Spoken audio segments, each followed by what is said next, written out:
Honourable members, the Speaker.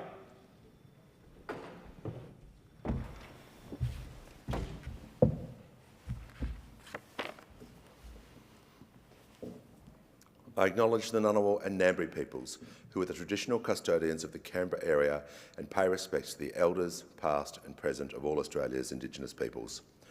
Almighty God, we humbly beseech Thee to vouchsafe Thy blessing upon this Parliament. Direct and prosper our deliberations to the advancement of Thy glory and the true welfare of the people of Australia. Our Father, who art in heaven, hallowed be Thy name. Thy kingdom come, Thy will be done in earth as it is in heaven. Give us this day our daily bread, and forgive us our trespasses, as we forgive them that trespass against us. And lead us not into temptation, but deliver us from evil. For Thine is the kingdom, and the power, and the glory, for ever and ever. Amen.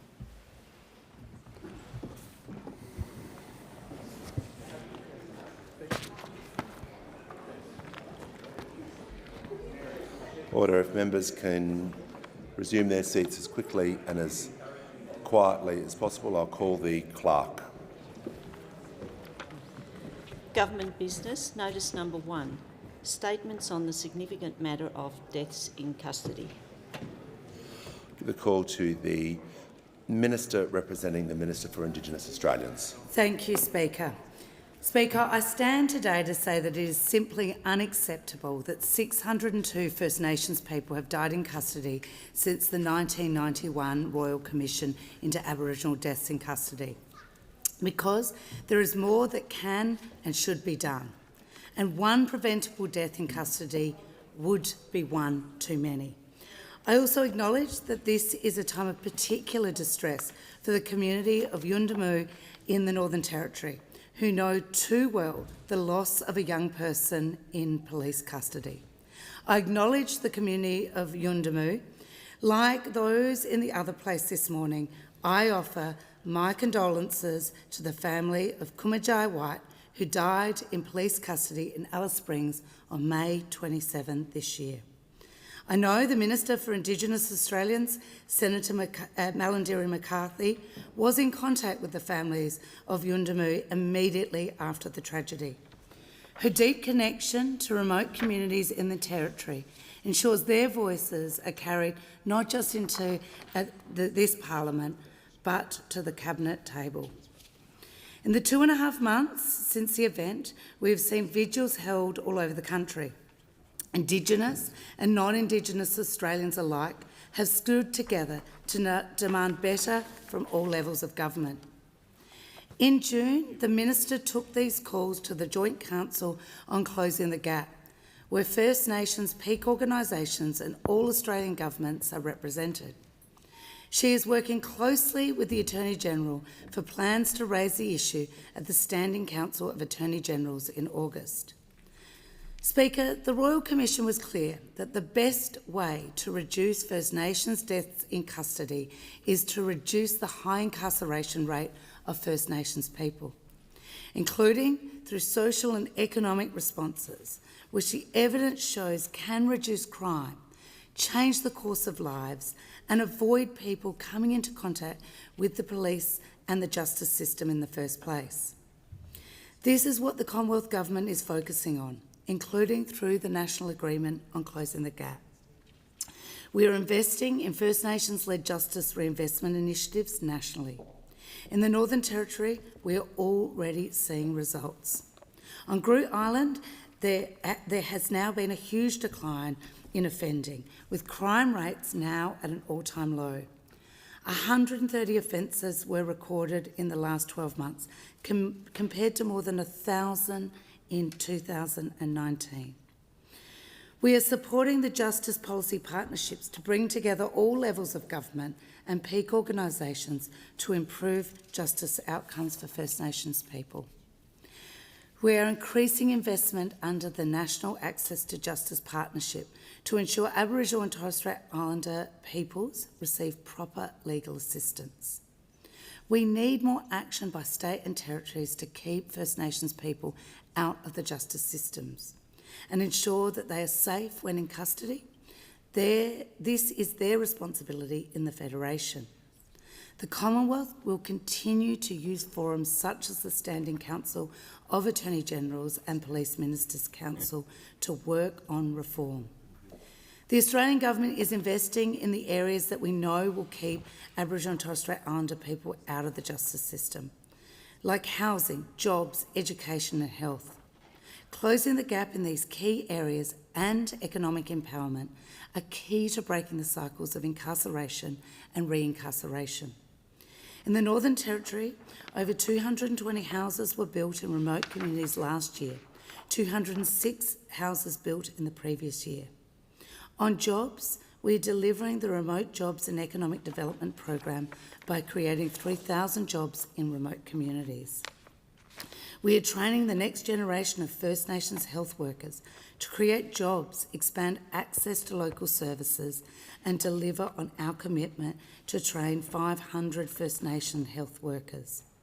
The Australian Government is doubling its investment in Northern Territory public schools over the next 5 years, meaning that all Northern Territory schools will be fully and fairly funded by 2029. These investments are building the foundation that will help prevent people from coming into contact with the justice system in the first place. The government is working to keep people out of the justice system and ensure they are safe when in custody.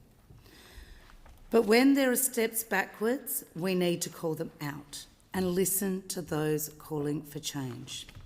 Minister McCarthy has encouraged the Northern Territory Government to carefully review Coroner Armitage's recent report into the death of another young man in Yuendumu and to consider the coroner's recommendation in full. These independent processes are key to identifying and fixing the causes of these unacceptable deaths in custody. Recent deaths in custody have compounded the collective grief and trauma felt by many First Nations families. I repeat, my heart goes out to Kumajai's family and the Yuendumu community and the wider Wulpiri-Luricha community who have suffered a profound loss. They're exhausted and still experiencing deep grief. This government is committed to working with states and territories, including the NT government, who hold the levers for change. I give the call to the Honourable Barara to speak in response to the Minister's statement. Thank you, Mr Speaker. I thank the Minister for her statement and I join her in the condolences that she has offered to Kumajai Walker and Kumajai Walker's family and community. I speak today as the representative in this place of the Shadow Minister for Indigenous Australians, Senator Kerryn Little. Every death in custody is a tragedy. Every number we recite is a human life, loved and irreplaceable. It's an issue that must be met with humility and with resolve. 34 years ago, the Royal Commission into Aboriginal Deaths in Custody delivered its report. And I want to acknowledge the late Elliot Johnston QC. He was the man who first shone a light into these issues as the Royal Commissioner into Aboriginal Deaths in Custody. He was a man that came from the political left. He was a controversial lawyer in his time, but he was also a great lawyer, and his work on the Royal Commission has stood the test of time. I have a personal connection with Elliot Johnston in that the years in that he was doing the Royal Commission, his son Stuart taught me history at school and he brought Australian history alive and was very proud of the groundbreaking work his father did. My friend the member for Barker also has a connection with Elliot Johnston as well. Elliot taught him procedure at law school and I think it's fair to say that it would be hard to find two men more different than Elliot Johnston and the member for Barker. But both believe firmly in the presumption of innocence and the dignity of the human person, and it is good that the legal profession still raises up such people. I said that Elliot's work had stood the test of time. The 5 volumes and 339 recommendations of his Royal Commission were a blueprint about diverting people from custody, improving relations between police and communities, addressing alcohol and substance abuse, and ensuring that those in custody of the state return to their families. These issues that they highlight are as relevant today as they were 34 years ago. As my friend in the other place, Senator Dunningham, said 5 years ago, the fundamental issue is that too many Aboriginal people are in custody too often. In 2017, an independent review of the Royal Commission's recommendations found that the Australian Government had fully or mostly implemented 91% of the recommendations for which it had responsibility. The response from the then coalition government had the same fundamental features from Labor governments before and since, an acknowledgement that further progress will come from work in partnership with the states and territories who administer our custodial systems and with communities directly. It's an approach that is principled, practical and focused on outcomes, and one that I think is shared by every decent and fair-minded person in this place. And it's an approach that doesn't shy away from the scrutiny of what has and hasn't been implemented. This is why Nigel Scullion commissioned the independent review of the Royal Commission's recommendations in 2017 in the first place. And it's why we don't shy away from the scrutiny of what's in place today. The facts are stark.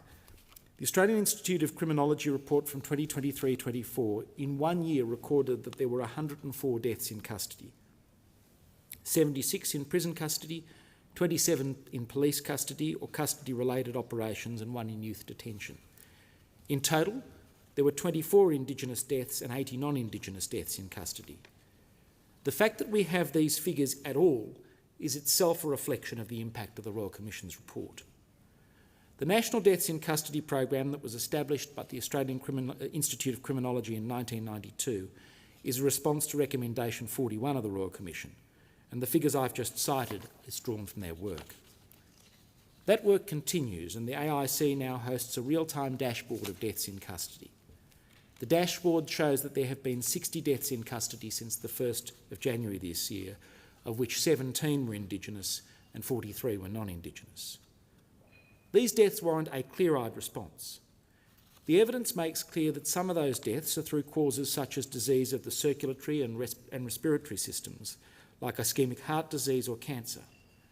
Tragically, others are deaths by suicide. Clearly, each requires a different type of response. This is why coronial investigations into each death in custody must receive appropriate support, and where police are involved, professional standards bodies must be able to exercise appropriate oversight. And as is the case under Northern Territory legislation, there should also be the potential for further independent inquiry, such as an inquiry set up through an ombudsman or the state corruption body. The overarching point is that we must all be able to have confidence in the response from our institutions. These mechanisms are a key part to ensure not only the integrity of our custodial systems, but also public confidence in them. But process alone cannot comfort a grieving family, nor can process substitute for prevention. So what does practical action look like? First, it involves the prompt investigation of deaths in custody and the implementation of recommendations where appropriate. Second, it involves work to eliminate environmental risks, like hanging points, and work to ensure our custodial processes, like observation regimes and notification procedures, are safe and fit for purpose. And third, it involves using treatment and diversionary programs that have been proven to work. But above all, we should resist fatalism. The best way to honour the work of the Royal Commission and those whose lives have been taken from us is through persistent work and evidence-led policy. Policy to identify and eliminate risks, policy to work with communities, and policy to address the long-term drivers of custodial incarceration. This is long, difficult and complex work, but it's also work that's necessary and appropriate to keep the Royal Commission's blueprint alive.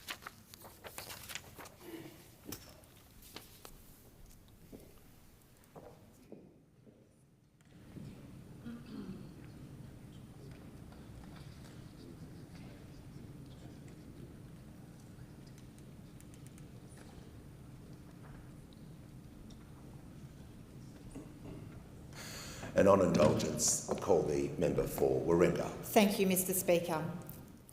I'd like to begin by acknowledging the traditional custodians of the land on which we meet here today in Canberra, the Ngunnawal people, and I pay my respects to their elders past and present, but also extend that respect to traditional owners of the land in my electorate in Srebrenica, and especially all Aboriginal and Torres Strait Islander people in the chamber here today, and the fantastic leaders we have for our nation. I also want to commend Senator Thorpe for her motion currently being debated in the other House, and for the opportunity to speak on behalf of many of the members here on the crossbench on this issue. On 24th of May, during NAIDOC Week, a time when communities across Australia came together to celebrate the culture, diversity and achievements of Aboriginal and Torres Strait Islander Australians, we were confronted with the painful reminder of the systemic injustice that continues to persist, despite all the words, despite the calls for action. While the rest of Australia was celebrating the strength and legacy of the next generation of our First Nations, a young Aboriginal man died at the hands of our police officers. Kumanjai White was a young man with a disability. He was deeply loved by his family and his community. His death was preventable. I extend my deepest sympathies to the family of Kumanjai White and the Yundamu community, and extend that to the families of the 17 First Nations peoples who have died in custody just this year. And I also want to acknowledge the grief of all the families and communities of those who have died since the 1991 Royal Commission. These are not just statistics, they're sons, daughters, mothers, fathers, cousins, siblings and grandchildren, and it just has to stop.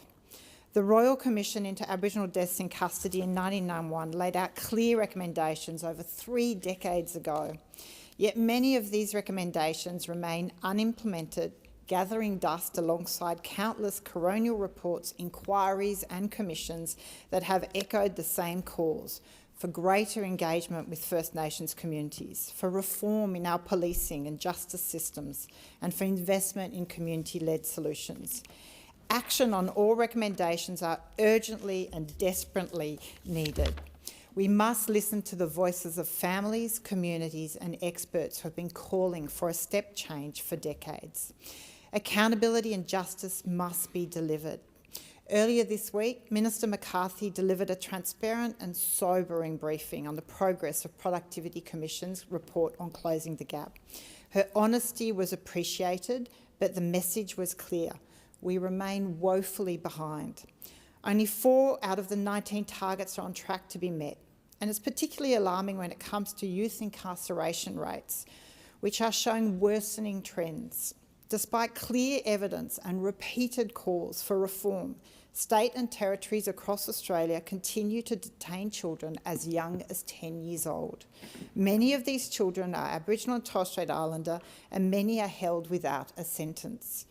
We know the impact of early incarceration with the justice system, which often leads to lifelong cycles of disadvantage and trauma. It cannot continue. Federal, Parliament and government must lead. We need to prioritise support over punishment, care over incarceration. Raising the age of criminal responsibility is now a moral imperative. We owe it to these children, their families and their communities to do better. I'm proud of my electorate of Warringah. We feel strongly and are allies. Many in my electorate have been deeply concerned by the recent deaths in custody and continue to push for justice, inclusion and reconciliation of our Aboriginal and Torres Strait Islander people. On behalf of my electorate and many others here, I call on the government to act. On this issue, like so many others, we need action more than words. Please establish an implementation process in relation to all of the outstanding recommendations of the Deaths in Custody Royal Commission. Thank you. And on indulgence, the member for Lingiari. Thank you, Speaker. I thank the Minister and I particularly want to thank Minister McCarthy and members of their House and Senator Thorpe. As the federal member for Lingiari, the place where 2 people have recently lost their lives while in custody, this issue weighs heavily on me. As an Aboriginal person from the Northern Territory, these deaths have been catastrophic for my communities. As a mother, as a grandmother, these deaths have weighed heavily on my communities. Again, I say to the families, to the Walpri who I've met since that death, and to the Luricha people, to the community of Yuendamu who have been hurting since the Kumanjai Walker death, my heart is with you. I hear their calls for justice, Deputy Speaker, and for the actions I carry with me, not only in this building, but every day when I'm doing my job as the federal representative. After Kumanjai Walker's tragic passing in Alice Springs during NAIDOC, I called for the investigation with Minister McCarthy to look into his death and to have suitably qualified and authorised professionals from outside the Northern Territory Police. We didn't take that decision lightly. We did it because of the systemic racism and the issues between our Northern Territory Police and Aboriginal people. This is something that there is capacity for under Northern Territory legislation to achieve. My reason for making that call was the need to avoid a perception of bias, given the evidence of racism within the Northern Territory Police, which has emerged in the course of the Kumajay Walker coronial inquiry. The coronial inquiry findings detailed deeply disturbing evidence of institutional racism within the Northern Territory Police. What's more, there was a serious lack of action taken in relation to apparent attempts by the Northern Territory Police to cover this up.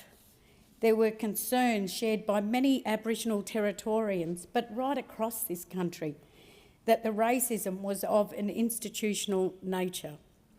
Since I first spoke about this matter, the comprehensive published findings by Coroner Armitage in relation to the Kumajay Walker coronial inquiry have shown those concerns to be well-founded.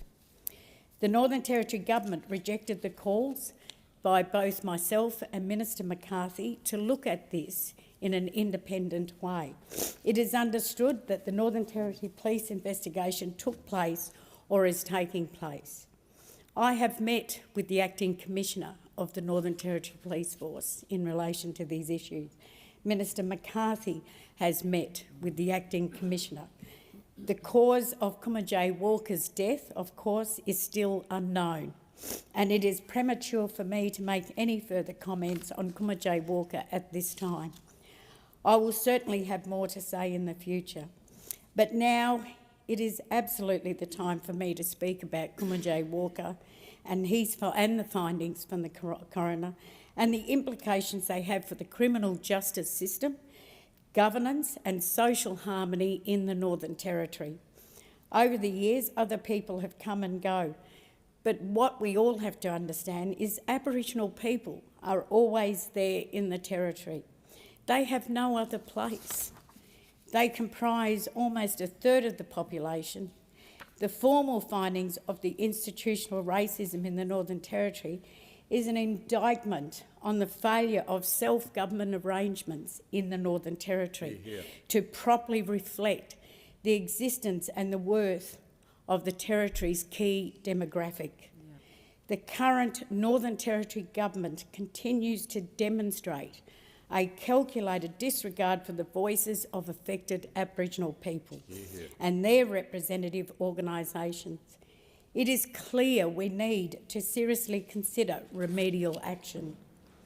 The Northern Territory has many trappings of a state, but it isn't a state. Its survival is dependent on Commonwealth funding. Why shouldn't the Commonwealth Government place a condition on the ongoing funding for the Northern Territory Police that institutional racism must be addressed within a stated timeline with key milestones to be reached and independently checked? One of the recommendations from the Royal Commission into Aboriginal Deaths in Custody was that each jurisdiction should have an Aboriginal Justice Advisory Committee. It was scrapped for the Northern Territory. For many years, the AJAX did a really good job. Both Minister McCarthy and myself are looking forward to working with the Attorney-General to look at how we can implement the Aboriginal Justice Advisory Committee back into the Northern Territory. That is one thing that the Commonwealth Government can and should do, is reinstate the Northern Territory AJAX back in place, and I will work with the Attorney-General to make sure that that outcome can happen. I will continue to work with my colleagues because I know that Aboriginal people in the Northern Territory have said that only a Labor government are big with reforms, and we need to do that. Aboriginal people in the Northern Territory needs our government to be able to work alongside Aboriginal people and their organisations to deal with these issues. A key focus of this which I'm doing with Minister McCarthy, is we need to strengthen our families. We need to improve justice outcomes. We need to build more houses. We need to create jobs and work towards stronger remote communities. Aboriginal people in the Northern Territory deserve this, but so do everyone right across this country. We deserve better than what is happening at the moment in the Northern Territory. Thank you, Speaker.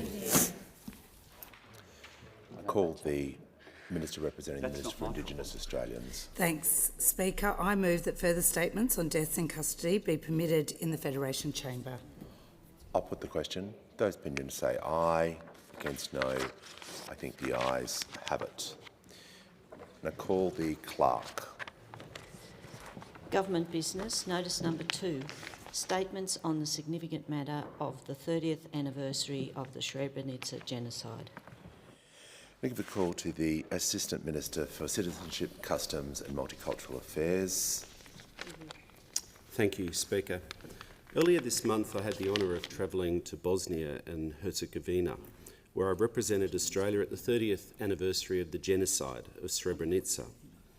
Over 5 days in July 1995, more than 8,000 Bosnian Muslim men and boys were murdered and buried in mass graves in and around the small town of Srebrenica.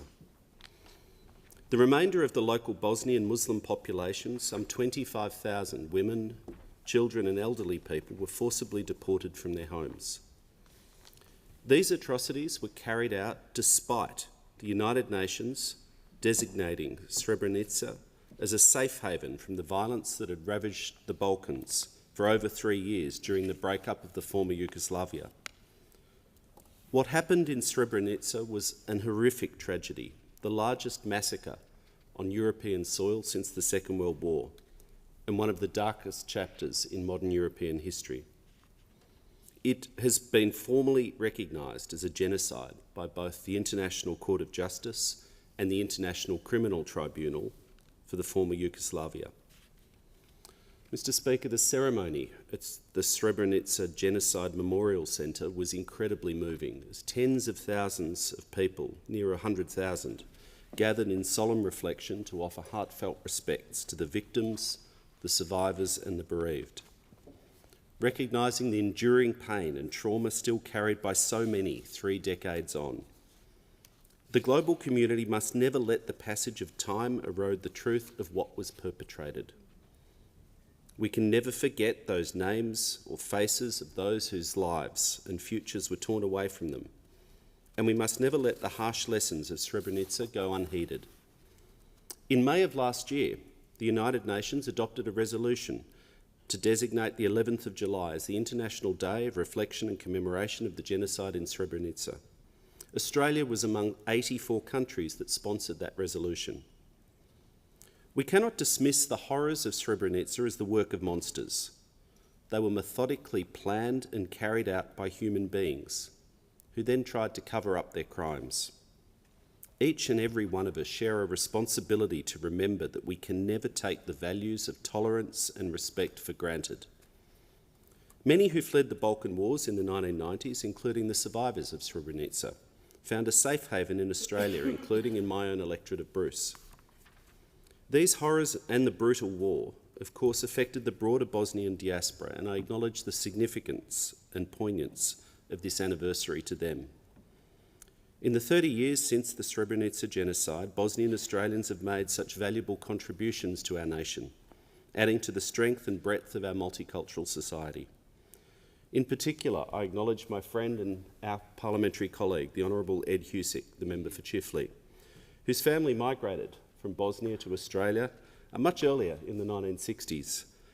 Ed is the first Bosnian and the first Muslim to be elected to this House of Representatives and to serve in the ministry. As we remember the 30th anniversary of the genocide of Srebrenica, let us uphold those values and stand firm against hatred, prejudice and violence. Mr. Speaker, I move that further statements on the 30th anniversary of the Srebrenica genocide be permitted in the Federation Chamber. Before we do that, I will just invite the member for Wannon to speak in response to the Assistant Minister's statement. Thanks, Deputy Speaker, and I follow the fine words of the Assistant Minister, and can I also recognise Ed Husick, who's in the chamber with us today as well. We came into the Parliament together, and I know for you and your community, Ed, this is a significant motion, and it's also significant that we stand here and recognise what took place, because if we don't keep remembering and if we don't make sure that we keep marking tragic, abhorrent anniversaries like this, then the sad reality is that we will see them repeated. And what took place in Srebrenica under the watchful eye, sadly, of the international community is something that we should never ever see repeated again, and we have to make sure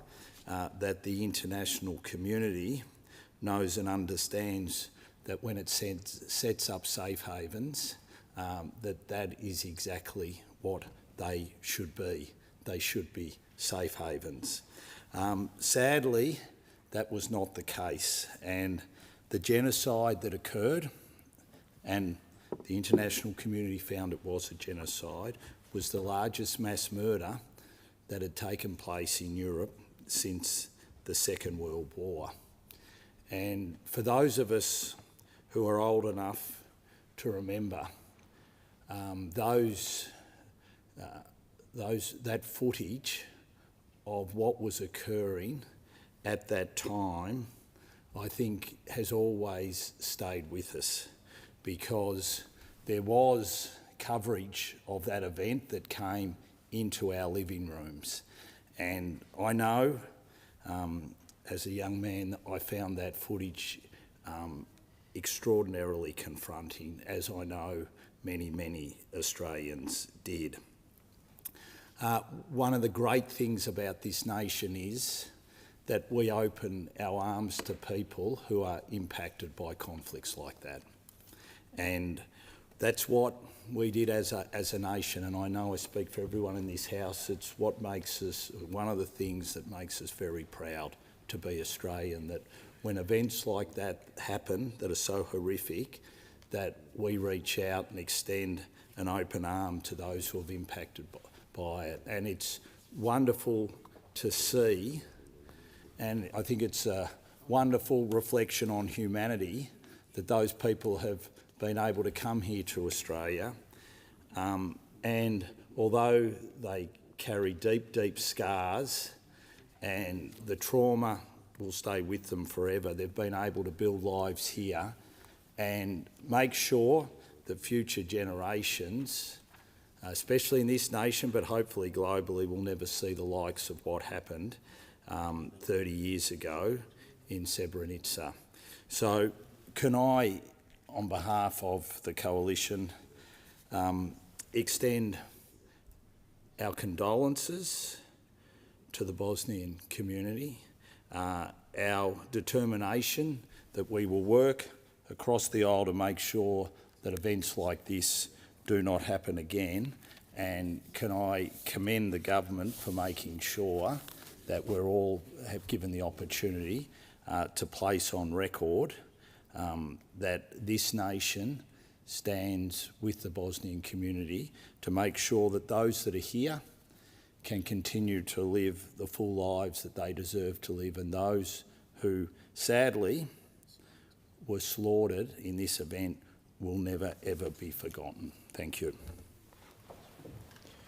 And I call on indulgence, the Honourable Member for Chifley. Speaker, thank you very much, and on very brief indulgence, because I'm hoping that we express more formal words on a very significant milestone. I just wanted to thank the Assistant Minister for bringing this to the House. I want to also commend Shadow Minister Tian for his words.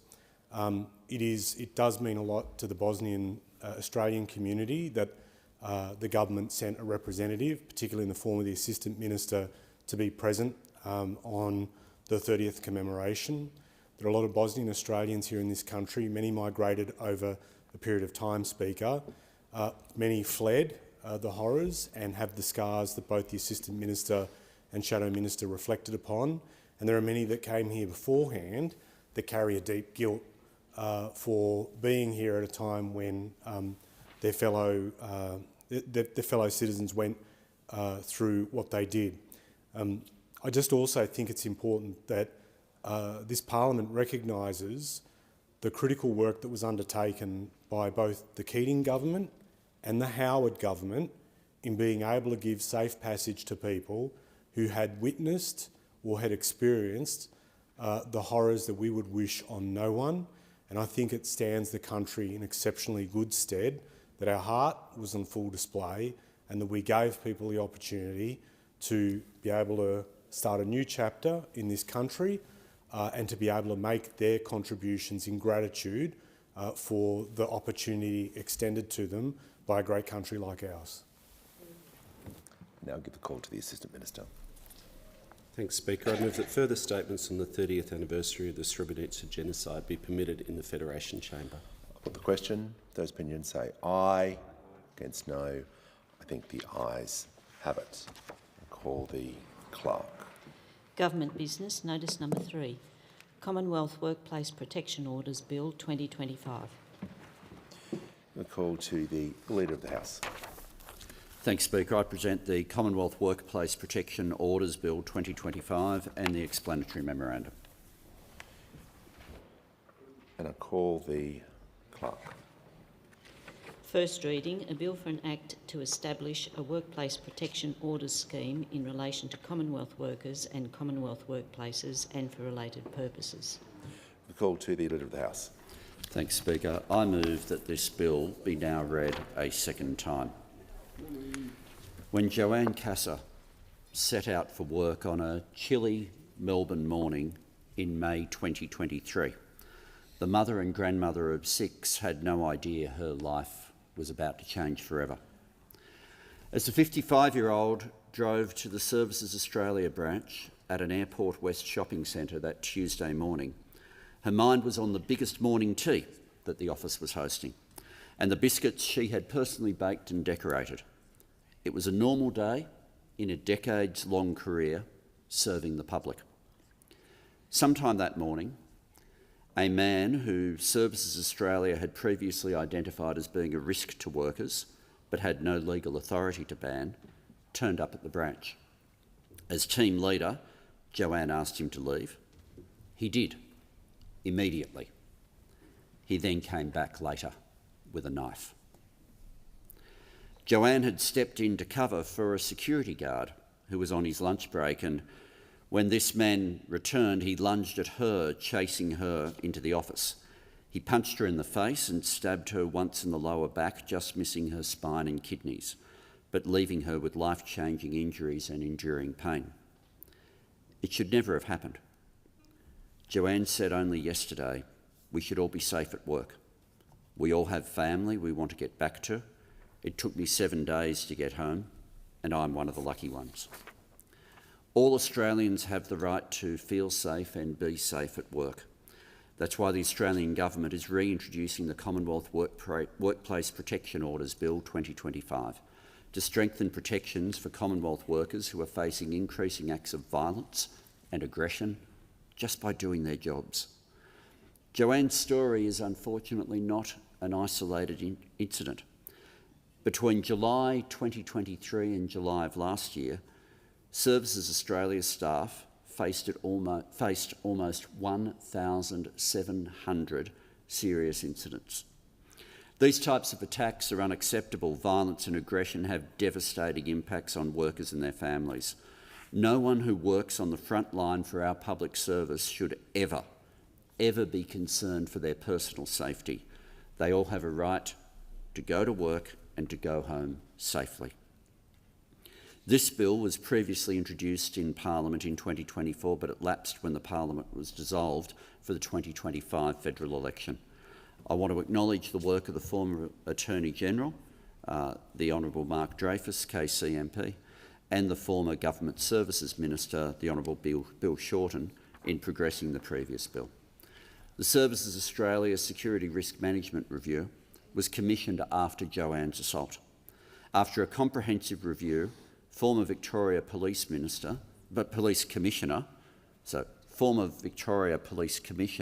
Mr Graham Ashton, AM/APM, made 44 recommendations to increase the safety of Commonwealth workers. The government has committed to implementing all 44 of those recommendations, and this bill implements recommendation number 17 of the Ashton Review by creating a Commonwealth Workplace Protection Order scheme. The bill establishes a framework to enable a Commonwealth entity to apply to a court to issue a Commonwealth Workplace Protection Order to protect a Commonwealth worker or workplace from threats of harm and actual harm. A Commonwealth worker would include Commonwealth employees and contractors such as security guards, apprentices and volunteers. Before issuing a workplace protection order, the court has to be satisfied that the respondent has engaged in personal violence in relation to a Commonwealth worker or the workplace, and that there is a real risk that the respondent will engage in further personal violence if the order is not made. Personal violence means conduct that causes or threatens to cause harm or a reasonable fear of harm. A court would be able to apply any conditions or restrictions it determined necessary to prevent any future risk of personal violence to a Commonwealth worker or workplace. Conditions could include prohibiting or restricting contact with a Commonwealth worker, prohibiting or restricting attendance at a particular Commonwealth workplace, or a restricted servicing arrangement such as phone-only appointments to allow ongoing service delivery as required. These orders would be available for all Commonwealth workplaces, extending to anywhere a Commonwealth worker is conducting official Commonwealth work. This would include mobile servicing such as pop-up shops in shopping centres, Commonwealth vehicles or a Commonwealth worker's residence when working from home. This protects workers who are working on behalf of the Commonwealth regardless of where they are. In circumstances where urgent protection is required, the Commonwealth entity would be able to apply to a court for an urgent interim order to ensure protections are in place as quickly as possible, ahead of a future court date to consider a final order. A court would also be able to issue a workplace protection order by consent of the parties. Where a court considers a party to an order proceeding to have impaired decision-making ability, the bill provides that the court must not make a consent order unless it's satisfied that the person has appropriate representation. The safety of Commonwealth workers comes first, but we also want to ensure individuals can continue to access necessary government services. The bill ensures that if proposing conditions that would limit the respondent's ability to access Commonwealth benefits or services or contact their electoral representatives, the applicant is to be required to provide the court with information about alternative procedures or arrangements for how the respondent may access or obtain those benefits or services. The court would also be required to consider the personal circumstances of the respondent when determining the conditions attached to an order and ensure that the person still has the ability to access the essential public services and retain the ability to engage in political communication. The bill would allow either party to a workplace protection order to apply to the court to vary or revoke an order. The court would be able to vary the conditions in the order and/or period for which the order is in force. This would allow flexibility where the circumstances of either the Commonwealth entity or the respondent change. The bill also provides that either party would be able to appeal a decision of the court relating to the making, varying or revoking of a final order. The bill would allow the information sharing between the Commonwealth and enforcement agencies to ensure identified risks posed to other Commonwealth workers or workplaces can be managed as a proactive approach in preventing further harm and to enforce workplace protection orders. Breaching a condition of an order will be a criminal offence, punishable by 2 years imprisonment or 120 penalty units or both. This penalty will act as a deterrent for non-compliance with conditions while protecting workers from any future threatening behaviour. The bill also requires a review 3 years after commencement. The introduction of the bill sends a strong message that the government values the contributions made by Commonwealth workers and that violence and aggression towards those workers and workplaces is unacceptable. The bill creates a whole new act and is a serious reform on worker safety. The bill is a further step towards creating safer workplaces for Commonwealth workers and allowing the Australian community safe access to Commonwealth government benefits and services. The bill offers new protections to all Commonwealth workers, like Joanne Casser, who has dedicated her professional life to helping others. Public servants are just that. Australians who have devoted their professional lives to serving the public. A life of service should be honoured. It should never be scorned, it should never be ridiculed, and it should never be unsafe simply to go to work. Every Australian worker deserves to feel safe and to be safe. I commend the bill to the House. The debate must now be adjourned. I move the debate now be adjourned. I thank the member for Parks. The question is that the resumption of the debate be made in order of the day for the next sitting. I'll put the question. Those opinions say aye. Against no. I think the ayes have it. I have to report that the Australian Security Intelligence Organisation Amendment Bill No. 1, 2025 has been fully considered by the Federation Chamber. Our Governor-General's message recommending an appropriation for the purpose of the bill has been reported and the bill has been agreed to without amendment. I present a certified copy of the bill. The question now is that the bill be agreed to. I'll put the question. Those opinions say aye. Against no. I think the ayes have it. This bill has been agreed to. I give the call to the Minister for Workplace Relations and Industrial Relations. Thank you, Speaker. I ask leave of the House to move the third reading immediately. Is leave granted? The member for Parks has granted leave. I'll give the call to the Minister. I move that this bill now be read a third time. I'll put the question. Those opinions say aye. Against no. I think the ayes have it, and I call the clerk. Third reading, a bill for an act to amend the Australian Security Intelligence Organisation Act 1979 and for related purposes. I have received a message from the Senate informing the House that Senator Walker has been discharged from the Joint Standing Committee on Northern Australia and that Senator Whittaker has been appointed a member of the committee, and Senators Brown and Polley have been appointed as members of the Parliamentary Joint Committee on Parliamentary Standards.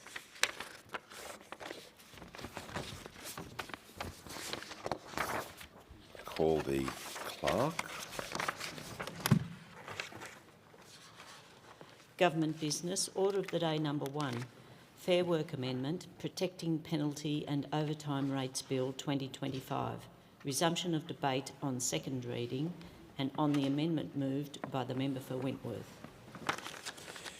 The original question was that this bill be now read a second time. To this, the honourable member for Wentworth has moved as an amendment that all words after that be omitted with a view to substituting other words.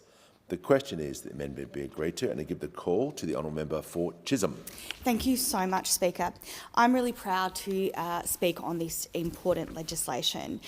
This is legislation that is delivering on our key election commitment to protect penalty rates. And this is legislation that Australians overwhelmingly supported at the last election. The intent of this bill is simple. If you are a worker who relies on the modern award safety net and you work weekends, public holidays, early mornings or late nights, then this Albanese Labor government believes that you deserve to have your wages protected. We believe that you deserve laws that ensure that pay will not go backwards. That's why it is so important that as one of the very first orders of business, we're delivering for workers. This will mean a lot to workers in my electorate of Chisholm and for workers indeed right across Australia. I'm really proud that in our first term during the 47th Parliament, the Albanese government delivered landmark workplace relations reforms with a clear goal, which was to get wages moving again for Australian workers. We addressed and closed loopholes that undermined principles of fairness and improved access to secure jobs and better pay. We reinvigorated enterprise bargaining, and significantly, we put gender equality at the heart of workplace relations. We improved workplace conditions and protections right across the board, and in every single annual wage review since taking office, we have backed, unapologetically and, in fact, proudly, minimum wage increases. A very important memory for me will always be the moment that I stood with the then opposition leader, now Prime Minister, when he was asked during the 2022 election campaign if he supported a $1 pay rise for Australia's lowest paid workers. And he said, famously now, absolutely. At the time, and I think it's important we remember this, he was criticised roundly by those opposite for making such a claim. Well, our government, our Prime Minister, has been backing in pay rises for Australia's lowest paid workers ever since, with the support of the Australian community. And of course, in our most recent submission to the Fair Work Commission, we called for an economically sustainable real wage increase for workers on the minimum wage. This side of the House is really pleased that from the 1st of July, minimum wages have been increased by 3.5%. These are significant reforms, Deputy Speaker, and we've fought hard to deliver them.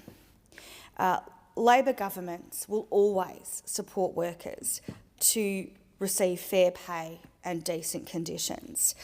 We know that our changes to legislation are being felt by workers in our communities, delivering improved outcomes, not just for workers but also for their employers.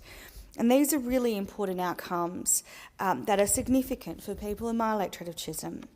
These are outcomes which have resulted in thousands of workers receiving up to $60,000 extra in their pay packets each year.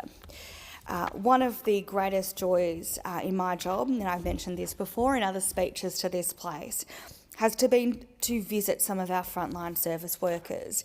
And we know that many of our frontline service workers in this country are reliant on minimum wages. I'm proud that I can always look them in the eye and tell them that we're doing our very best in this place to ensure that they receive the wage increases that they deserve. It is disappointing, it is a great shame that those opposite have not taken the opportunity to support some of our hardest working, lowest paid workers. Our government has always advocated to the Fair Work Commission for minimum and award wage rises every single year since we were elected in 2002, which is quite a contrast to a government from when those were opposite was sat on the Treasury benches who put wage stagnation and low wages at the centre of their economic policy. That I think is a real shame for this country. Labor governments want to see wages increase and for workers to be valued for all they do in our communities. Since we've come to government, we've reinvigorated our bargaining system, meaning that employers and workers can reach agreements in workplaces that do result in higher wages through negotiation. They receive better conditions and better productivity. We've ensured that gender equality and job security have become new objects in the Fair Work Act. We've banned pay secrecy clauses. We've criminalised intentional wage theft. And we've stopped the underpayment of workers through the use of the labour hire loophole. We've introduced world-leading minimum standards for road transport workers. And we've ended the forced permanent casual loophole, which does seem like an oxymoron, Deputy Speaker, but it was the way that many workplaces did function in this country for too long. And we've provided a proper pathway to conversion for casuals who do want that. And we've also given workers a right to clock off through the right to disconnect. It's important to understand too that more than half of employers who responded to a recent Australian HR Institute survey have indicated that Labor's right to disconnect laws had in fact employee engagement and productivity. Worker wellbeing is important to productivity in this country. The latest figures on enterprise bargaining show that nearly 2.7 million Australians are now covered by current enterprise agreements, which is the highest coverage on record since the system began. Importantly, our laws are working to deliver real wage increases, improved conditions, and more cooperative and productive workplaces. Now we're continuing that work with this bill, which will protect penalty rates and overtime rates in modern awards. And penalty rates and overtime rates do matter. They're a long-standing feature and a vital part of the modern award safety net, which supports some of Australia's lowest paid workers. We know that right now the safety net can unfortunately be undermined. Under current rules, penalty rates and overtime rates can be rolled up into a single rate of pay that does leave employees worse off. And I would hope that no one in this place would like to see employees worse off in this country. We, of course, know that there are current cases on foot where employees in the retail, clerical and banking sectors have made applications to the Fair Work Commission to trade away penalty rates of lower paid workers on awards. And sadly, we know that the Coalition have always been too willing to back these kinds of positions. We on this side of the House take a very different approach, really wanting to back in fairness for Australian workers. We know that people put their faith in a Labor government to be custodians of the Australian workplace relations system and to look out for workers' best interests, especially where clear and obvious gaps exist. And this bill here before the House is about making sure that we are taking action to ensure that the best interest of workers is at the heart of our workplace relations system. This legislation will mean that proposals, as those mentioned earlier, to undermine worker pay and cannot be included in modern awards, really ensuring that the safety net remains.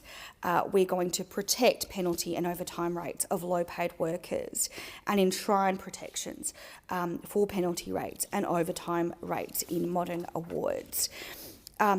In practical terms, this will mean workers don't have to worry about that safety net. And we've done this because Labor governments are committed to strengthening the modern award system without adding unnecessary complexity. The bill does not stop parties engaging on ways to make awards easier or ensuring that award terms can be adaptable to modern working needs. We want this legislation passed as a top priority, which is why we're here in week 2 of the sitting weeks in Parliament, and this has been introduced. This is really important. We need to do all we can to protect workers from loopholes that could see their take-home pay go backwards. Modern awards are so important in providing entitlements such as pay, hours of work, rosters, breaks, allowances, penalty rates and overtime, and we want to really protect those gains and ensure that the safety net of minimum wages and entitlements for Australians' lowest paid workers are maintained. We know especially that people who are covered by these awards are more likely to be women who work part-time, be under 35 and often also employed on a casual basis. So these are marginalised workers as well that we're seeking to ensure are protected. This is a very important piece of legislation. We, of course, respect the role of the Fair Work Commission as an independent industrial tribunal. They are the umpire. That role is unchanged under this legislation.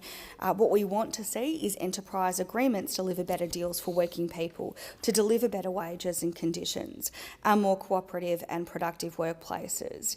Our government has really been focused on reinvigorating the enterprise bargaining system so that we now have a record high number of employees covered by federal enterprise agreements.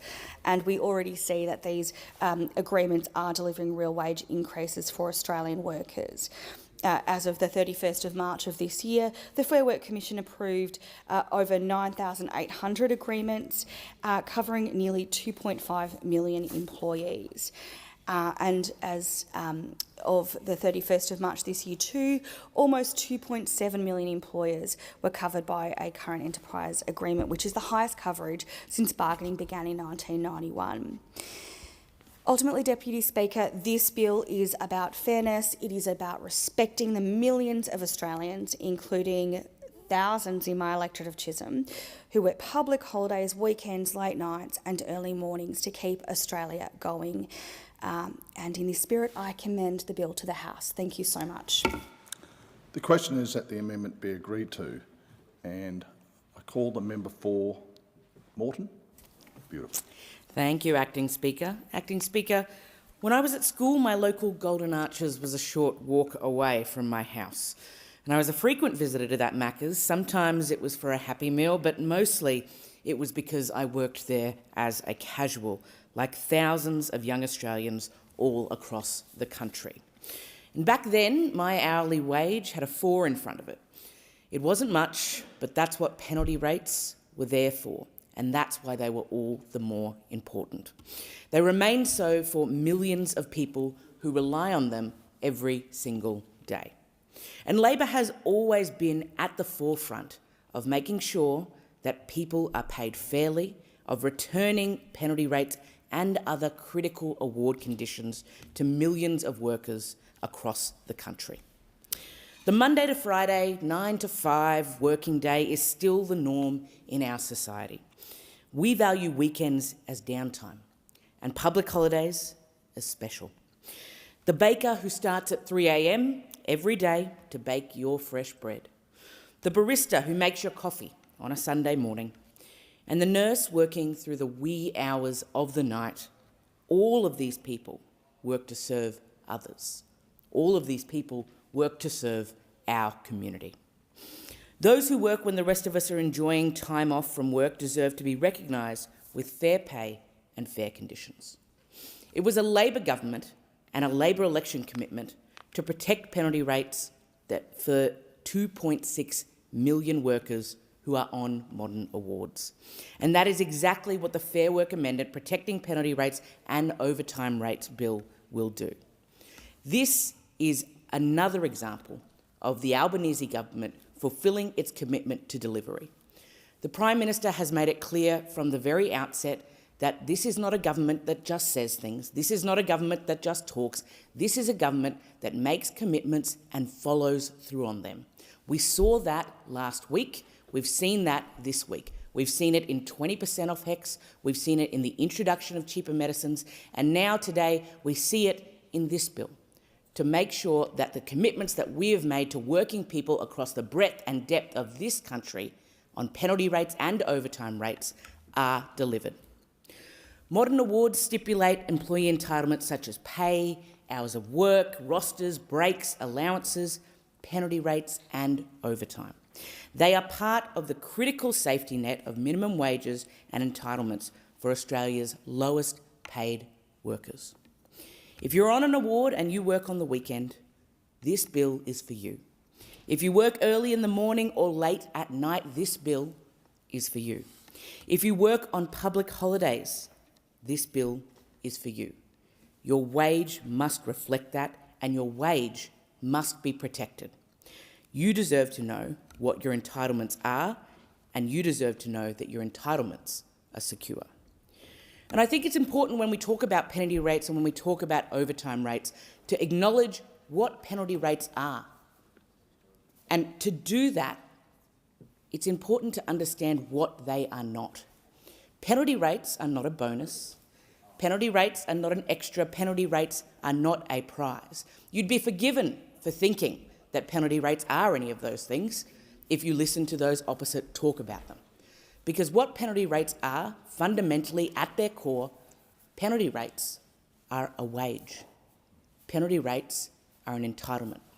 And penalty rates are critical to ensuring that those who are lowest paid in our society are given the entitlements that they deserve to help them get through every single day. One of the things that became very clear when speaking to thousands of Moreton residents over the last year was just how much workers rely on their penalty rates. The Albanese Labor government believes in people earning more and keeping more of what they earn, and our number one focus remains continuing to deliver cost of living relief for the Australian people.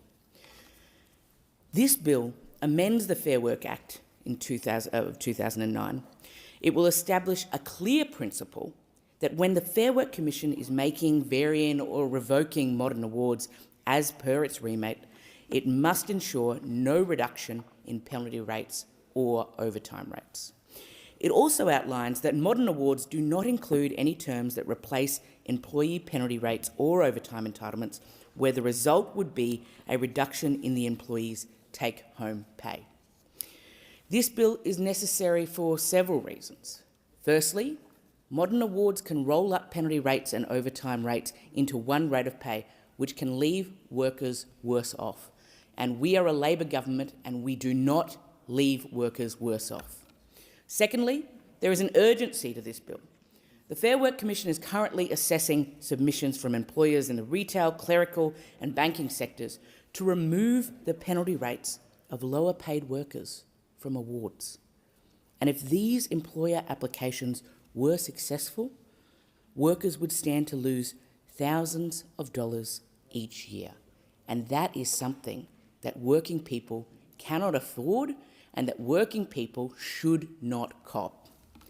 We need to protect these workers' penalty rates. After all, the hard workers in retail and hospitality often work outside those usual 9 to 5 hours and work across the weekends, time when the rest of us are spending time with our families. Finally, relative to all employees, award employees are more likely to be women under 35 who work part-time or casually. The Albanese Labor government will safeguard their wages as well as their participation in our economy. We know that those opposite will not fight for workers' rights. In fact, they have a long-standing opposition to penalty rates and overtime rates. We've seen it time and time again. We saw it in 2007 with the introduction of work choices, with the introduction of AWAs, and the corrosive effects that those had on our entire society, not just working people, but their families. They were blatant about their support to cut penalty rates for retail and hospitality workers in 2017. And just yesterday we saw the antics of the Shadow Minister for Industrial Relations and Employment as he sought to delay a bill which only seeks to secure protections for penalty rates and overtime rates for working people of this country. And in contrast to that, Labor has a proud record of advocating for higher wages for workers. Acting Speaker, I've spent much of my working life standing up for and standing beside working people. And when you stand beside working people when they are facing significant challenges at work, whether that be facing discrimination in the workplace, whether that be facing a loss of wages, whether that be discrimination, unfair dismissal, or being sacked, these are all things that impact working people every day.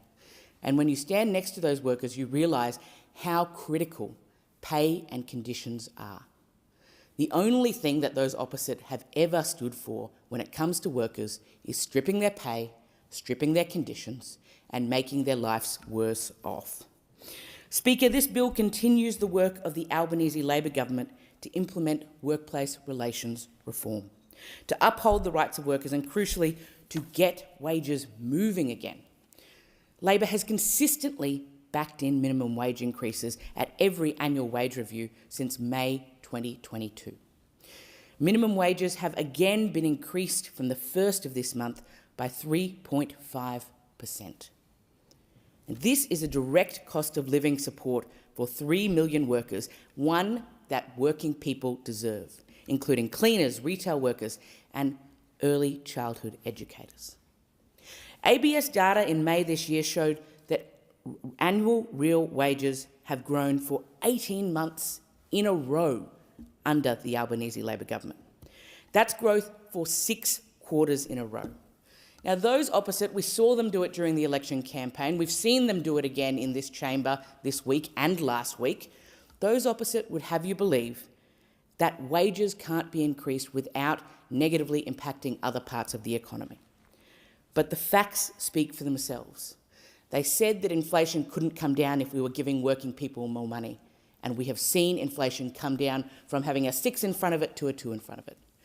They said that we couldn't keep unemployment low if we were giving working people more money, and we see unemployment at record lows under this Albanese Labor government.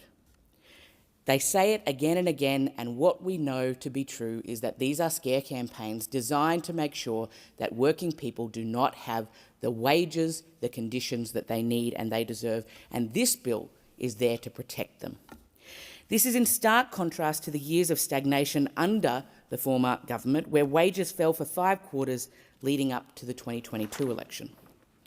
Speaker, the wage price index grew 0.9% in the March quarter 2025 to be 3.4% higher through the year, and real wages grew 1% through the year to the March quarter 2025.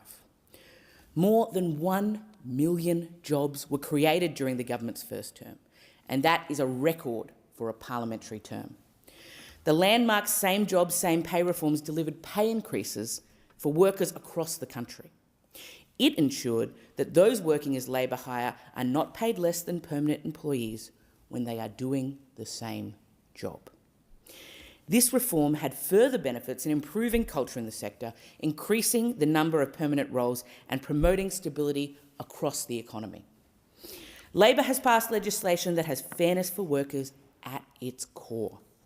The right to disconnect legislation protects workers after they've clocked off for the day, and the closing loopholes legislation empowers casual employees, gig workers and truck drivers.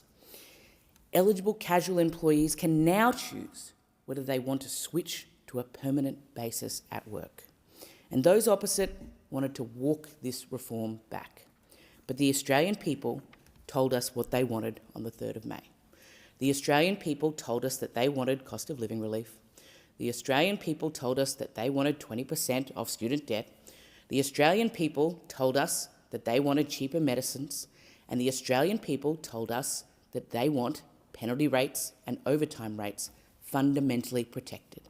These are the things that this Albanese Labor government is delivering. Not tomorrow, not the day after, not next year, but today and this week as our first priority as we come into this place. At the first speech I was able to make last week, I paid tribute to a number of local working people in my community. I paid tribute to Maria, a teacher aide in Acacia Ridge. I paid tribute to Brian, a blind cleaning company scheduler in Annerley. I paid tribute to Ryan, a young apprentice tradie living in Salisbury. And each of these people have a story to tell when it comes to the economy of our nation. Each of these people make up the bedrock of what keeps our economy moving. And what they deserve is the wages, the entitlements that allow them to keep doing that for our country. And so when we talk about this bill, we are not talking about an amorphous impact on something that we don't understand. We are talking about real working people and the impact that penalty rates and overtime rates have on them every single day, and not only on them, but their families and their communities. It is important that this bill is passed urgently, so the Fair Work Commission can apply the amended legislation to the cases of the retail, the clerical and the banking sectors that are currently before it. The amended legislation will come into effect the day after it receives royal assent, reflecting both this urgency to protect working people and the Albanese Labor government's commitment to implementing our election promises, something that we have seen again and again in these first 2 sitting weeks. This bill ensures the fair and decent treatment of award-based workers, hard-working Australians who rely on penalty rates and overtime rates every single day. And this is in Labor's DNA. It's at our core. It's what we believe in. It's what we do every single day. We wake up in the morning with the drive to make sure that working people have a fair go. And, Acting Speaker, you cannot have a fair go, unless you are receiving what you need to when it comes to wages, when it comes to penalty rates. And this is what this legislation is designed to do, to protect the fair go of working people in this country. Only a Labor government will continue to implement cost of living support. Only a Labor government will stand up for working people. Only a Labor government values their contributions, not just on one day, but on every day. And only a Labor government will safeguard the penalty and overtime rates that they deserve for their hard work each and every day. Acting Speaker, I commend the bill to the House, and I want to make sure that people understand that this bill is for everyone who works every day and deserves those penalty rates. The member's time has expired. The question is that the amendment be agreed to, and I call the member for Boothby. Thank you, Deputy Speaker. Australians expect to be paid a fair day's pay for a fair day's work. That's a principle that should be uncontroversial. It's how we as a community share the benefits of economic activity around through shared activity. We harness our shared efforts for the betterment of the Australian community. And if that day's work happens to occur at fairly unsociable hours, so early morning starts, evenings, overnights, weekends, public holidays, then your compensation should take account of that additional ask. And the impact that has on normal life, sleep patterns, family life, social life and health. If your fair day's work includes overtime, extra hours, then that should be compensated as well. Speaker, this bill continues the Albanese government's commitment to deliver fair pay and decent conditions for Australian workers, and it delivers on our election commitment to protect the entitlements for around 2.6 million award-reliant employees working in hospitality, retail, health, aged care, transport, clerical sectors, many of whom rely on weekend, holiday, overnight or overtime penalty rates to make their ends meet. I was one of those people who relied on penalty rates. I spent much of my 20s working night shift in health services. I worked 4 hours on Thursday night, 8 hours Friday, Saturday and Sunday nights, and 4 hours on Monday night. I worked every public holiday, including Christmas and Easter. I chose to work shift work because it enabled me to earn sufficient income to live while I completed tertiary education. Penalty rates were a significant part of my wage, not a bonus, but a fair compensation. I loved my job and I loved being able to afford to study, but working unsociable hours does have significant impact on your life, your family life, your social life, and we now know also on your health. So this bill should be uncontroversial. And really, it is surprising it should even be required. But apparently we need to legislate that right to penalty rates and overtime rates, even in the tight labour market we are experiencing in Australia. Currently, penalty rates and overtime rates in modern awards can be rolled up into a single rate of pay, leaving some employees worse off. Employers in the retail, clerical and banking sectors currently have submissions active before the Fair Work Commission to trade away the penalty rates of lower paid workers in favour of increased base pay. And while a pay rise might sound appealing, these proposals would leave many employees financially worse off depending on their roster patterns. This bill closes that loophole. These entitlements are an essential part of the pay structure for workers in these sectors, where work often occurs outside the standard 9 to 5 hours. These are hard-working Australians who keep the country running on weekends, public holidays, late nights and through shift work. They deserve a system that fairly compensates them for this work. Speaker, we're talking about award-reliant employees working in hospitality, retail, health, aged care, transport, clerical sectors and more, and we're often talking about vulnerable, low-paid workers. The people working in these sectors are often part-time and casual staff, workers under the age of 35 and often women. Their penalty rates are not luxury bonuses, they're lifelines. They would need them. Losing these entitlements would amount to thousands of dollars lost annually, often off a low base salary. So this bill goes directly to protecting the rights of the paycheck of those more vulnerable groups.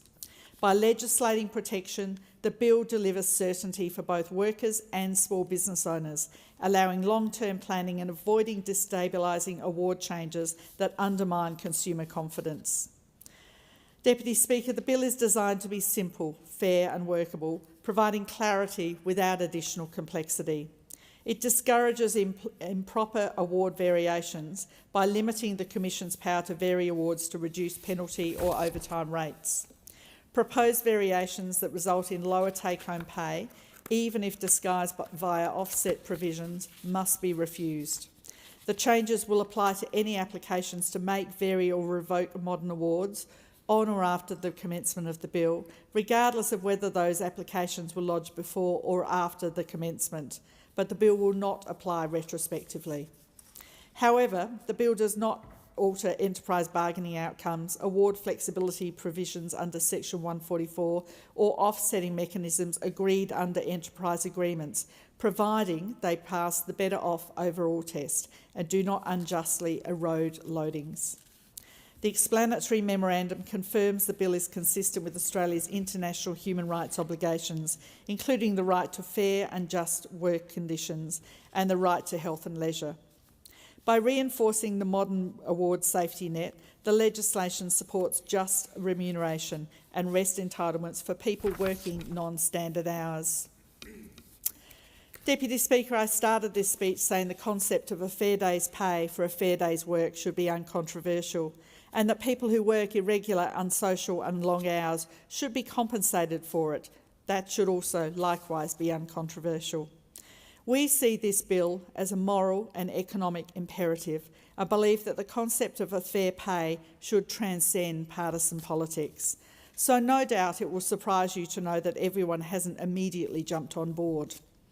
Some employer groups, particularly representing retail, hospitality and banking interests, have opposed it, and the opposition, I understand, is yet to commit to a position. We saw the Shadow Minister yesterday try to delay this legislation. Employer groups argue that they should retain the freedom to negotiate away loadings in exchange for higher base pay. However, we know that such deals often disproportionately disadvantage award-reliant workers whose hours coincide with penalty times. The bill does not outlaw bargaining, it simply ensures that no one ends up worse off. Opposing it, therefore, seems to indicate an intention to make the worker worse off. Another criticism is that the bill would undermine the Fair Work Commission's role. However, under this legislation, the Commission remains free to interpret and apply awards, providing it upholds the newly legislated principle. This bill does not remove independence. It ensures awards maintain their purpose as a protective floor. A third concern raised is a concern that this will affect business viability. And while we recognise small business face challenges, this bill is carefully crafted to avoid causing undue hardship. It exempts flexibility terms and only restricts award variations that reduce worker entitlements. The government has committed to consulting small business stakeholders as the bill proceeds. Deputy Speaker, the Albanese government is a government that cares about the rights of workers. We know that as a society, as an economy, we only profit when we all profit. No one held back, no one left behind is a statement that says we're all in this together and we need to look after each other. And this bill goes to protecting the rights at work of some of our more vulnerable workers, young people, women, shift workers, part-time and casual workers. In the last term of government, we passed a raft of industrial relations legislation, which went to making the lives of Australian workers better so they can get ahead. Secure jobs, better pay, introduced multi-employer bargaining, ended pay secrecy and strengthened gender pay gap measures and pay equity. Protecting Worker Entitlements Act expanded parental leave and embedded superannuation in the National Employment Standards. Closing loopholes, Part 1 criminalised wage theft and introduced the same job, same pay provision for labour hire workers. And Part 2 introduced minimum standards for gig workers. Right to disconnect laws allowed workers to refuse unreasonable contact outside work hours. We backed a pay rise for minimum paid workers, aged care workers and childcare workers, and now we are legislating to protect penalty and overtime rates. This is a government that has the back of workers, and we are legislating to make sure that workers also benefit from the prosperity of this wonderful country. This bill is about principles of fairness, decency and dignity. It anchors in law a protection that millions of Australians depend upon. It reflects our commitment to safeguarding lowest paid workers amid economic pressures, and it reaffirms the integrity of Australia's modern award system. I'd like to thank the Minister for this latest tranche of legislation, and I commend the bill to the House. The question is that the amendment be agreed to, and I call the member for Robertson. Thank you, Deputy Speaker. And today in this chamber it is with great pride that I speak on this bill, one that protects the penalty and overtime rates of Australian workers, a bill that goes to the very heart of Labor values. The protection and safeguard of the working men and women of this country. Penalty rates are a critical pillar in Australia's industrial and employment relations framework, and one that Labor has always fought for, and one that we will continue to fight for now and into the future. Penalty rates are a lifeline for millions of Australians, and they are not a perk. Penalty rates are not a privilege. They are recognition of the sacrifices made by millions of workers. Workers who give up their weekends, who give up their nights, who give up their public holidays, their precious time with their families, with their loved ones, in order to keep our great country running. They are the retail worker who open up the shop on a Sunday. It's a cafe worker who's serving you your coffee. It's the nurse working on Christmas and New Year's Day, and it's the aged care worker on Anzac Day who is looking after our most vulnerable. For many, especially our young people, Deputy Speaker, penalty rates can be the difference between scraping by or saving for a better future for themselves and saving for a better future for their family. Yet time and time again, election after election, debate after a debate, we have seen attempts by some to undermine and to cut penalty rates and overtime rates, and that is a shame, Deputy Speaker. It is often under the disguise of workplace modernisation and workplace flexibility, but let's call this for what it is. It's the erosion of dignity. It's the calculated effort to weaken the value of the worker and to strip away compensation for unsociable hours and shift the balance further in favour of profit and further away from people. Deputy Speaker, the economic arguments made by those seeking to cut or to slash penalty rates are flawed at best. They say to cut penalty rates will create more jobs. Well, we know it doesn't.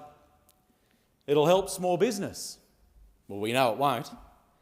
And workers will benefit in the long run. Well, no, they won't, Deputy Speaker. What happens when you cut penalty rates? People, working men and women of Australia, have less money in their pockets. They spend less at their local cafe. They delay filling that prescription. They cancel a class. They cancel a dental appointment, a dental checkup. They cancel a trip to see a family. The economy slows, not because of this conjured up concept that people are lazy, but because they're stretched too thin. Wage-led growth is not some abstract economic theory, it's common sense, Deputy Speaker. When working people earn a decent living, they often spend that money in their communities.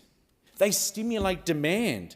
They keep our local businesses afloat, and yes, they pay tax, supporting the very services that we all rely on, our schools, our hospitals, our transport systems. They buy coffee.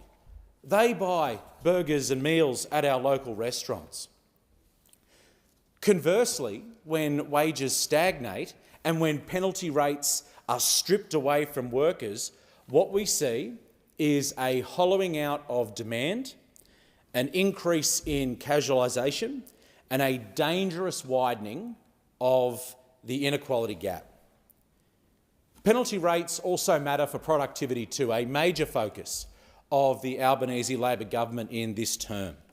Because when you pay people fairly, they stay in their employment. They show up, they learn, they do more. They become experienced, they become dependable, they become proud of the work that they turn up to do. And that's how you build a skilled and that's how you build a productive workforce, Deputy Speaker, not by slashing the pay and churning through underpaid staff like they're disposable. Young Australians are particularly vulnerable to these attacks on penalty rates, these attacks on overtime rates. Let's remember they are overrepresented in sectors like hospitality and retail, which are among some of the lowest paid in our economy. Stripping penalty rates from young workers is more than just unfair. It's short-sighted and it is economically reckless. How can they save for a home? How can they plan for a life when their income is subject to the whims of a workplace deal or a regulatory backflip? We should be building a future that asks the next generation. We should not be building a future that asks the next generation to accept less pay, less stability, less opportunity than the one before them. Deputy Speaker, the Labor Party stands for fairness. We always have. It's in our DNA. We believe that workers should not have to fight for the crumbs at the end of the table. They deserve a seat at that table. They deserve pay that reflects not just the hours that they work, but the hours that they sacrifice. It's the birthdays, it's the barbecues, the weekends away. It is the time with their children that they are sacrificing. Penalty rates are about justice. They are about balance. And above all, they are about respect for time, for effort, and for the people who carry the weight of this country on their backs every single day, every minute of every hour. So to those who seek to abolish, or those that seek to diminish, or those that seek to block penalty rates like we saw the Shadow Minister do yesterday, I say this: you aren't pursuing reform, you are pursuing regression. You are not supporting small business, you are punishing workers. You are not modernising this economy, you are eroding its very foundations, and that is of fairness and that is of equality. Deputy Speaker, let us be clear here today. The Australia we should all be fighting for is one where work is valued, effort is rewarded, and no one is left behind simply because they don't work Monday to Friday, 9 to 5. That is why this government, the Albanese Labor government, will always defend penalty rates, whether it be in this chamber or out in our community. We will always fight to secure and safeguard penalty rates. We will stand with every nurse, every retail assistant and every shift worker who simply wants to be paid fairly for the time that they sacrifice. Because in the Labor Party, we don't just talk about supporting workers, we act. So, in closing, to outline this bill, the Fair Work Amendment Protecting Penalty Rates and Overtime Rates Bill 2025, it adds a new section, 135A, to the Act to establish a clear principle that when exercising its powers to make, vary or revoke modern awards, the Fair Work Commission must ensure that specified penalty or overtime rates are not reduced. And modern awards do not include terms that substitute employees' entitlements to receive penalty rates or overtime rates where those terms would have the effect of reducing the additional remuneration any employee would otherwise receive.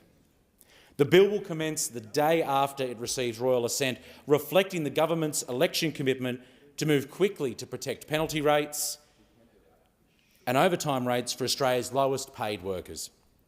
It will ensure award-reliant workers continue to be fairly compensated for working overtime, unsocial, irregular or unpredictable hours, weekends, public holidays or shifts. The bill preserves the Commission's existing powers under Section 144 to insert flexibility terms into its award that allows employers and employees to enter into individual flexibility arrangements, including to vary penalty and overtime rates as long as the existing legislated safeguard of ensuring they are better off compared to the standard terms is met. The bill also preserves the Commission's existing powers under Section 160 of the Act to vary a modern award to remove any ambiguity, uncertainty or correct an error.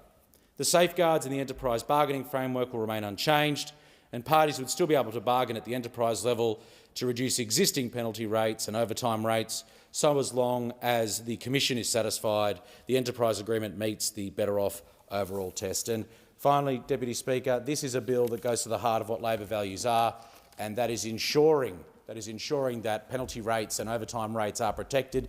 It is ensuring that we protect the fairness and equality and dignity of all workers right across this country, not just on the New South Wales Central Coast, but right across New South Wales and right across Australia. And I know that as the federal member for Robertson, I will continue to defend that, and I know that everyone on this side of the chamber will continue to defend penalty rates. And we know from the shenanigans that were undertaken yesterday by the Shadow Minister that the Liberal Party really don't have any concept of what workers' dignity effort is. All they do is simply talk and don't act, and that's what the Labor government does here. On this side, it is act in the best interests of working Australians. Thank you, Deputy Speaker.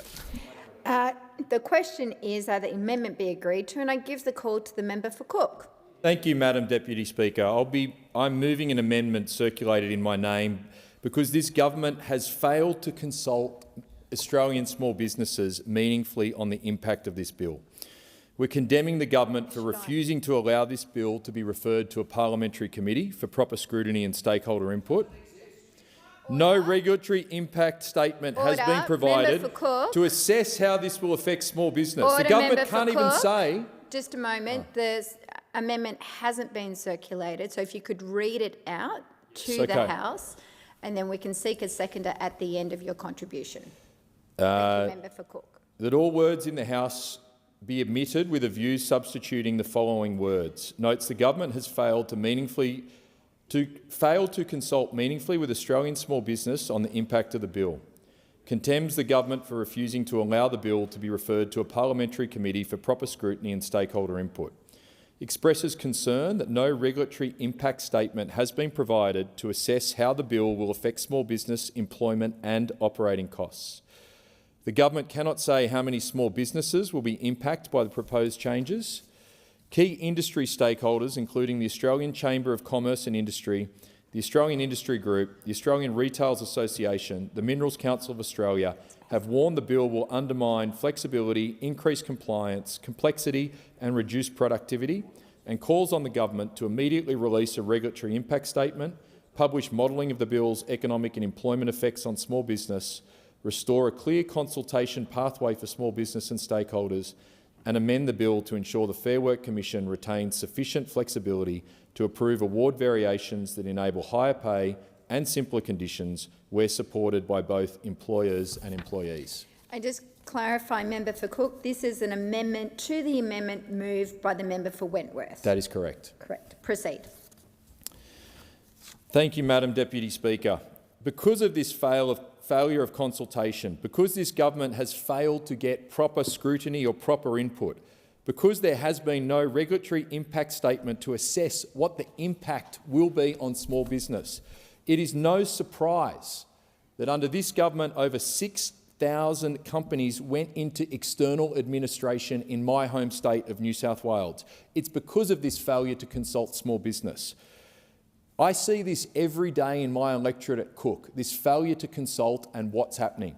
If we look at Caringbah, a major retail site in the heart of my electorate that is now dilapidated, small businesses are leaving, Maverick's Chicken Shop is closed, the local dance studios have closed, and it's not even small business that's now closing because of this failure to consult business like the government has done with this bill. For example, we have had a former Franklin supermarket purchased by Aldi that has been closed for 11 years.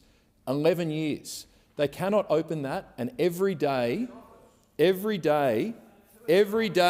is getting worse and worse. 6,000 closed just last financial year alone.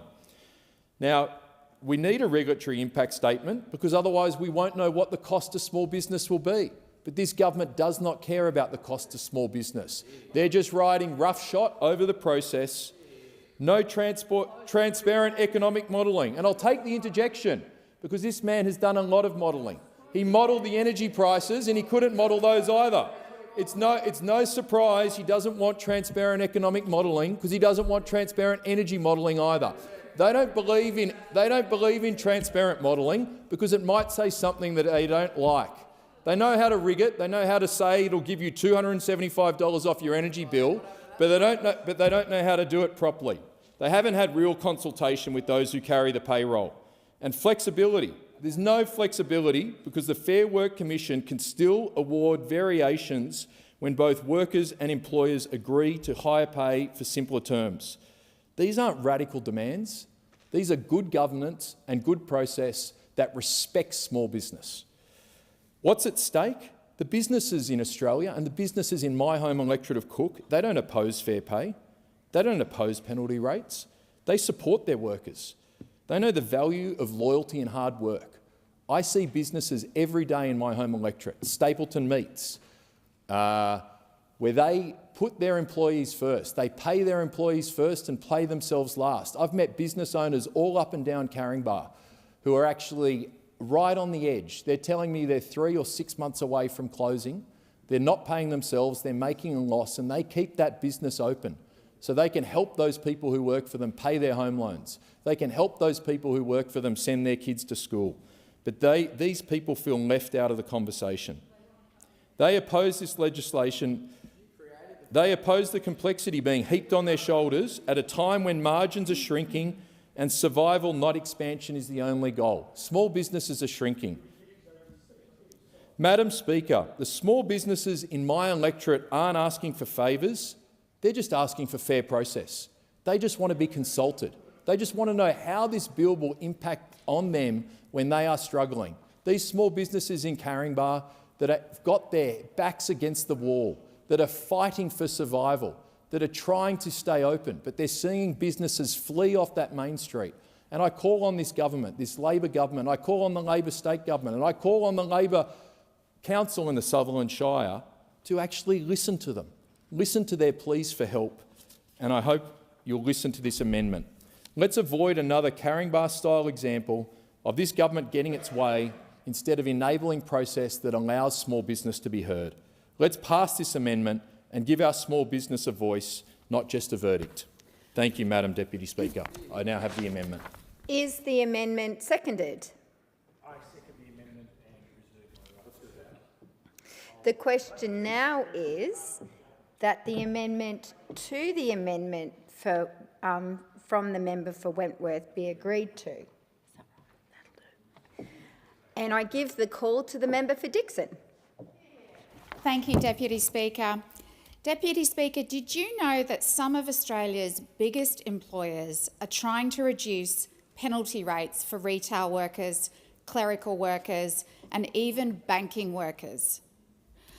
Big retailers like Coles, Woolworths, Kmart and Costco are currently pushing to scrap penalty rates in the Fair Work Commission. We know, if successful, this would leave hundreds of thousands of low-paid workers worse off. That is why we introduced new laws to protect penalty rates and stop take-home pay packets from being lowered. Because we know young people, students and families, and in particular low-paid women, need those penalty rates to pay the bills and get ahead.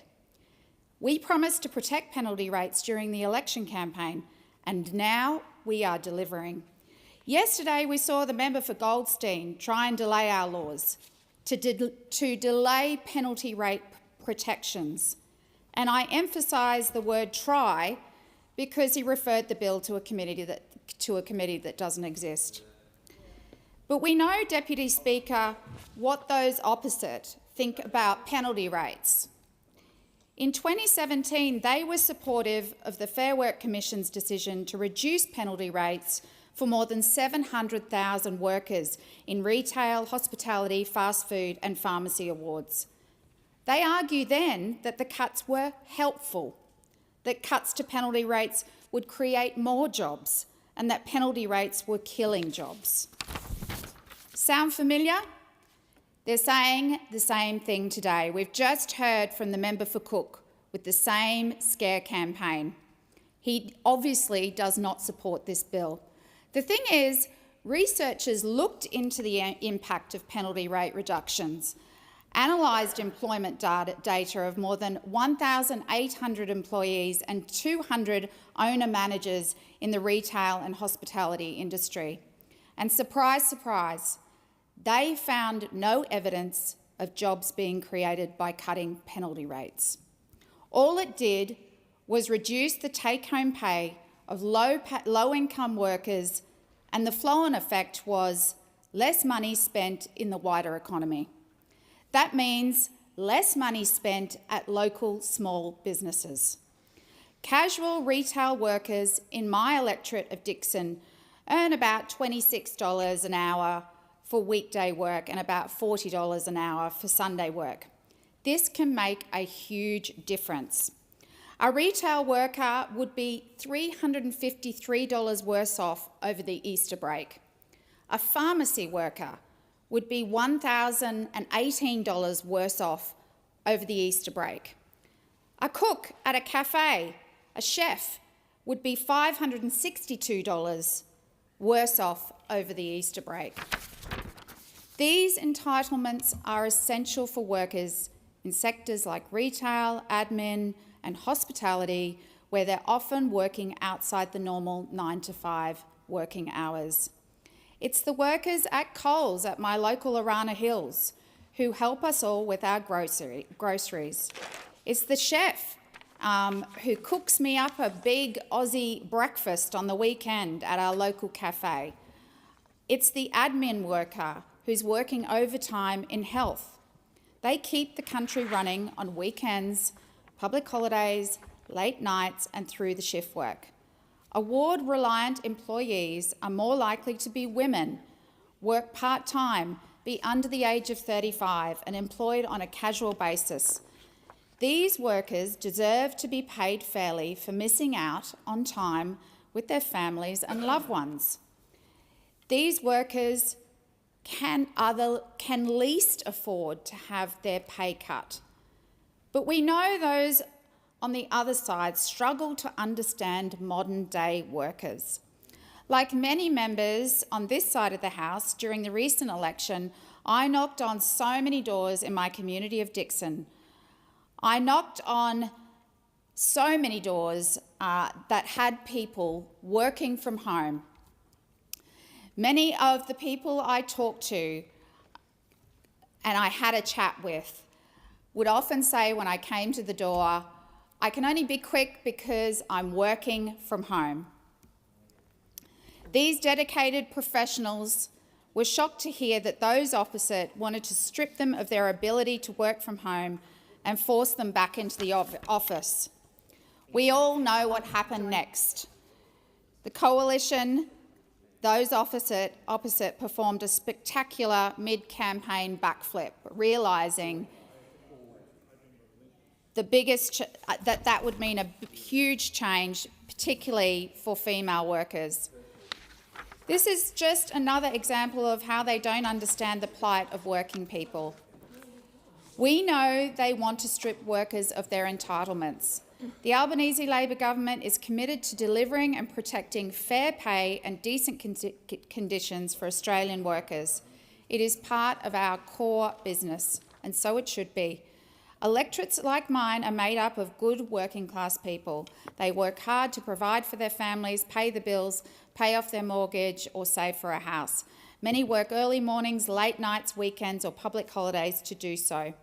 We took to the election a commitment to protect the penalty rates of modern, award-reliant workers, and that's exactly what we're doing. This builds on the Albanese Labor government's strong record of protecting and improving workers' rights and conditions. This government has advocated to the Fair Work Commission for minimum and award wage rises every single year since we were elected in 2022. We banned pay secrecy clauses and criminalised intentional wage theft. We stopped the underpayment of workers through the use of the labour hire loopholes. We ended the forced permanent casual loophole, providing a proper pathway to conversion for casuals who want it.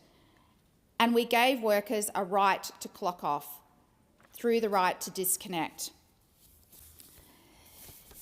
This bill adds a new section 135A to the Act to establish a clear principle that when exercising its powers to make, vary or revoke modern awards, the Fair Work Commission must ensure the specified penalty or overtime rates are not reduced, and modern awards do not include terms that substitute employees' entitlements to receive penalty or overtime rates where those terms would have the effect of reducing the additional remuneration any employee would otherwise receive. The bill will commence the day after it receives royal assent, reflecting the government's election commitment to move quickly to protect penalty and overtime rates for Australia's lowest paid workers. It will ensure award-reliant workers continue to be fairly compensated for working overtime, unsocial, irregular or unpredictable hours, weekends, public holidays or shifts. The bill preserves the Commission's existing powers under Section 144 to insert flexible terms into awards that allow employers and employees to enter into individual flexibility arrangements, including to vary penalty and overtime rates, as long as the existing legislated safeguard of ensuring they are better off compared to the standard terms is met. Ensuring they are better off. Those words are so important. The bill also preserves the Commission's existing powers under Section 160 of the Act to vary a modern award, to remove an ambiguity, uncertainty or to correct an error. The safeguards in the enterprise bargaining framework remain unchanged. Parties would still be able to bargain at the enterprise level to reduce existing penalty rates and overtime rates, so long as the Commission is satisfied the enterprise agreement meets the better off overall test, ensuring that the take-home pay of these low-paid workers is not reduced. Incredibly important. I say to the people of Dixon, are you working this weekend? You've earned every single cent of your penalty rates. And thanks to this bill, we will help protect that right. Thank you, Speaker. The original question was that this bill be now read a second time. To this, the Honourable Member for Wentworth moved as an amendment that all words after that be omitted with the view to substitute other words.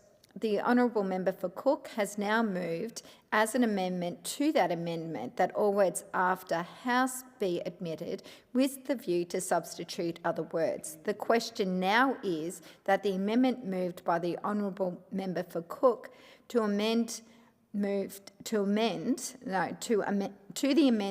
moved by the Honourable Member for Wentworth be agreed to. Mouthful.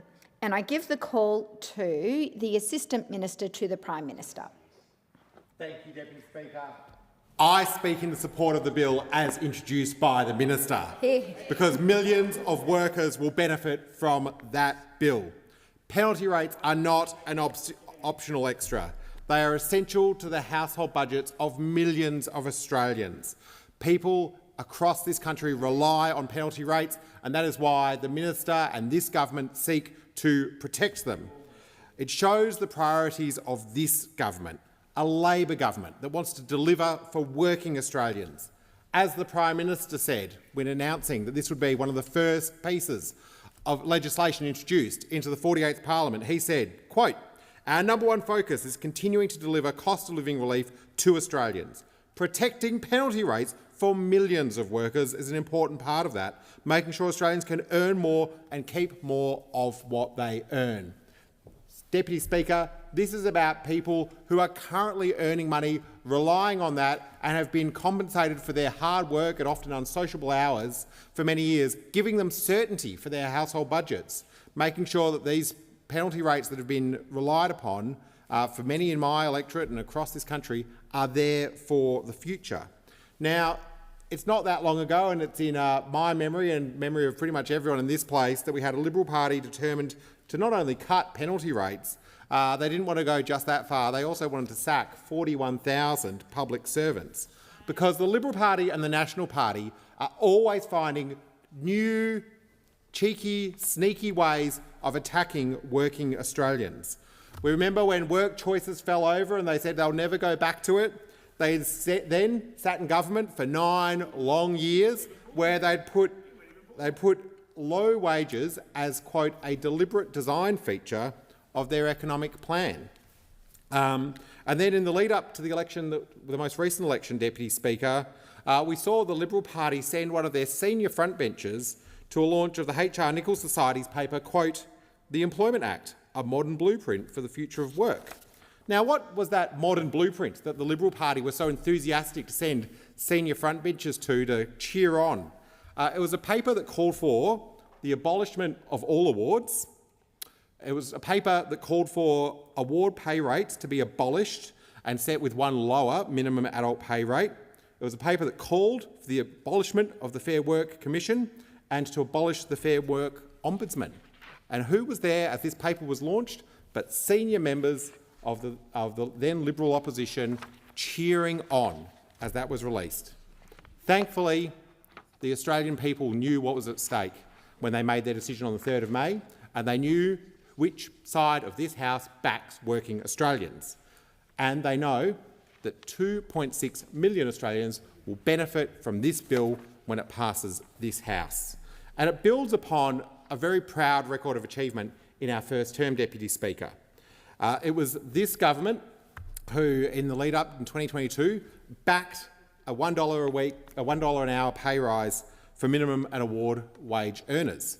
At the time, that was roundly criticised by those opposite, but as we saw, as the history books will show, it was good for working people, particularly at a time where we had high inflation driven by global events. We've brought legislation in over the last term to reinvigorate our bargaining system, meaning that employers and workers can reach agreements in their workplace, resulting in higher wages, better conditions and better productivity. That's what the enterprise bargaining process is all about. We introduced legislation and passed legislation that put gender equality and job security as new principles of the Fair Work Act. We banned pay secrecy clauses, which we know were disproportionately affecting women and holding wages back. We criminalised wage theft, making sure that some of the practices we'd seen were well and truly outlawed under the laws of this land. We stopped the underpayment of workers through the use of labour hire loopholes. Some in this place still advocate for those loopholes to be reopened. We closed them, and proudly so.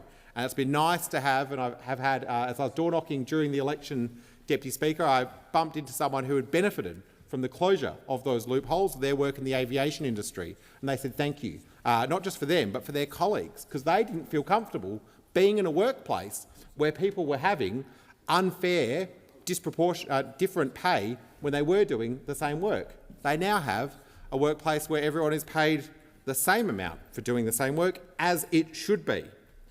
We also gave workers the right to clock off, the right to disconnect, meaning that work doesn't follow you 24 hours a day, 7 days a week. And again, our government, very proud of having introduced that, very proud of recognising that there is a time for work and there are reasonable expectations the employer can have on contacting their employees, but that doesn't mean that every hour of the day you need to be bombarded by phone calls, text messages and everything else.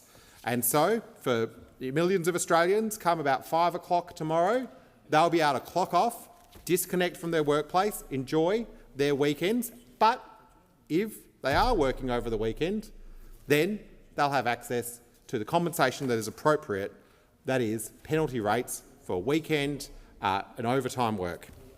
And that's what this bill does. It delivers on our government's key election commitment to protect penalty rates. The bill ensures that if you rely on the modern award safety net, if you work weekends, public holidays, early mornings or late nights, then you will have your wages protected. You deserve laws that ensure your pay will not go backwards. Penalty rates matter and overtime rates matter. They are an essential part of the modern award safety net, which supports some of the lowest paid workers in our country and some of the hardest workers in our country. Relative to all employees, we know something about those who rely on the award. What we know about those who rely on the award is they are more likely to be women. They are more likely to work part-time, they're more likely to be under the age of 35, and they're more likely to be employed on a casual basis. For many modern award-reliant employees, penalty and overtime rates are not optional extras. They are a critical part of their take-home pay. They do rely on this money. And if I think about my electorate of Perth, where you've got huge employment in retail and hospitality, servicing some of the busiest workers in our country, in some of the most culturally important parts of our city, I think of those workers and I think I wouldn't be able to look them in the eye if we were to be, in this place, allowing their take-home pay to be drastically cut, especially when they're working in the CBD or Northbridge, late nights, on a Saturday night, on a Sunday, servicing people while others are enjoying their leisure time. And that's why it's important that this bill does pass. And if I go to the specifics of how this bill will operate, what the bill does is add a new section, 135A, to the Act to establish a very clear principle that when exercising its powers to make, vary or revoke modern awards, the Fair Work Commission must ensure that, quote, the specified penalty or overtime rates are not reduced and modern awards do not include terms that substitute employees' entitlements to receive penalty or overtime rates where those terms would have the effect of reducing the additional remuneration any employee would otherwise receive. In simple terms, for those of us who don't follow industrial relations legislation as closely, it's about fairness. It's about fairness for people who work those unsocial hours. It's about fairness for people who've relied on these penalty rates for years and years and are now seeing some seek to remove that certainty that they've otherwise had. It's also about having incentive for people to do those unsocial hours. It's about making sure that we can have the labour that we need for the services Australian people rely upon in our economy. And I'd say fairness is a fundamental Australian value. We do believe that people should be paid appropriately for the work they do, and we do believe in compensating people for those unsocial hours. Sadly, we have seen a sustained effort from certain employers to roll up penalty and overtime rates into a single rate of pay, leaving some employees worse off. And we know that the Fair Work Commission is currently considering proposals from employers in the retail, clerical and banking sectors to cut penalty rates of lower paid workers who rely on modern awards. This bill ensures that applications like these, where we have applications like these, no worker sees their pay packet reduced. It protects the integrity of the modern award system and ensures workers are properly compensated for their work. It also seeks to protect Australia's low-paid workers from future wage cuts. It's about respecting the millions of Australians who work those public holidays, weekends, late nights, early mornings to keep Australia going. It's about making sure the safety net does what it needs to do, protect those most in need. And my final comments, Deputy Speaker, I just want to put this into the context of what we've been able to achieve over the last 3 years. We are a government that has proudly backed pay rises for those on the minimum wage. We've proudly backed those pay rises. And we saw on 1 July of this year a 3.5% pay rise. Welcome news for some 3 million Australians who rely on that national minimum wage decision. But I want to put that in context of what does it mean over the last 3 years. Since Labor has came to government, we've seen the national minimum wage increase by $4.62 per hour. That's $4.62 more going into the pockets of people every hour they work.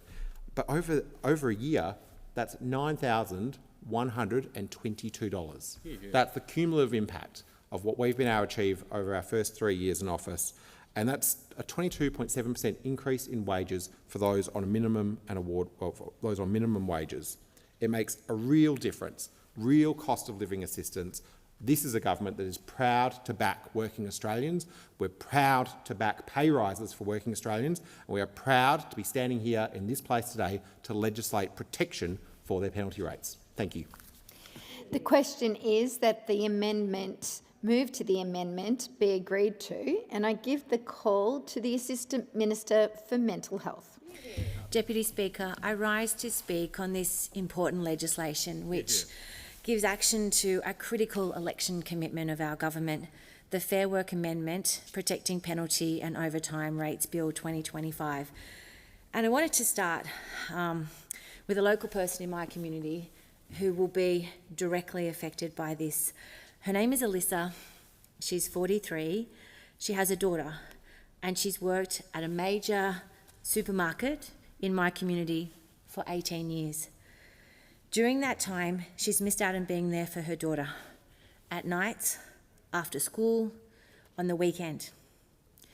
Deputy Speaker, she needed to work those hours for the extra pay, the penalty rates provided. She was not there to help her daughter with homework. She was not there to read to her or to tuck her into bed at night. Her daughter missed out on playing sports and other activities of an afternoon or on weekend because her mum simply had to work. It also affected her daughter's well-being, as her mum was not around for her because she had to work those long hours on the evenings and in weekend. She said that she often went to work when she was sick because if she stayed home sick, she would lose her penalty rates.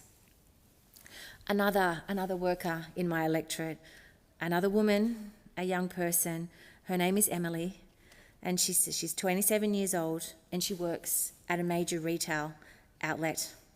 She said she's currently expecting her first little girl and in the midst of moving houses, and on her normal rates it's a struggle to be able to afford the basic necessities. But with penalty rates, it lets her breathe. It gives her room to be able to save a little for her bubba and to help her to move, to make sure that, as she says, her new little family has a roof over their heads. It also helps in times when the bills pile up with costs of rent and rego are due. And she said for her, penalty rates help people, and for other people like her, not just financially, but with their mental health and well-being too. She says people make the sacrifice to work the extra day or extra hours to be able to breathe and relax, to be able to maybe share a dinner with friends and not have to worry about the bills. Deputy Speaker, that's why this legislation is important. That's why we committed to it in the election campaign, and that's why we're making sure that it goes through the House now so that workers, as soon as 5 o'clock tomorrow night, might know that these penalty rates and overtime rates are protected.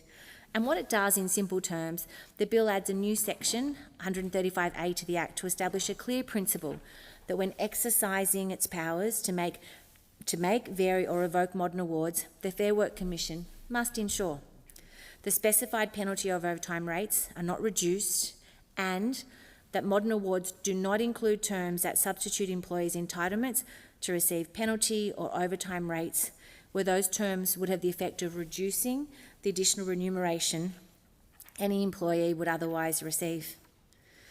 And the timing is really critical. It's important because this bill will commence the day after it receives royal assent, reflecting our government's election commitment to move quickly to protect penalty and overtime rates for Australia's lowest paid workers, including Elise, who's expecting her new baby in my community. It'll make a real difference, a tangible difference. As I've just said, it'll give people the time to breathe, to be able to enjoy their families, to feel supported, to have stability, to know that they're safe.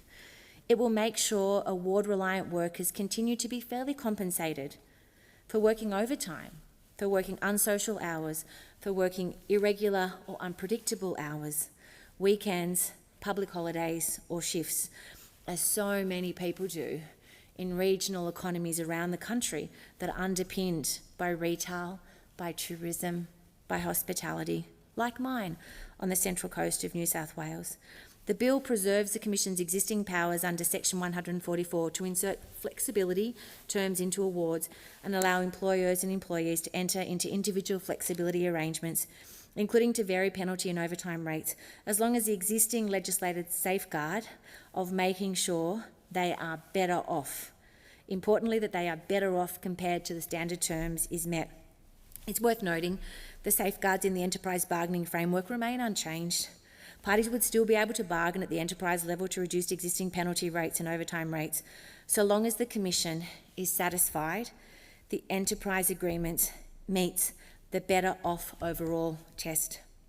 Deputy Speaker, this bill strengthens existing protections by preventing the Commission from making or varying award terms where they reduce an overtime rate or penalty rate, or substitute an overtime rate or penalty rate where it has the effect of reducing the take-home pay attributable to the overtime or penalty rates any employee would otherwise receive.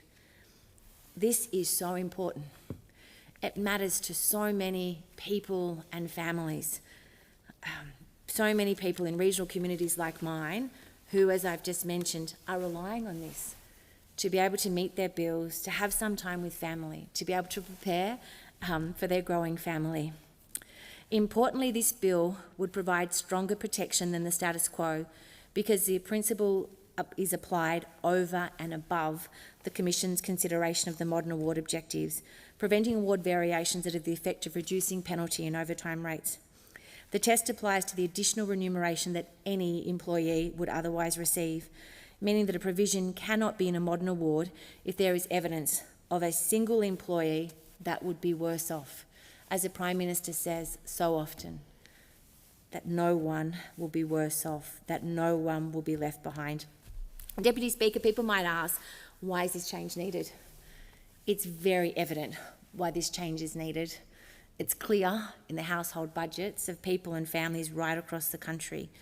And we've seen a sustained effort from certain employers to roll up penalty and overtime rates into a single rate of pay, leaving some employees worse off. The Fair Work Commission is currently considering proposals from employers in the retail, clerical and banking sectors to cut the penalty rates of lower paid workers who rely on modern awards.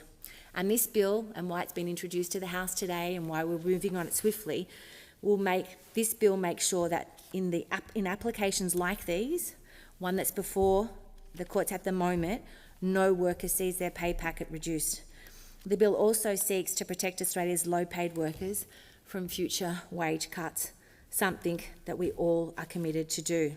And Deputy Speaker, as I said, there is an urgency, something that is a top priority for our government, something that we committed to in the election campaign and something that we're doing right now in this first sitting fortnight, because some employers in the retail, clerical and banking sectors have made applications to the Commission to trade away the penalty rates of lower paid workers, leaving some workers worse off. That's why we want to see this legislation pass as soon as possible, so that the Commission is able to apply this principle in considering those proposals. Of course, Deputy Speaker, we've already seen the Shadow Minister come out criticising these laws, because we all know the Coalition doesn't believe in protecting workers' wages or upholding the award safety net, or doesn't really recognise the other benefits to this, to people's well-being, that certainty, that stability, that financial security gives to people and families. But I need to be really clear. This legislation is aimed at protecting existing penalty and overtime rates. Enterprise bargaining remains a key pathway for employers to achieve flexibility and productivity gains, rather than relying on the erosion of the minimum safety net of wages and conditions. Deputy Speaker, the bill introduces a high-level principle, not a prescriptive rule, making it simple, fair and workable. Penalty rates and overtime rates are fundamental entitlements to modern awards that must be preserved. And I note in the chamber my colleague, Assistant Minister and Member for Cooper, who has dedicated so much of her working life to these principles, to advocating them, to upholding them. And I'm so proud to stand along colleagues like the Member for Cooper whilst we debate this legislation. And as Minister Ridgeworth has made clear, this bill does not impose any additional costs or red tape and does not force employers to bargain. And as I said, enterprise bargaining remains a key pathway for employers to directly negotiate with employees and their unions, importantly.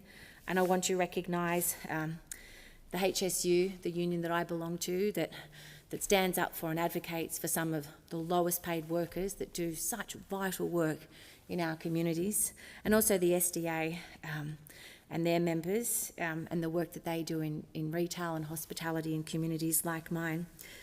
Deputy Speaker, in concluding, we were clear back in 2023 when we requested the Commission commence a modern award review, as we are now, that those efforts to make the awards easier to use should not be at the expense of workers' entitlements. Deputy Speaker, and this legislation importantly builds on our strong record, our track record of achievement in our first term, including advocating to the Fair Work Commission for minimum and award wage rises every single year since we were first elected in 2022, embedding gender equality and job security as new Fair Work Act objects, banning pay secrecy clauses, criminalising intentional wage theft, stopping the underpayment of workers through the use of labour hire loophole, introducing world-leading minimum standards for road transport workers, ending the forced permanent casual loophole, providing a proper pathway to conversion from casuals who want it. And I know many people that I worked with as a pharmacist who do such important work in communities who have been able to benefit through many of these changes. And we've given workers a right to clock off, to the right to disconnect, so important for people's mental health and well-being in our digitally connected lives. Deputy Speaker, I commend the bill to the House and look forward to the tangible difference it will make, the real meaningful difference it will make to people and families in my community on the Central Coast of New South Wales and right around the country. And I also look forward to welcoming Minister Ridgeworth to my electorate next week to meet with local workers who will directly benefit from this reform. Thank you. The question is that the amendment move to the amendment be agreed to, and I give the call to the Assistant Minister for Social Services. Thank you, Deputy Speaker. And I rise today to commend not just a piece of legislation, but a promise that has been made to the Australian people, to our workers, a promise to introduce the Protecting Penalty and Overtime Rates Bill, a fight that many of us have been waging for years, including yourself, Madam Deputy Speaker. I stood with this struggle wearing many hats as Assistant Minister in the Albanese Labor Government, as the President of the Australian Council of Trade Unions, as the Secretary of the Australian Nursing and Midwifery Federation, and most importantly, as a shift worker myself. As a nurse, as a retail worker, as a hospitality worker over my life, I know what it means to miss birthdays, to miss barbecues, bedtime stories, bath time, precious moments with your kids and your family, because your shift doesn't end when everybody else's day begins. I know what it's like to work during those silent hours of night where your only friends are the owls, the bats, or anyone coming home from Revolver. In the aftermath of all those odd hours resides a consistent state of jet lag too. You know, when I was a young mum with baby twins, my husband and I bought our first house. It was in 1987. He was an apprentice chef, earning at the time about $180 a week, which wasn't a great deal of money even back then. So, with 2 young babies and with interest rates soaring around 18%, if anyone can remember when that happened, we were in real dire financial straits. I decided to work permanent night shift because I knew that the penalty rates would get us over the line. I worked 7 nights on and 7 nights off. For anyone who's had to do this type of nighttime rotation, it is gruelling. You come home in the morning, I would get the kids ready for daycare, I'd give them their breakfast, get them dressed. My husband would well and truly have been gone by the time that happened. I'd get them to childcare, I'd fall into bed and always manage about 4 hours, and if I was lucky, 5 hours sleep before I had to get up and pick them up again. This was really hard. It does terrible things to your circadian rhythms, it's not to mention your mental health. But I did that for about 4 or 5 years. It got us through some really terrible times. I can certainly tell you that no one is sacrificing that much of their life for a luxury bag or watch. You see, Deputy Speaker, despite what any unscrupulous employer may tell you, penalty rates are no luxury. For millions of Australians, penalty rates are compensation for missing out on those cherished moments and milestones of life. And for many Australians, penalty rates are a survival fund, determining whether someone has enough to eat, enough to be housed, to pay their bills. Because you see, often our penalty rate workers are some of the lowest paid in this country. They're our cleaners, our retail and hospitality workers, they're our care economy workers. They're in our hospitals, our aged care centres, our fast food restaurants, supermarkets, pubs, schools, emergency services. Often their employment is casual, insecure and unreliable, and we know all too well who is more likely to be in casual and insecure work. It's women and those with caring responsibilities and our young people. I don't believe anyone trying to balance caring for their babies or an ageing parent should lose fair compensation. And I don't believe our young people balancing TAFE or university should lose fair compensation either. You know, when I was ACTU president, I was asked by a journalist in a public forum, how could I possibly justify nearly $100 an hour for a shift worker? And I looked at that journalist, he was a very senior journalist, and I thought to myself, Deputy Speaker, I wonder how much you actually earn a year, because the worker that was getting nearly $100 an hour on possibly one single day of the year, I can't even remember, it might have been working New Year's Day or something, would earn over the year at that time around $30,000 a year. These are not highly paid people. And I said to the journalist, I bet you get paid nearly triple that much. And nobody asks you how we justify your salary. The Albanese Labor government believes in fairness and opportunity, and that's exactly what this bill is about. However, fighting to protect penalty rates is not a mere value statement of the Labor government. It's a very real and constant threat. Back in 2015, we saw, when I was president of the ACTU, and over that whole period of time that I was in the trade union movement, we saw employer after employer front the Fair Work Commission begging for cuts. They argued they needed flexibility and efficiency, but really what that meant, it was another word for cheaper labour. I used to joke with my members that flexibility was really the F word. I remember the Restaurant and Catering Association argue to abolish loadings, and their CEO famously said, well, unions can't mount this argument around going to church, implying that nobody actually anymore went to church and that weekends were meaningless, as though time with your kids, your friends and the rest of your community were irrelevant. In fact, a long-standing trope was that weekends no longer existed. Everybody worked 24/7 now. Weekends are not a thing anymore. They don't need to be compensated for it. But as I said then, and I will say it now, the day they play the Rugby League Grand Final on a Tuesday morning is the day you can tell me there's no such thing as a weekend. Because the world still runs on a weekly rhythm, and an absolute majority of workers still work Monday to Friday, and yet the cuts keep coming. I read in the paper, in The Australian actually a few months ago, that the Australian Industry Group was pushing to gut the Clark's Private Sector Award, and if they got their way, workers in admin, banking and finance, many of them young women, could lose up to $16,000 a year. That's a lot of money when you're on a low wage to start with. No penalty rates, no overtime and no breaks. Just more profits for the top and less dignity for the people who make those profits possible.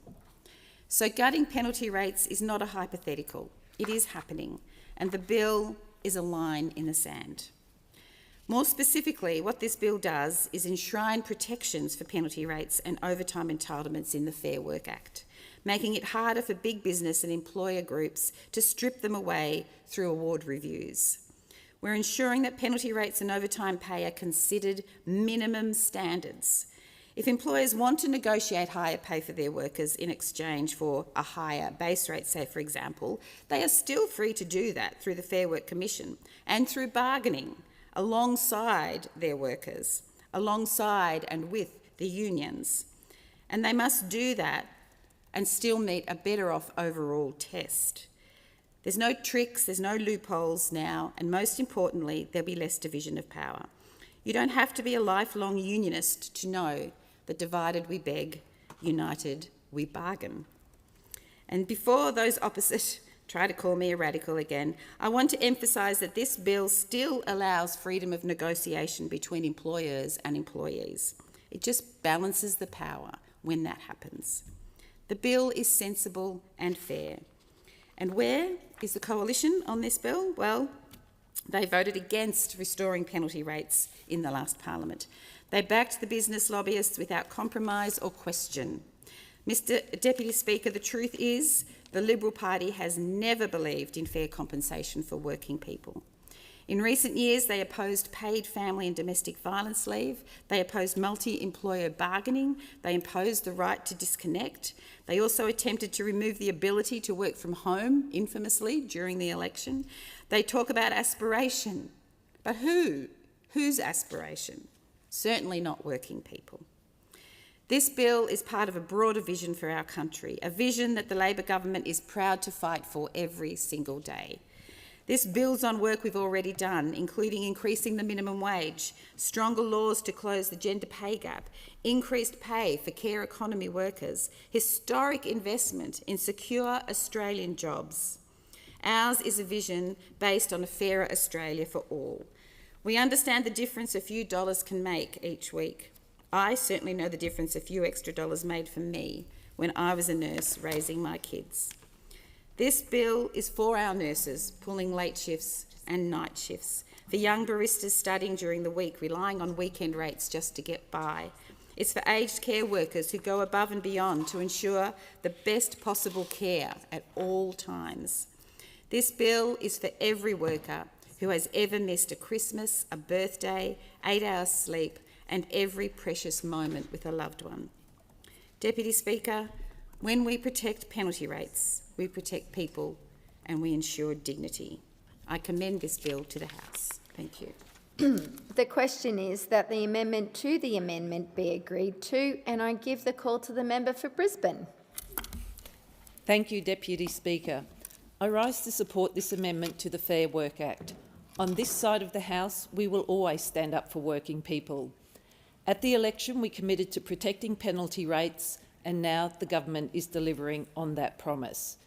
If you work weekends, public holidays, early mornings, late nights, if you rely on penalty rates through the modern award safety net, you deserve your penalty wages protected.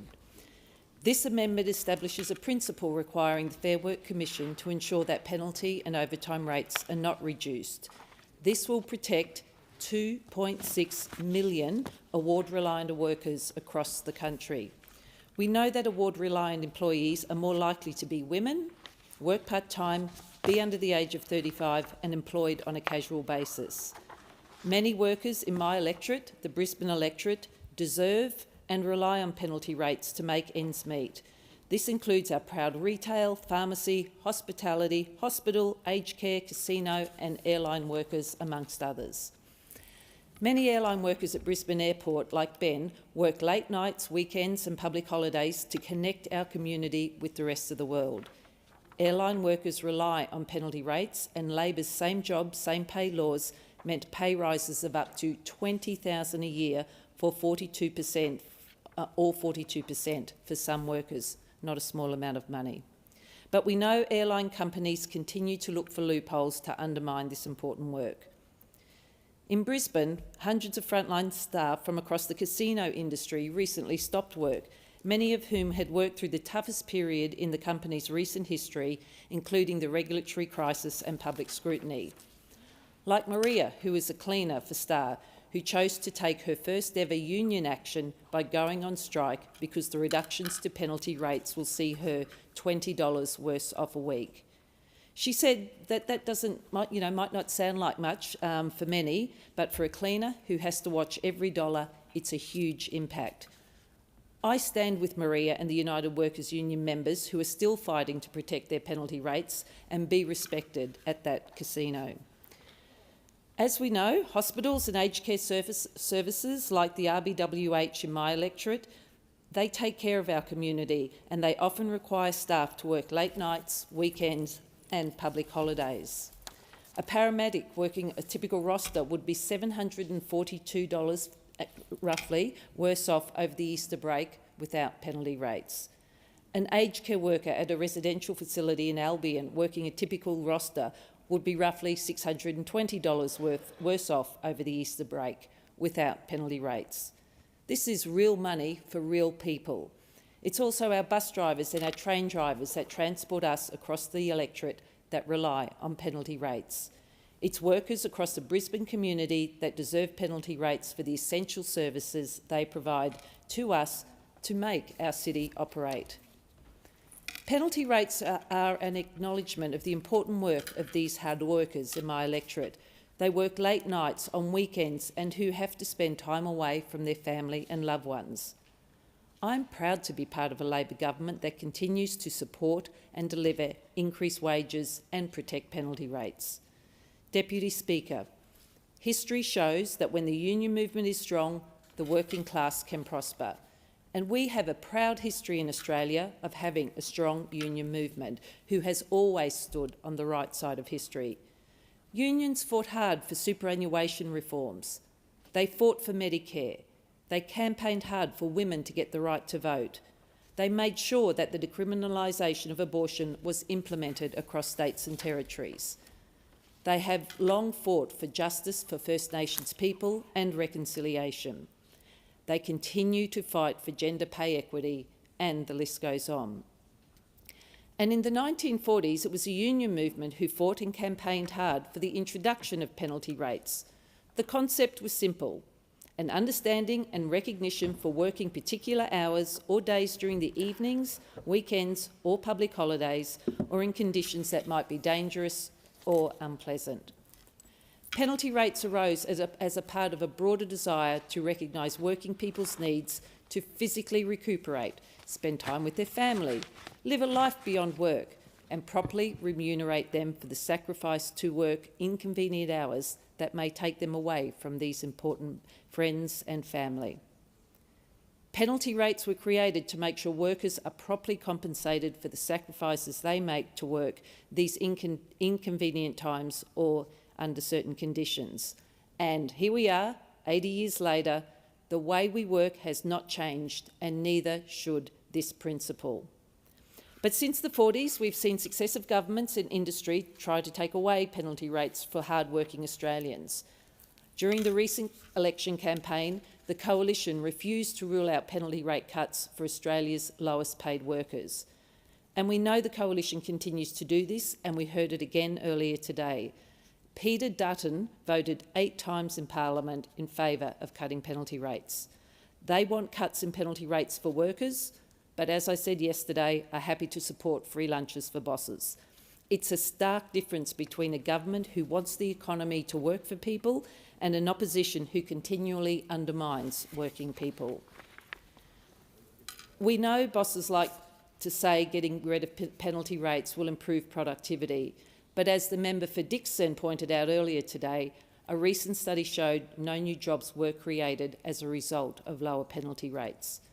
Lowering pay for workers is just a cost-saving exercise to boost business and company profits at the expense of working people. Right now, there are submissions before the Fair Work Commission from industry and business associations who want to strip away penalty rates. The Coalition also oversaw stagnation for nearly a decade and let inflation rise and left the country with falling real wages. When the Albanese government first came to office, real wages were falling 3.4% and had gone backwards for 5 consecutive years. Since taking office, the Albanese Labor government has always advocated for wage increases. Their recent submission to the Fair Work expert panel recommending it award an economically sustainable real wage increase was successful. Penalty rates and wage increases must never go backwards. To do so would erode intergenerational fairness and the concept of a fair go for all. As I mentioned in my first speech, restoring intergenerational fairness is a key part of my focus as Brisbane grows towards the next decade. This is an issue that is incredibly close to my heart. I saw the first-hand damage when governments, like the Conservative Bjelke-Petersen government, sacked and targeted workers, their families, and even my community during the CCREB dispute. And that's why I will always stand to protect penalty rates and wage increases. And it makes me incredibly proud to be a part of a Labor team and a union movement that continues to lift wages and therefore lift all Australians. Change only happens when workers support each other, the union movement is strong, and governments take action to ensure workers are not worse off. But we know there is more work to do. Working people continue to face cost of living pressures, which is why the Albanese Labor government is doing everything it can help in this regard. Last term, we delivered a tax cut for every Australian taxpayer. We delivered $300 in energy bill relief for every Australian household and $325 for small businesses. We tripled the bulk billing incentive for people who need to see their GP most often, including pensioners, concession card holders and families with children. We restored bulk billing for 11 million Australians, creating additional 6 million bulk billed GP visits.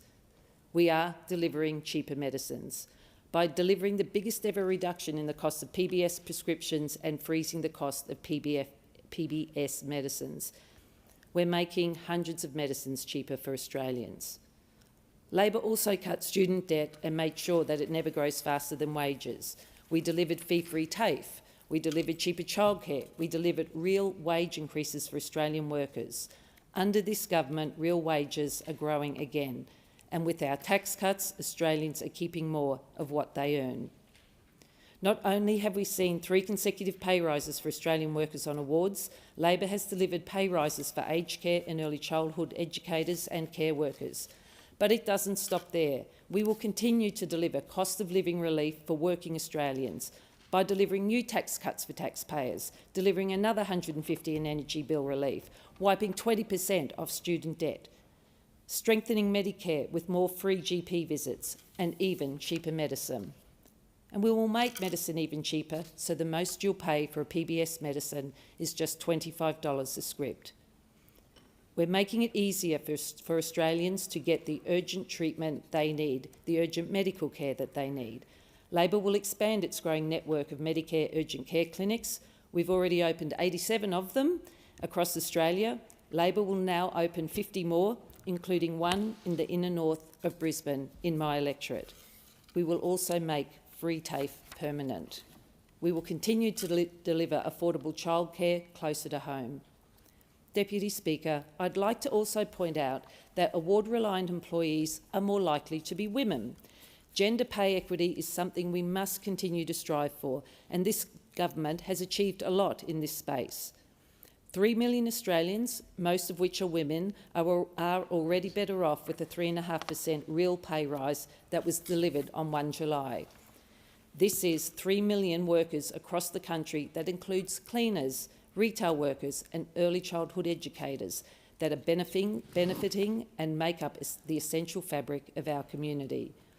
These are industries that are traditionally dominated by women and historically paid very low.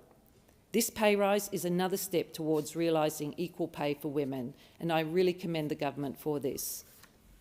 We have seen annual real wages grow for 18 months in a row now under the Albanese Labor government. This is a government that is taking real action and supporting working people, their families, and all Australians. This is the impact of a long-term Labor government that has worked hard to create the right conditions for sustainable, real wage growth. Fair protections like penalty rates matter most to the people who can least afford to lose out, including young workers, including women, casual workers and those in part-time jobs. While I'm in this House, I want to be able to say I made this country better and I made it better for working people. And under this Labor government, real wages are up, superannuation is strengthening, inflation is down, unemployment is low and incomes are growing. We will always fight to improve the wages and conditions of working people, and that's exactly what this bill does. I commend the bill. The question now is that the amendment moved by the honourable member for Cook to the amendment moved by the honourable member for Wentworth be agreed to. The Minister for Employment Workplace Relations. Thank you, Deputy Speaker. I'd like to thank all members for their contributions to the debate on the Fair Work Amendment Protecting Penalty and Overtime Rates Bill 2025. This bill is a clear, simple and practical amendment to protect penalty and overtime rates as fundamental entitlements relied on millions of award-reliant Australian workers. The Albanese government is committed to delivering workplace relations reforms with a clear goal in sight, to get wages moving for Australian workers. I've heard strong support for this bill and the fundamental importance of penalty and overtime rates for employees, particularly from some of the lowest paid workers in our country, those who keep Australia running on weekends, public holidays, early mornings and late nights. We promise this bill as one of the first legislative acts of this government because we will always act to make sure workers cannot go backwards. Currently, penalty and overtime rates in modern awards can be rolled up into a single rate of pay, leaving some employees worse off. This shouldn't be possible. Award-reliant employees who rely on their penalty and overtime rates deserve guaranteed protection to those entitlements in the minimum safety net. This bill introduces a clear and simple new principle into the Fair Work Act to protect penalty and overtime rates in modern awards.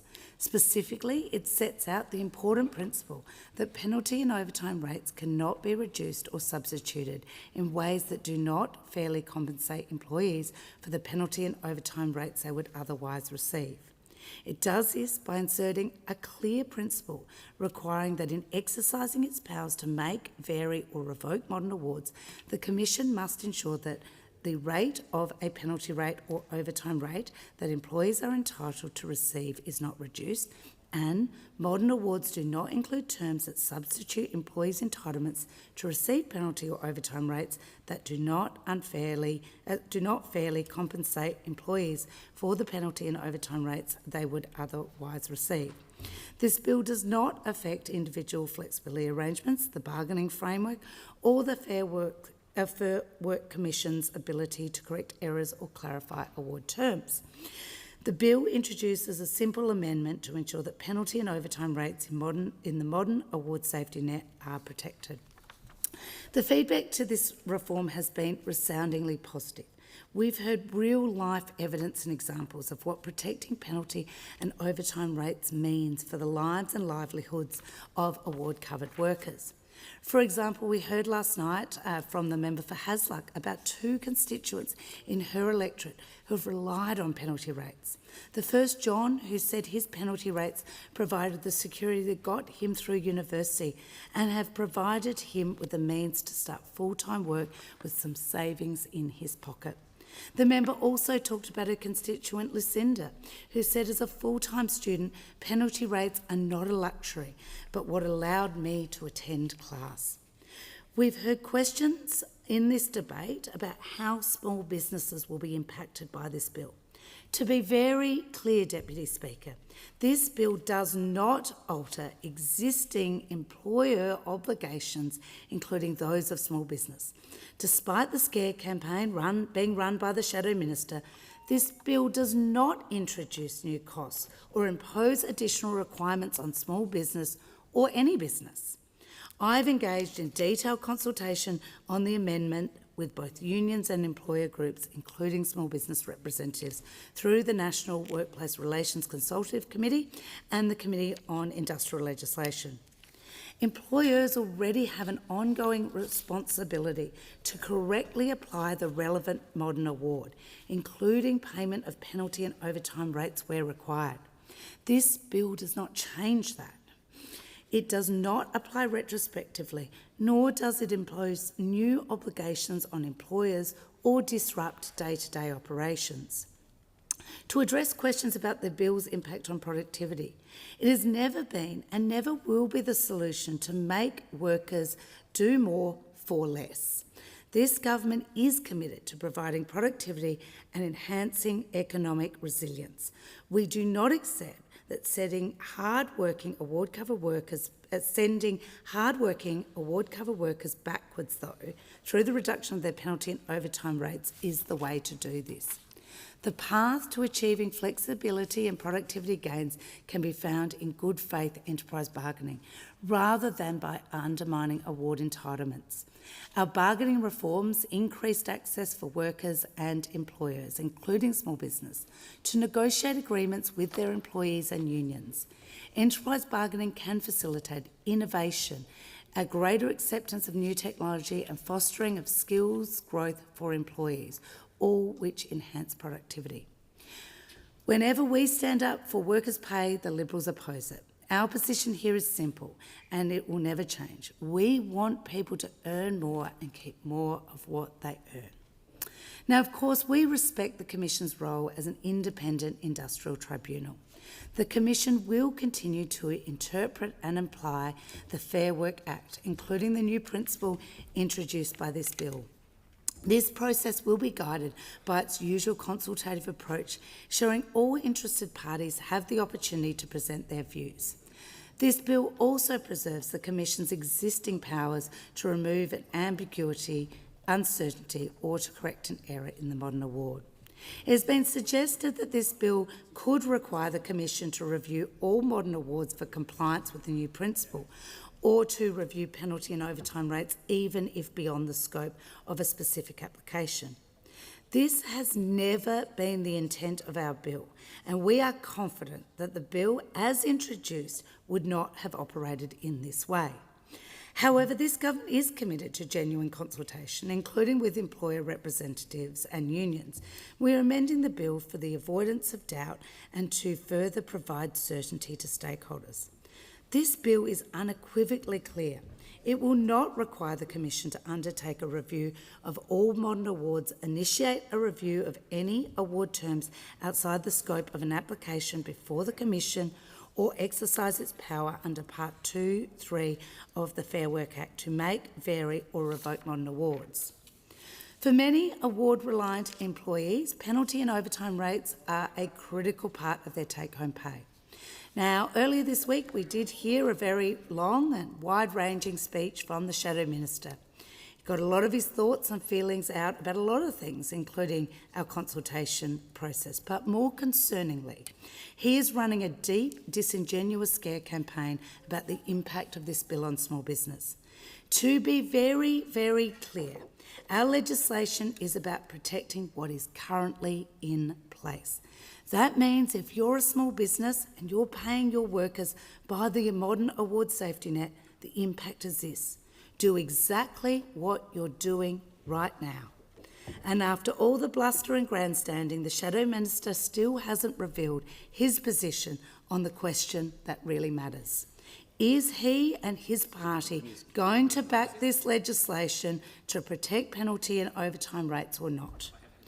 The Shadow Minister says he supports penalty rates, but he is also speaking and talking this bill down. The question for the Shadow Minister and for those opposites, is he going to back in his bluster, or is he going to protect penalty rates? It's a very simple proposition. As we have heard today, it is low-paid workers, women and young people who are more likely to be reliant on awards, as well as those working in retail and hospitality, who often work unsociable and irregular hours. The simple and very straightforward bill is about fairness. It is about respecting the millions of Australians who work public holidays, weekends, late nights and early mornings. And it's about making sure the safety net does what it's meant to do, protect those who need it most. I commend the bill to the House. The original question was that this bill be now read a second time, to which the honourable member for Wentworth moved as an amendment that all words after that be omitted with a view to substituting other words. The honourable member for Cook has moved as an amendment to that amendment that all words after House be omitted with a view to substituting other words. The immediate question is that the amendment moved by the honourable member for Cook be agreed to. All those of that opinion say aye. Aye. To the contrary, no. No. I think the noes have it. Ayes have it. Division required. Ring the bells for 4 minutes.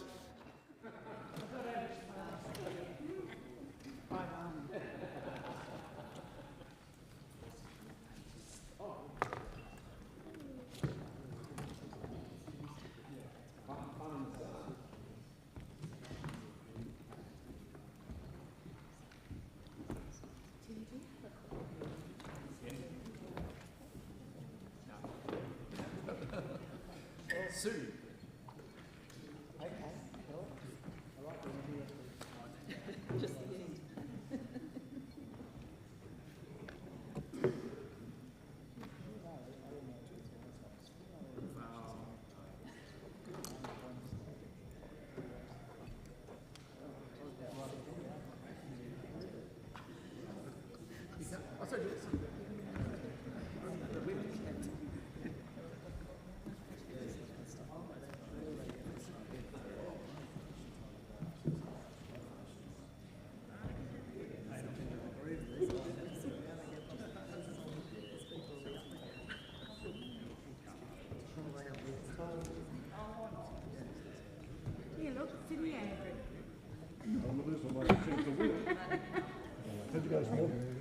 Yeah, good. Well, you can come sit with us. You're welcome to sit with us. Thanks, Charles. You know, from the last time we did that, you were happy yesterday?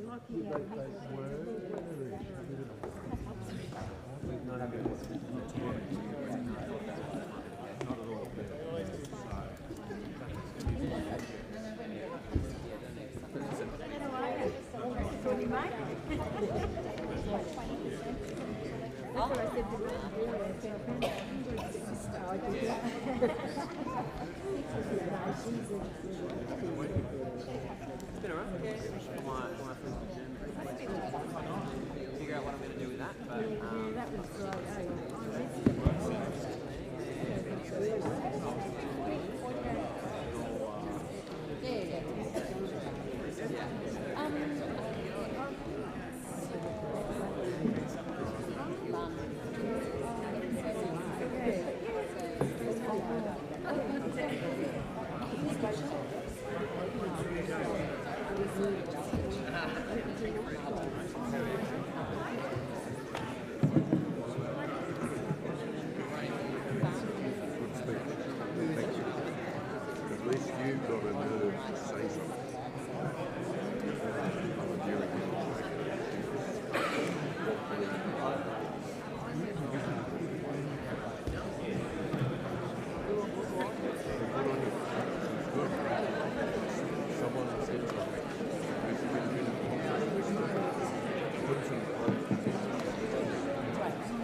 Lock the doors. The question before the House is the amendment moved by the Honourable Member for Kennedy the amendment moved by the Honourable Member for Cook be agreed to. The ayes will pass to the right of the chair and the noes to the left. I appoint the Honourable Members for Capricornia and Bowman as tellers for the ayes and the Honourable Members for Werriwa and Bean as tellers for the noes.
The result of the division is ayes 42, noes 89. The matter was resolved in the negative. The question now is the amendment moved by the honourable member for Wentworth be agreed to. I'll put the question. Those opinions say aye. Against no. I think the noes have it. The noes have it. The question now is that this bill be now read a second time. I'll put the question. Those opinions say aye. Against no. I think the ayes have it. And I call the clerk. Second reading, a bill for an act to amend the law relating to penalty and overtime rates and for related purposes. The order, if members can leave the chamber as quickly and as quietly as possible. The House will now consider the bill in detail, and I understand it is the wish of the House to take the bill as a whole. The question is the bill be agreed to, and I give the call to the Minister. Thank you, Speaker. I present the supplementary explanatory memorandum to the bill. And I give the call to the Minister. I move the government amendment as circulated. The question is the amendment be agreed to.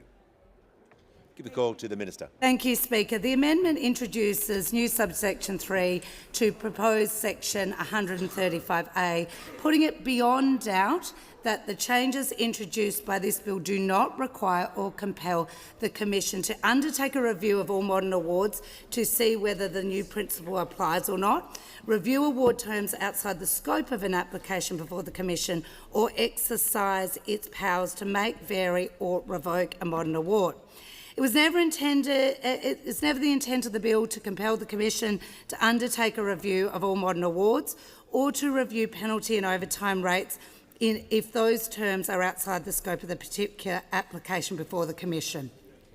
We are and have been incredibly confident that the bill, as introduced without this amendment, would not have operated in this way. However, the government is committed to ongoing genuine consultation, which I have afforded to the opposition, but also, of course, to business, employer representatives and unions. We are amending the bill for the avoidance of any doubt and to provide certainty for stakeholders in good faith, and I commend the amendment.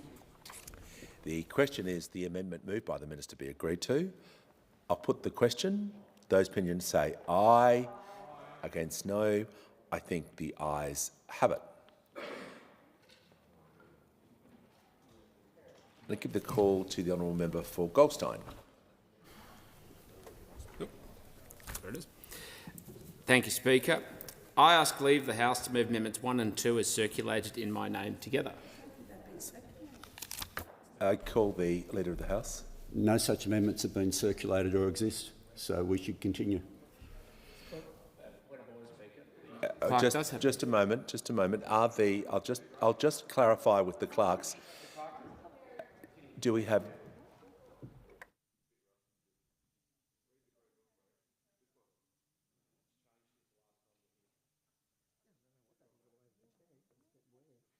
The normal way is the amendments are presented. I understand the instruction was given to only circulate after the speech. The normal process is just to give the order.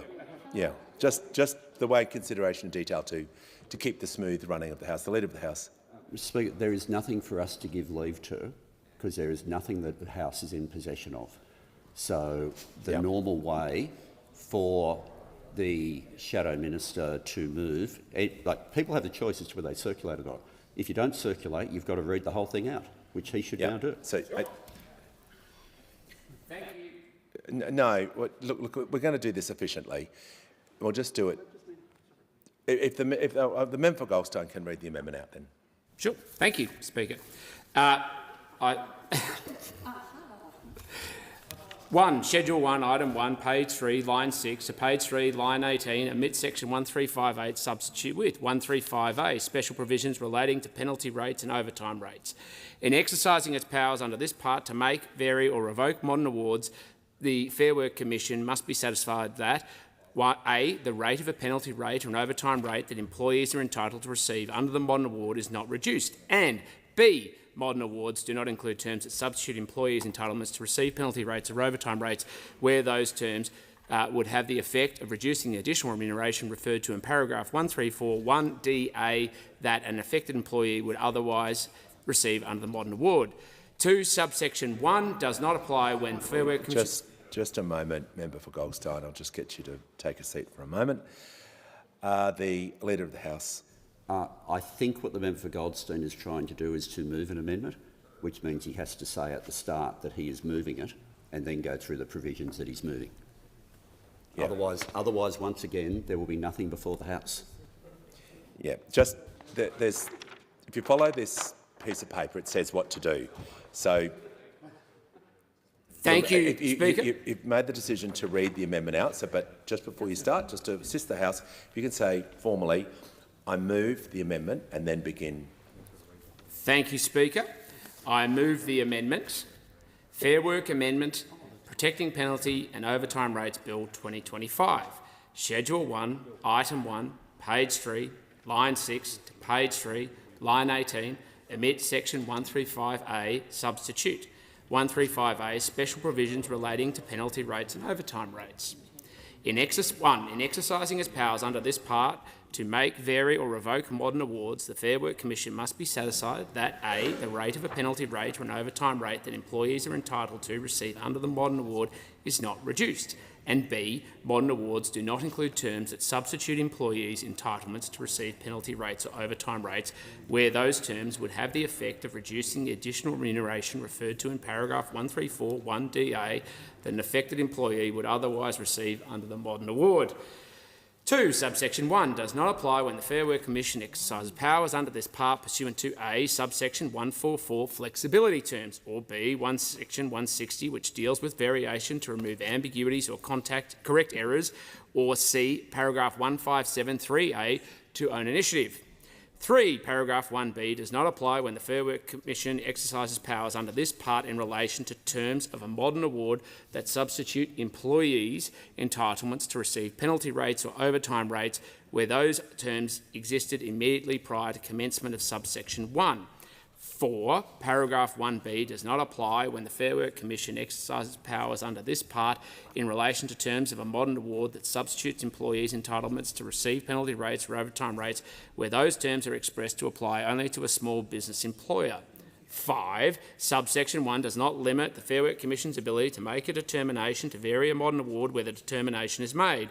To ensure that 8. To ensure that the awards are operating effectively by addressing any anomaly or technical irregularity in the award arising from either the making of the award or past variations to it, or B, as an outcome of proceedings commenced by the Commission of its own motion, if Commission is satisfied is necessary to achieve the modern award objectives and compliance with section 138, or C, following the Fair Work Commission being satisfied that the variation is fair to employees and it would 1. Improve productivity, or 2. Promote employment opportunities or participation of employees in paid work, or 3. Assist employees to balance their work and family commitments. Penalty and overtime rates flexibility for Fair Work Commission. 2. Schedule 1, page 4, after line 3, at the end of the schedule. Just the member for Goldstein, you finished the first one because you don't have leave to do the second one. So now move, if that makes sense, just if you could do one at a time. Of course, Speaker. I seek leave to move the following amendments. I move. I move. Amendment 2. Schedule 1, page 4, after line 3, at the end of the schedule, add 3 regulatory impact statement. 1. The Minister must cause a regulatory impact statement to be prepared in relation to the operation of the amendments made by the Act. 2. The persons preparing the regulatory impact statement must complete it within 1 year after this Act commences. 3. The persons preparing the regulatory impact statement must give the Minister a copy of the statement. 4. The Minister must cause a copy of the regulatory impact statement to be tabled in each House of the Parliament within 15 sitting days of that House after the Minister receives a copy of the statement, penalty and overtime rates regulatory impact statement. I thank the member for Goldstein.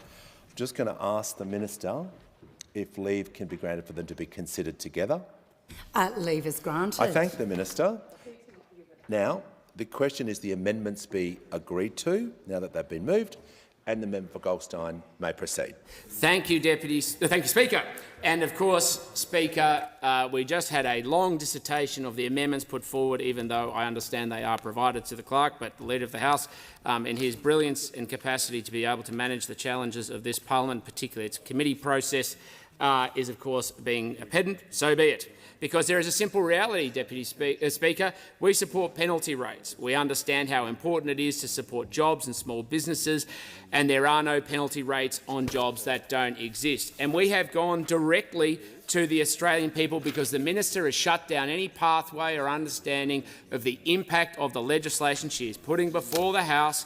She is not interested in hearing, not speaking to, nor seeing any small business. So we did the Minister's job for her. So let's look at some of the feedback we have from the Australian community and why these changes are so important to make sure that these voices are heard. I run a small business and I'd like to know what this new legislation is because I don't know what it entails.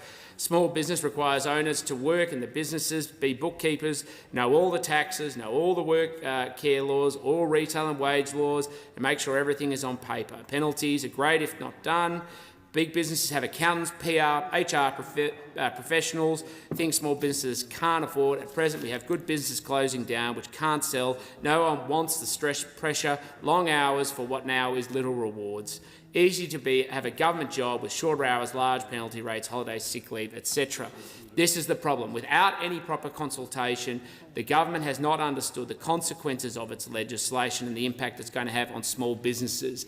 The Minister's understanding of small business and this government's understanding of small business is corner shops have HR departments, legal departments, special advisors, and by the way, that's where all the money for penalty rates for young Australians, people who want to get ahead and get paid well, gets sucked into non-economically productive activity to manage the realities of laws in this country. So when we talk about simplification, what we're talking about is getting rid of needless legal work, needless accounting work, needless industrial relations advice, so you can actually pay Australians more, simpler, cleaner, easier, so Australians can get ahead, so they can support their families, so they can be in a position, they can have flexibility in their workplace arrangements, so they can do things like pick up kids from school or manage work-life balance. It seems an entirely logical thing to do, except, of course, if you're part of the Albanese government.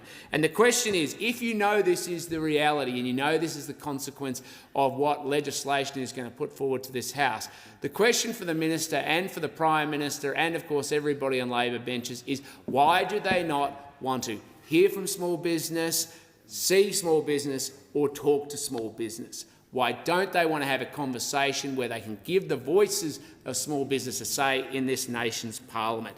We have had sloppy drafting at every stage of this legislation. This is not just my view, it's of course the view of industry, who have explicitly said these are badly drafted laws. To the credit of the Minister, to her credit, she moved an amendment to address some of the sloppy drafting in her legislation just now, and we supported her. We supported her because we actually want to make sure that we get the legislation we need so that we get the outcome that we want for Australian people. I will slightly take a point of hilarity, which is she's now accusing me of being disingenuous in my approach. I'm sorry, through the Speaker, of course, but the Minister simply doesn't understand. Some of us believe in empowering Australians. Yeah, look, some of us... Just hold for a second. We are dealing with technical amendments. This is not a general debate. This is applied to everyone who moves in consideration detail. I've allowed some latitude here, but if you could just make your remarks to assist the House Member Goldstein about the regulatory impact statement and the reasons behind that, perhaps. Of course, Speaker. One of the reasons we want a regulatory impact statement is because we need to understand the direct consequence of this legislation on those people it's designed to impact. So we have a current situation where the Minister doesn't want to engage with small business, doesn't want to do an assessment of regulatory impact statement, and even worse, when she's asked simple questions. How many small businesses in this country is going to be affected, she cannot answer the simple question. It's a simple expectation. You've got legislation, you're trying to affect change, you're claiming it's positive, so tell me how many small businesses in this nation these laws will have an effect on. The question is the amendments be agreed to, and give the call to the Minister. Thank you, Speaker. And that flourishing rhetoric is very reminiscent of work choices. So I know that deep down that IPA, work choices, passion still burns in the Shadow Minister. But I will directly reject the proposition. We will not be supporting this amendment for a number of reasons. The first reason is that the Shadow Minister has pretended he supports penalty rates, but actually in his provision that he has tabled, his words, where the Fair Work Commission must be satisfied, is actually a watering down of protections. It is a lower test to protect penalty rates.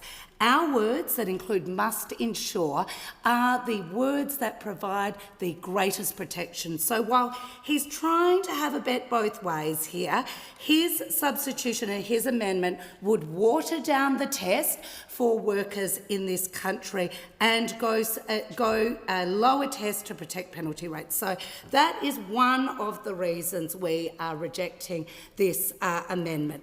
The second is he's a bit rusty on this, and in his own way he acknowledged that he'd already accepted our amendment that made sure that there wasn't a requirement to go through any old modern awards. So his 1.B position is actually completely redundant. It is an unnecessary duplication, and for someone that's talked about regulatory burden, having a duplication in this bill really doesn't sound very productive to me and adds complexity to the Fair Work Act. So we are rejecting that part, of course. Now, he's focused a lot on this regulatory impact statement, and he's sort of talking about this big change that this amendment is going to put through all workplaces in Australia. Well, of course, the impact of this is that there is no change to what is currently operating. So he is asking for a regulatory impact statement, talk about a lot of duplication and red tape, for something that involves no change whatsoever. Now, he's asked about the direct consequence on small business. That's been his biggest concern. He must have missed my summing up speech because, to be clear, this bill does not alter existing employer obligations, including those of small business. It requires employers to do exactly what they are doing now. And so I am not sure if the Shadow Minister, through this amendment, is trying to foreshadow that he intends, if they were ever elected, to rip away penalty rates, rip away overtime rates, because it doesn't alter any obligations. So this flourishing rhetoric about all the small businesses, I'm talking directly to small business all of the time, and my message to small business is the result of this amendment that we are making to protect penalty rates is do exactly what you're doing now. Comply with the law, pay penalty rates if you pay under the award system and you're required to do so. If you would like to enter into negotiations with your employers, there is an enterprise bargaining framework that is there for you to use. So this is a sensible, simple proposition. The Shadow Minister has got himself all tied up in notes, a little bit rusty with the parliamentary procedures. I'm sure that he'll come. I'd like to finally just mention talking in good faith. I have been very open with the Shadow Minister. I have not only consulted with employers, unions and, of course, workers around this country. I, of course, briefed him as well. I would hope that we could continue to work in a collaborative way, even when we disagree. He has clearly put on the table that that is not the way he wants to work, which I'm fine with. Well, we will get on with the job of protecting Australian workers, making sure Australian workers don't go backwards, and we will reject this amendments entirely. The question is before the House. The amendments moved by the Honourable Member for Goldstein be agreed to. I'll put the question. Those opinions say aye. Against no. I think the noes have it. Division required. Ring the bells for 4 minutes.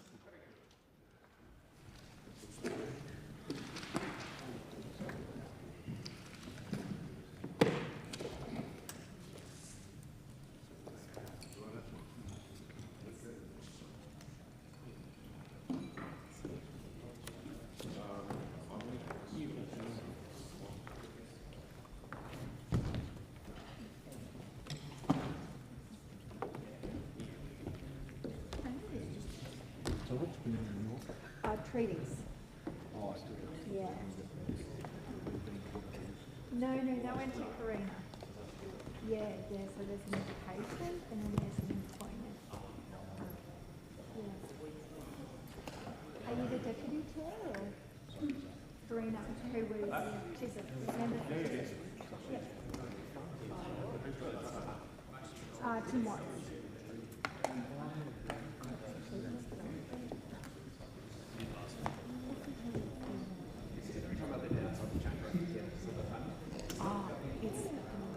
You can bring anything you wish into. That's great. It only meets when this place meets. And it's a really simple one that just considers publications that the life issue. Thanks, Aaron. My initial argument was that essentially to get the secretary and essentially it'd be a bit and Harry and the committee essentially needs to go. It used to be a word in the right? The report. So they do all the work. So all you do is share it.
Next.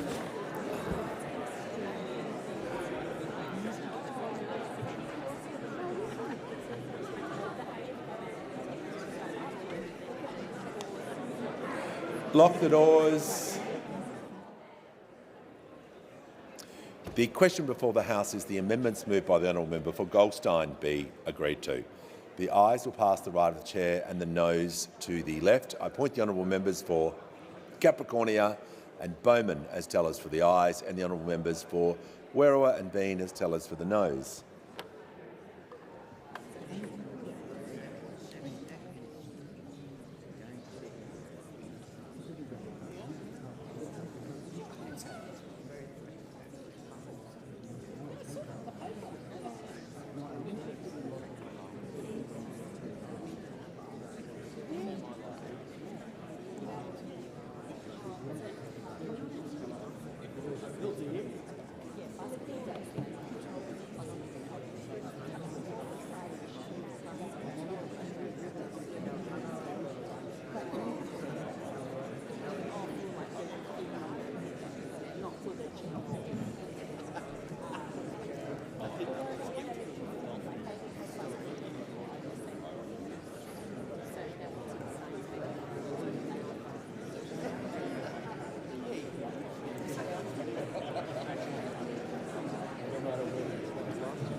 Order. The result of the division is ayes 40, noes 93.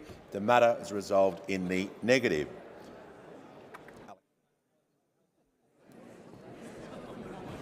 I'll just wait till members leave the chamber.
The question now is this. Oh, sorry. The question now that this bill as amended be agreed to. Detail. Oh, just on a point of order. Yeah. Speaker, my understanding is that we have discussed the amendment. I now have questions about the legislation as part of consideration in detail. Well, I'm allowed to ask questions, am I not? Well, the question that we've just dealt with were your amendments. That matter has been resolved. So we're now moving that the question that the bill as amended be agreed to. Okay, I haven't. That's what I'm trying to move. And once I do that, it's all yours.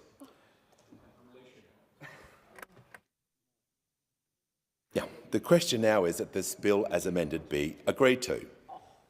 And I'll give the call to the member for Goldstein. Thank you, Speaker. Mike, I have a question directly to the Minister in relation to this legislation, which is, as we have outlined already, the Minister has not engaged with small business on the impact on this legislation, and she has just literally voted, one, to shut down pathways and, of course, a regulatory impact statement. So we have done her job for her.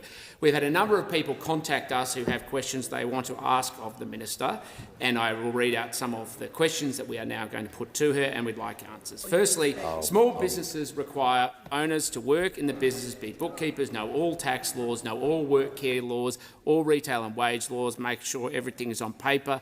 Penalties are great if not done. Big businesses have accountants, HR personnel, things small businesses can't afford. At present, we have good businesses closing down which can't sell. No one wants the stress, pressure, long hours for what is now little reward. It's easy to have a government job with shorter hours, large penalty rates, holiday sick leave, etc. So the question from that point, Minister, is how large would an HR department need to expand to under this legislation for a small business? Second question, which is industrial relations can be a great thing to protect workers' rights when done in moderation. However, when there are too many hurdles or cost hikes for small businesses, they often go broke, and then guess what? They have to lay off staff. Can the Minister advise the House what assessment has been completed on the number of people who will be laid off as a consequence of this legislation? Question 3. Keep going. As a separate issue, I'm a parent of a teenager who has actively looked for employment as an employer, and when I speak to other employers, there's a real disincentive to employ younger workers. Certainly something my daughter is experiencing. The question for the Minister is, how many younger workers will be put off as a consequence of this legislation? Question 4. The security industry for many years have operated on 12-hour shift. This allows for maximum time off and family-friendly rosters, a very important thing, I might add, Speaker. Currently, our security patrol officer works 7 12-hour shifts each fortnight. We pay the night shift allowances and Saturday and Sunday and public holiday rates on these days when worked. We do not pay overtime on the 12-hour shifts, as the advantage for the employee is a trade-off benefit.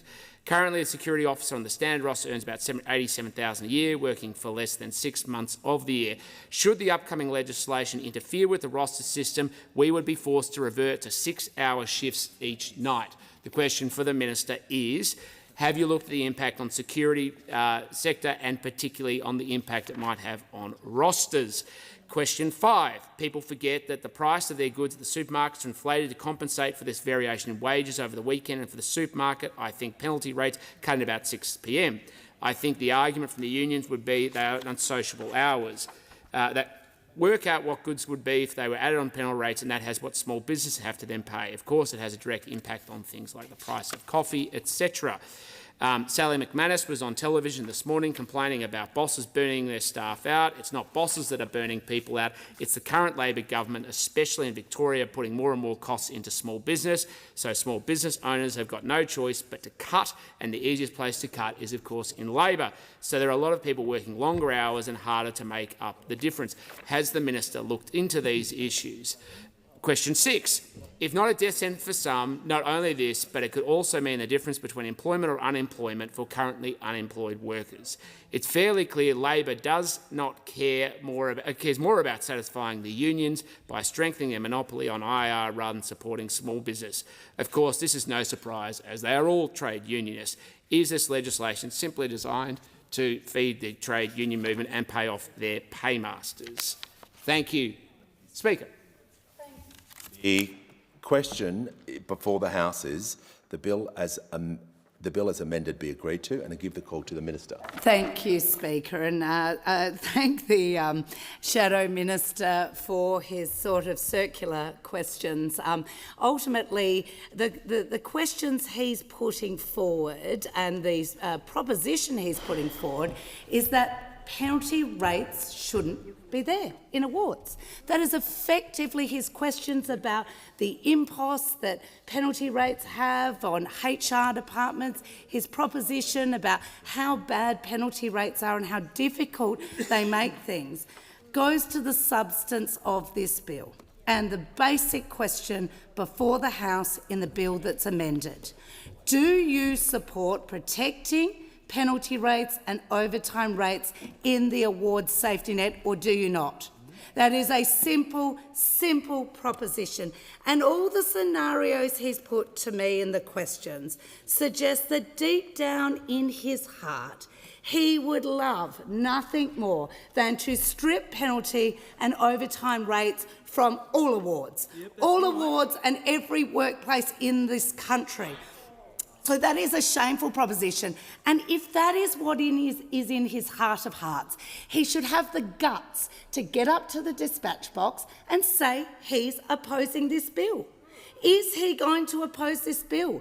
Does he oppose? Because he said he agrees with penalty rates, but in the proposition of every single one of his questions, he has argued against penalty rates, against overtime, saying that it make it complex. So is his proposition that no small business in this country should ever have to pay penalty rates? Because that is what he's putting to the House. That is what he is putting to the House. And so I will answer that question. I disagree with that proposition. I think hard-working Australians deserve penalty rates, particularly those that rely on the safety net and the modern award. And so I'm going to repeat this for the Shadow Minister because he's a little slow at catching up. This provision does not require any extra impost on small business. No extra impost whatsoever. What this provision does is protect what is currently happening. So I will repeat it again for him.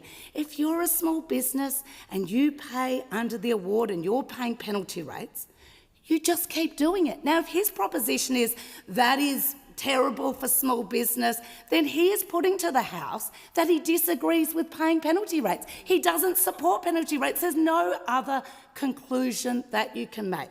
So the Shadow Minister's got to have the courage to either get up and vote against this bill and say he disagrees with penalty rates, or actually back what the Australian people agreed to at the election, and that is the protection of their penalty rates. On a point of order. It seems... Just on a point of order, the Minister can resume her seat. Order. The Minister will cease interjecting. The member for Goldstein on point of order. Thank you, Speaker. Point of order. I did ask a series of specific questions on relevance, which is specifically on... It's not. Yep. The relevance provisions are not for now. Okay, well, the point of order is the Minister actually isn't answering the very specific questions I asked. I thank the member. The Minister in continuation. Well, thank you, Speaker. One of the questions he effectively asked was, is paying penalty rates terrible for small business? And I am answering that question. I am answering that question very, very clearly, that we believe that people should get penalty rates that rely on the award. We're taking steps to protect those penalty rates. And this isn't a proposition that hasn't been widely consulted. And of course, I have widely consulted, including COSBOA and a range of different small business and larger employer organisations. Ultimately, though, the Shadow Minister is having difficulty understanding the results of the election. We put this proposition clearly to the Australian people, and they endorsed this proposition. Australians that are our lowest paid workers should not go backwards. They shouldn't have less take-home pay in their pockets.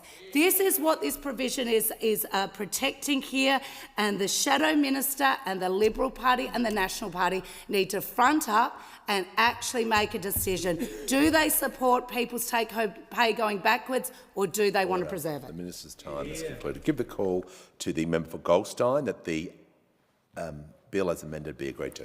Thank you, Speaker. And of course, we just heard from the Minister another one of the oratory flourishes from her in the context of her legislation. We asked a series of questions that were not my questions. They're actually questions of ordinary Australians.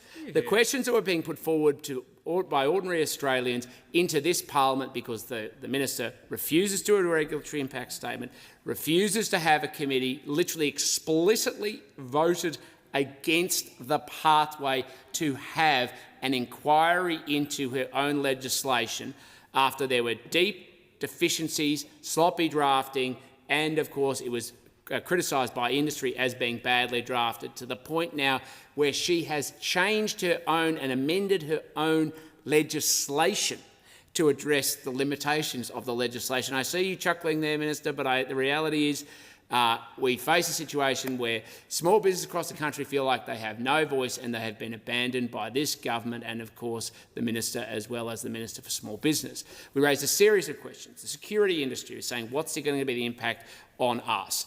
And I asked a simple question about whether the Minister had looked into that. No answer.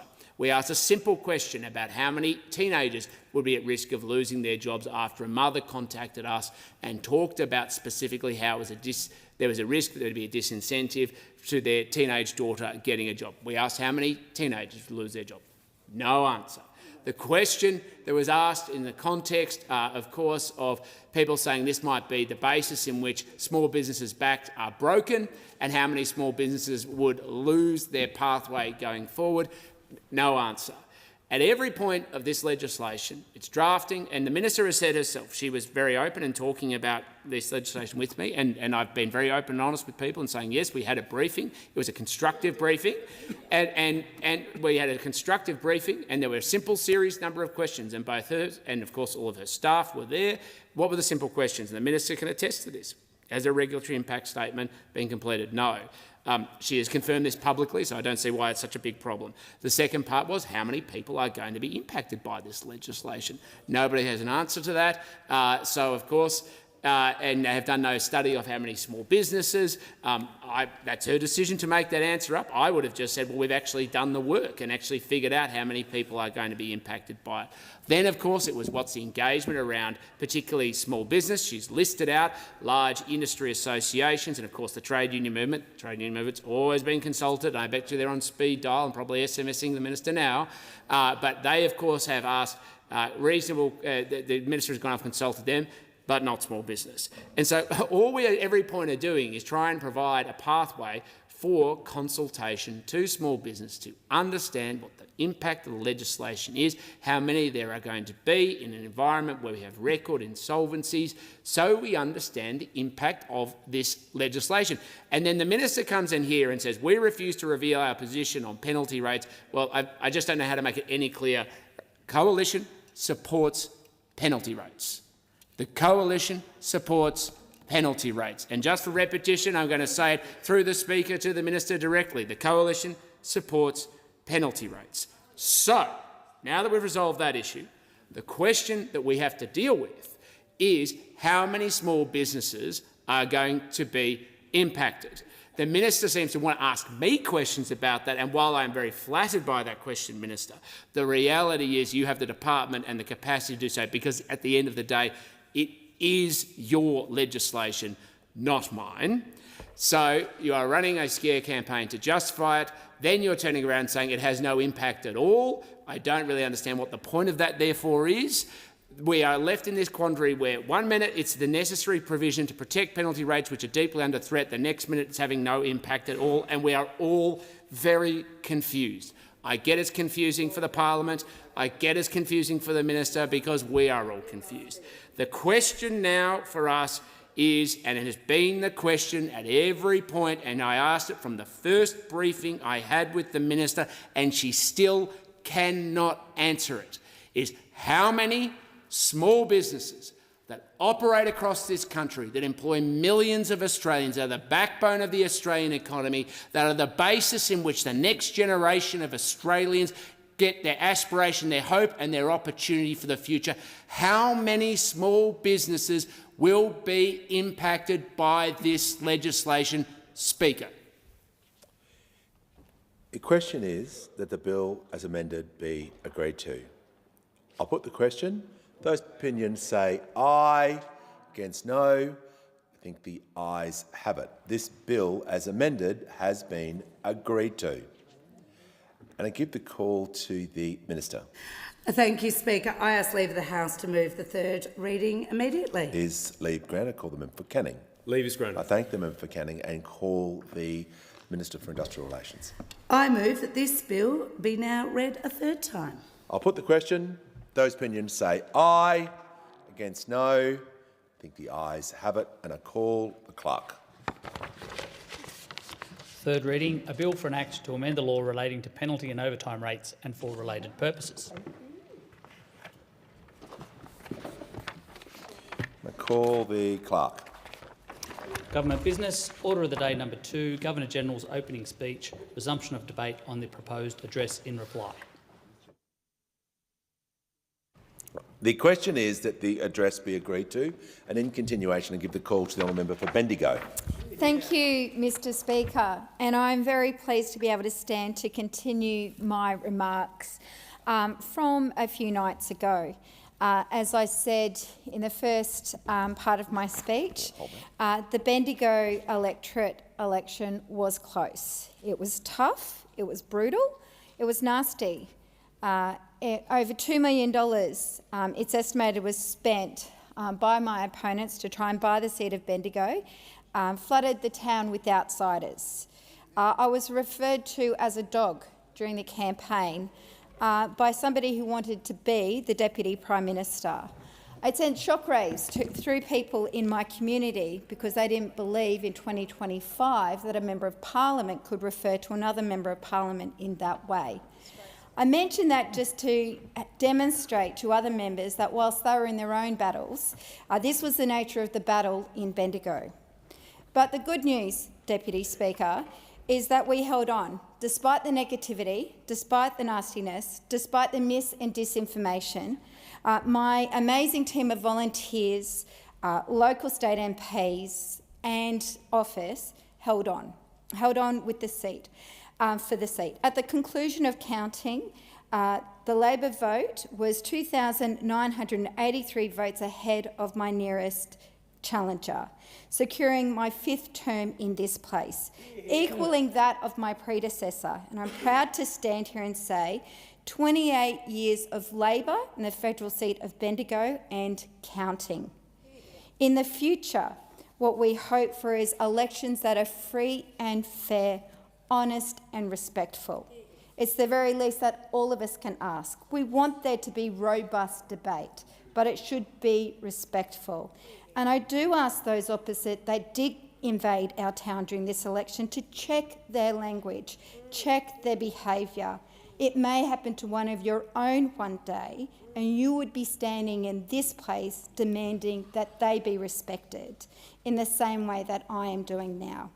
I got asked during the election campaign, what will you do? And I said, you always have to call out bad behaviour, not necessarily for yourself, but for the next woman or the next candidate. Deputy Speaker, I'd like to take a moment to thank the amazing volunteers that stood with me during that campaign. We have a fantastic team of rank and file members in Bendigo, as well as volunteers, the people who spent hours on pre-poll, despite the difficult conditions, despite being stood over, pushed, provoked. They did not bite. They stood their ground, held their heads high and did the job. I'd like to acknowledge the amazing support that I had from my state colleagues, the Honourable Jacinta Allen, Marie Edwards, Marianne Thomas, and my other federal Labor colleagues like Senator Jess Walsh, the members sitting at the front desk, Minister Giles, as well as the other fantastic Victorian Labor MPs that stood there with us. You really know that you are in good company when you are in the fight of your political life and the friends that come and rally around you. I'd like to thank my amazing team. We knew it was going to be tight and close, and after what was the most gruelling pre-poll and election day, the party was packed up early. They went to bed and got up and went into quite possibly one of the longest ballot counts that we've had in Bendigo since John Brumby's time as the federal member. I'd also like to thank my amazing family, Matt, Daisy and Charlie. My children are now at an age where they really understand elections, and I'd like to thank them for the love and support that they showed me during that period, picking me up after early voting, letting me know that if they could vote, they'd vote for me. My children, my family and my extended family, their support was truly remarkable. And I'd also like to thank the amazing people of Bendigo. Despite our diversity and the rebuilding that we are now doing, I am so proud to represent you in this place. Thank you for installing your trust in me again to continue on as the federal member for Bendigo. It is an honour and a privilege that I know all members stand in this place and say, but we genuinely need it. Now it is the time to get on with delivering the many commitments that we made during the electorate.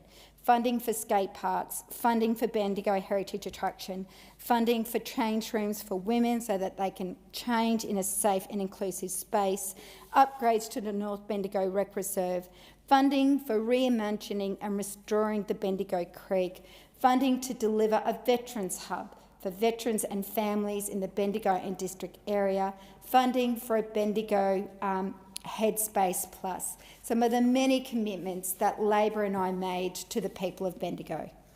Thank you. I call the member for Longman. Thank you, Deputy Speaker. This is my third election, and it was very different to the first two. The first two elections were fought on policy, never personal, and I acknowledge the previous candidates for their professionalism in this area. Unfortunately, this election was very personal from my Labor opponent.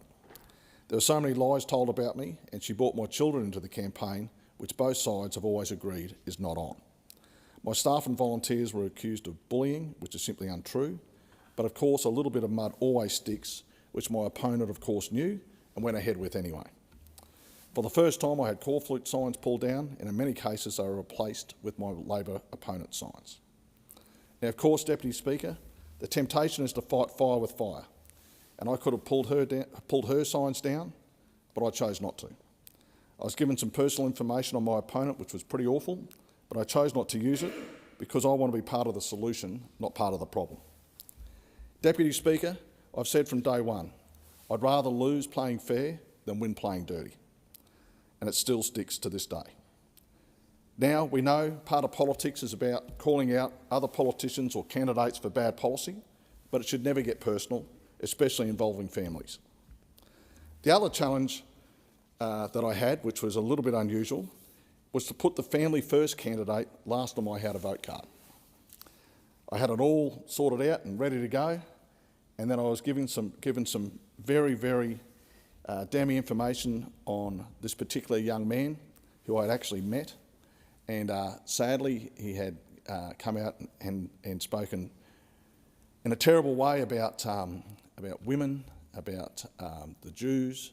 It was just awful, and he's obviously a confused young 19-year-old, and I took it very hard in having to make a decision again on whether to leak that for political gain or to just keep that to ourselves and not put this young man out there for the media to hammer. And we took the decision, I think the right decision, to just put him last on the ballot paper and not put him out there to be destroyed by the media, because they can be very, very hurtful. The problem was he was disendorsed by the party, and I thought, well, that solves that problem. But what had happened, the ballot papers were already printed and he still appeared as a family first candidate. So then I had the Christian community saying to me, why are you putting a Christian last when you're a person of faith yourself? And then I had to explain it, and that was very difficult as well. So it was a pretty messy election, to be honest. But, you know, Deputy Speaker, we move on. And just for a little bit of history, I was very happy in small business before my political career began, and I'd reached the point of 50 years old, or young as I like to say, of getting to the stage where things had got a little bit easier than those early days in business.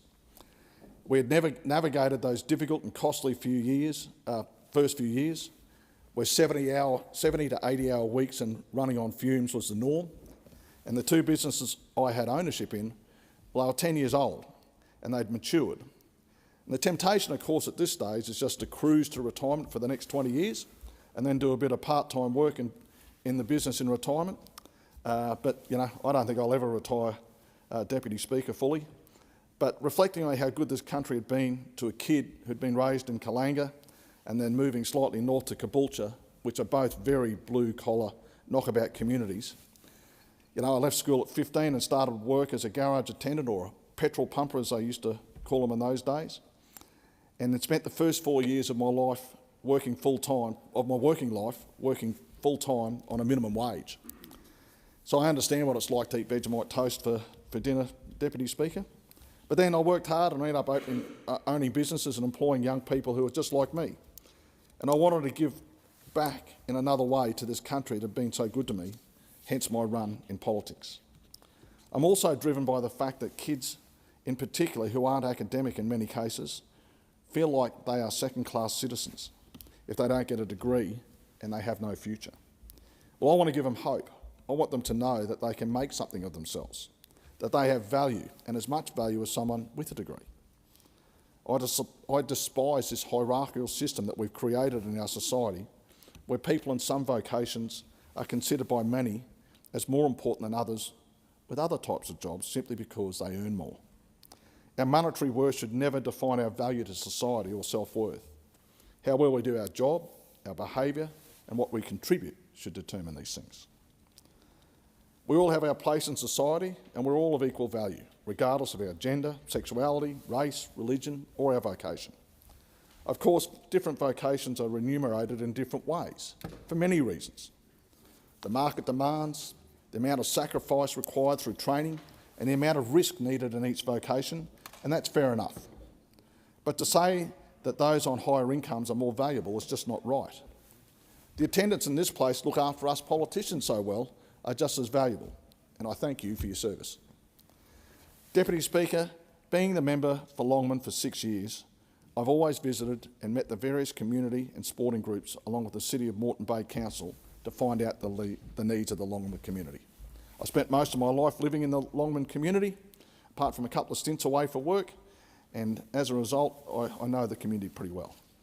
So, as a result of these meetings and my experience there, I was pleased to obtain 27 election promises if the LNP had been elected on May 3rd. Sadly, Labor only made 2 of the same commitments, so that's 25 much-needed projects that will either not go ahead, be delayed, or have to be funded another way. It means that the Pine Rivers Cricket Club won't get their lights so they can expand their ever-growing junior and female sides, as there's not enough daylight to support extra teams. The Caboolture Football Club, or soccer if you want to call it, won't get their electronic scoreboard. North Pine Netball won't get their courts resurfaced. The Moodloo Men's Shed won't get their much-needed upgrades. The Bribie Island Surf Club may have to compromise on the size of their extensions to their clubhouse. The Caboolture Snakes Rugby League will have to wait longer for their new clubhouse. The kids who use the Ballara skate park on Bribie are disappointed. The Narangba Eagles will miss out on stage 2 of their clubhouse redevelopment. The Delaney's Creek Pony Club won't get their building upgrade. The Olympus Soldiers Hall will have to wait for its much-needed refurbishment. The Lindsay Road Sports Complex, Sandstone Point Community Complex, the Burpengary and Morayfield Community Halls, along with the Burpengary Pony Club and St Eugene's College, will all miss out on much-needed CCTV security cameras to protect community assets. No help with the toilet facilities at the Bribie Golf Club, or extra shade sales for the Bribie Bowls Club, or the new cabins at the Bribie Retreat and Recreation Centre, so more camps can be hosted. The Stanley Rivers Rugby League misses out on a much-needed clubhouse and change room upgrade as their female participation rate continues to grow. The Caboolture netball courts won't get the resurfacing so desperately needed, and the Narangba Crows AFL miss out on their lighting upgrade to LED. But the biggest commitment, Deputy Speaker, that I was able to obtain was a $74 million for stage 1 of the much-needed Caboolture West Connectivity Initiative. As one of the fastest growing communities in the country, these projects are vital for the Longman electorate, and the message the people of Longman got from Labor during the campaign is they simply don't care about the people of Longman. Now, it's not too late, Prime Minister. If you want to show the people of Longman that you do care, I'll only be too happy to discuss these projects with you and get them underway. But, Deputy Speaker, I'm going to continue to advocate for the people of Longman and work with the Crisafulli State Government and speak to them re a lot of these vital projects. These projects, things like the 4-laning of Morayfield Road. As I said, we are a very, very fast-growing community, and the infrastructure is simply not keeping up with the population growth. In the 6 years that I've been in this place, my electorate, the voting population has grown from 116,000 to 143,000 in just 6 years. So we have over 200,000 people in the electorate. So we need this infrastructure. Morayfield Road takes a lot of the burden when the Bruce Highway is congested on a Friday afternoon or a Sunday afternoon going to and from the Sunshine Coast, and having 2 lanes to 1 lane to 2 lanes is ridiculous. We need 4 lanes all the way from King Street in Caboolture right down to the highway. We need the acceleration of the timeline of the Bribie Island Road and the new bridge. 4-laning from the Bruce Highway to the bridge and then a new bridge. It's currently set for completion in 2039. Bribie has the oldest average population in Queensland, Deputy Speaker, so 2039 there might be a few people there that might not see the new bridge, sadly. So we need to bring that forward. It's a car park. The Bruce Highway must have 4 lanes from the Pine Rivers Bridge to the Bribie turnoff, and upgrades are needed at the Morayfield Human Road exit and exit 150 Buchanan Road, along with the 4 lanes and the flyover to Caboolture River Road. Now, I mentioned earlier the election promise I was able to get for $74 million, and this is needed because they've just started turning dirt on one housing estate in my electorate that is 25,000 homes, which will house 70,000 people. To put that in perspective, that's one housing estate that's the same size as the city of Mackay in central Queensland. And these people don't have a way to get to the Bruce Highway because many of them will be commuting to Brisbane for work. So this initiative that's been planned by the council will go from Caboolture River Road and the Morayfield Road intersection. There'll be a bridge that will be built over a shopping centre and a train line that will connect to a current 2-lane road, which needs to become 4 lanes, and then go out to the highway. I was so pleased to be able to get that promise, but now that it hasn't happened, the council won't have the money to be able to do it on their own. It's a big project for a local council, and that will delay the project another 3 years, unfortunately. I also spoke to TMR a couple of weeks ago in regards to the Bruce Highway, and I commend the LNP State Government for speeding up this process on the Bruce Highway works, including the 4-laning from Dolly's Rocks Road right up to Bribie Island Road, as well as the extra work on the new exit that I mentioned earlier. The train crossings at Dacabin, Boundary Road, Narangbar Station and Pummerstone Road must be upgraded urgently, as they were neglected by the former state Labor government and their local members for 9 long years. We just cannot cope. People are sitting and waiting for 2 or 3 light changes just to get across a train line, and it's simply not good enough. I grew up in the area, and I tell you that all these crossings are the same as they were back in the 1970s when there was 6 people and a dog lived in some of these communities, and something needs to be done because there's a lot of people living there now. After 2 years of meetings, forums and development, I will present in October my solution to the Queensland LNP government to fix the homeless situation created by this government's irresponsible immigration policy. It's a solution that I've worked hard with state members from both sides of politics, also with local councils, organisations that are in the homelessness space, a lot of the charities and churches as well in the local community. And we've come up with a really great solution, and I think it's going to work. And I look forward to talking to the LNP state government about getting this going. I'd like to see something by the end of the year because the homelessness in my community is horrific. I've never seen anything like it. When I drive around, I see all these tents and people living in cars, and they're working people. It's horrendous. In my maiden speech, I was positive, and Deputy Speaker, I remain so, despite the incredibly negative nature of politics. I've got a slogan on my billboards that says, "Terry Young gets things done," and I'm going to continue to get things done for my awesome community. Common sense, freedom and respect for all Australians' points of view and their right to have their own point of view, even if I don't agree with them personally, are ideals that I'll always adhere to in my role. I'll always try to give the people I serve hope rather than trying to score political points by creating fear and anxiety. As long as I have the honour to serve in this role, I'll try and inspire the next generation to have a go, sharing my personal journey with young ears, with both the successes and the failures that I've had in my life. Because young people need to know it's okay to fail.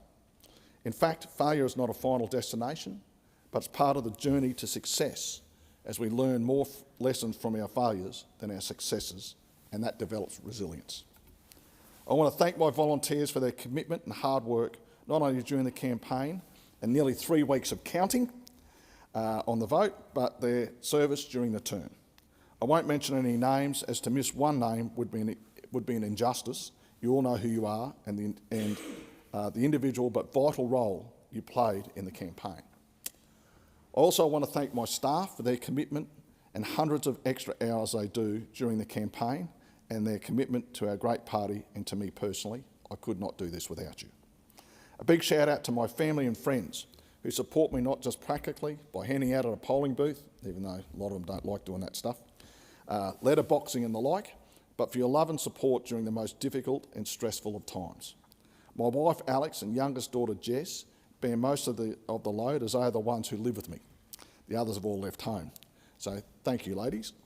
Lastly, thank you to the people of Longman for putting your trust in me for a 3rd consecutive term.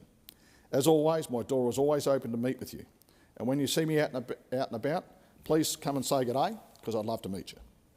I promise you I will work my hardest to ensure our community gets what it needs. I will continue to speak the truth and use common sense and my life experience to serve you and fulfil my vision to make Longman the greatest community in Australia to live, work and play. Thank you. I now call the member for Spence. Well, thank you, Speaker. Gives me great pleasure to stand and make a contribution to this address in reply. And before I congratulate other people, I do want to congratulate you on your speakership role. I think it is a significant tick of approval to the person that you are and the contribution you've made since joining this Parliament in 2022 alongside myself. So, well done.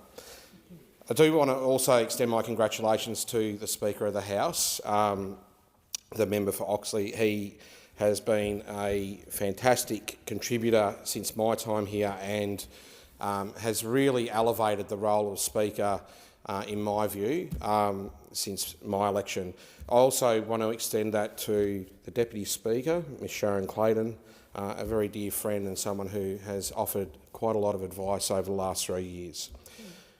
To the Governor-General and Her Excellency's fine address to this Parliament last week, thank you for everything you've done since your election or your appointment to the Governor-General's position, but also I really do want to extend a very warm thanks for the way in which you engaged with my daughter last week during the reception after your address. I think apart from meeting the Honourable Senator Penny Wong, her political idol, you came in a very close second. So I do say thank you for that.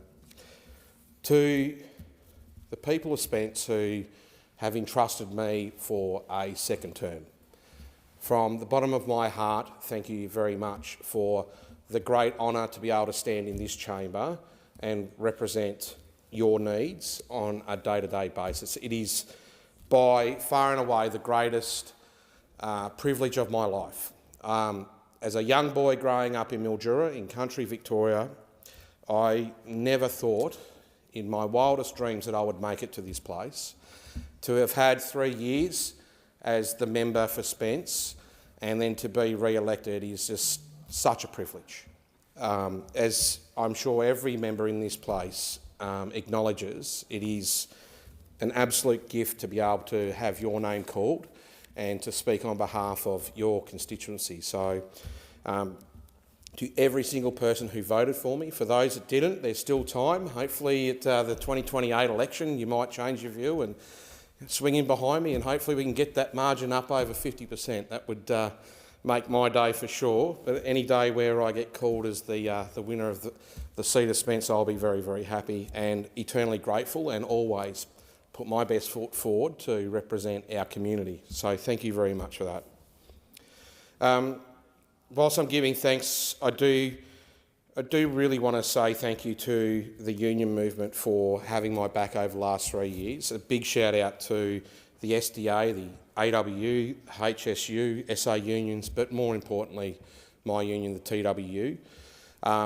To Sam McIntosh and the team down at Chief Street in Brompton, thank you so much for everything that you've helped with over the last 3 years. You know, when I needed help, you guys were always there and really went that extra mile to make sure we got the job done. So I do want to say thank you, but I also want to acknowledge the fact that, you know, our great mate, my former boss and a great mentor to me, unfortunately, it's just been just over 12 months since his passing, Ian Smith, the former secretary of the TWS branch. It would be remiss of me not to acknowledge the contribution and impact that you've had on my life, but also the confidence that you had in encouraging me to nominate for pre-selection and subsequently run as the candidate for Spence in 2022 and re-election this year. So thank you, mate. I'll be eternally grateful for everything that you did for me. My amazing volunteers. There's not a single person in this place who could hand on heart say that they got here by themselves. Yes, we get to do all the fancy stuff and turn up to things and get acknowledged for being the member or the candidate, But ultimately we don't get here without the hard, tireless work of hundreds of volunteers in our respective electorates, and mine is no different. I had hundreds of volunteers lining up to letterbox, to door knock, to help at a pre-poll, to make phone calls, to help pack booth boxes, to just go do those little 1%ers that make such a difference for the member, for the candidate. I've got more than 200 volunteers. I don't have, there's not enough time on the clock to list everybody and do justice. But to each and every single one of my branch members, to my community volunteers, to those that answered the call to come and help us to re-win this seat, I want to say thank you. We have had a thank you barbecue, and I am so appreciative to the near 100 people that turned up to that. But for those that didn't, I do want to say to you today, thank you from the bottom of my heart for every minute, every hour, every day you put in on the campaign. It made a huge difference, and I'll be eternally grateful for it. To Michael Atkinson, my campaign manager, mate, it was quite a journey. I learnt a bit about you, you learned a bit about me, but ultimately we got a job done, and I am extremely thankful for all of your guidance, both before, during and since the election. I look forward to our friendship growing over the coming years, and will be eternally grateful for everything that you've done. To my beautiful wife Cassandra, thank you for giving me the opportunity to do this. I wouldn't be here if you hadn't have supported me in 22, but also, to put our hand back up. Everybody here knows it's a huge commitment, not from just us, but from our families. It takes a toll on them, and we have to make sure that we look after our family when we're home. We can't get absorbed into this role and forget about things outside of it, because it's very easy to. Everybody wants a piece of us all of the time, but it's so important that we just put aside 5 minutes every day to make that phone call when we're here, to tell our staff, no, I'm sorry, but we're having Sunday, that's a family day, because that's what maintains our relationships.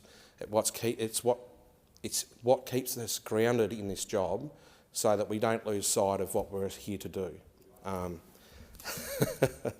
Thank you for the member for Bruce. But my wife has been an absolute rock, and I always look forward to getting home and giving her a kiss and saying thank you, because this is a great honour, but I can't do it by myself. And to my broader family, thank you. Like I said earlier, I had my daughter here last week for the opening ceremony. It is such a great thing to be able to take your family for a walk through these halls, behind the doors, not on a public gallery tour, but as your family, get to take them behind the doors into your office. It's such a special thing to do.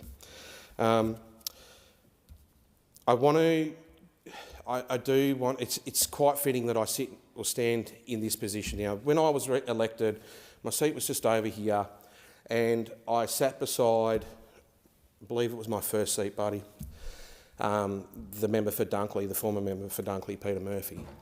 And I subsequently now sit behind the new member for Dunkley, Jodie Ballier. But unfortunately in the 47th Parliament we said goodbye to some good people, and Peter Murphy was one of those good people.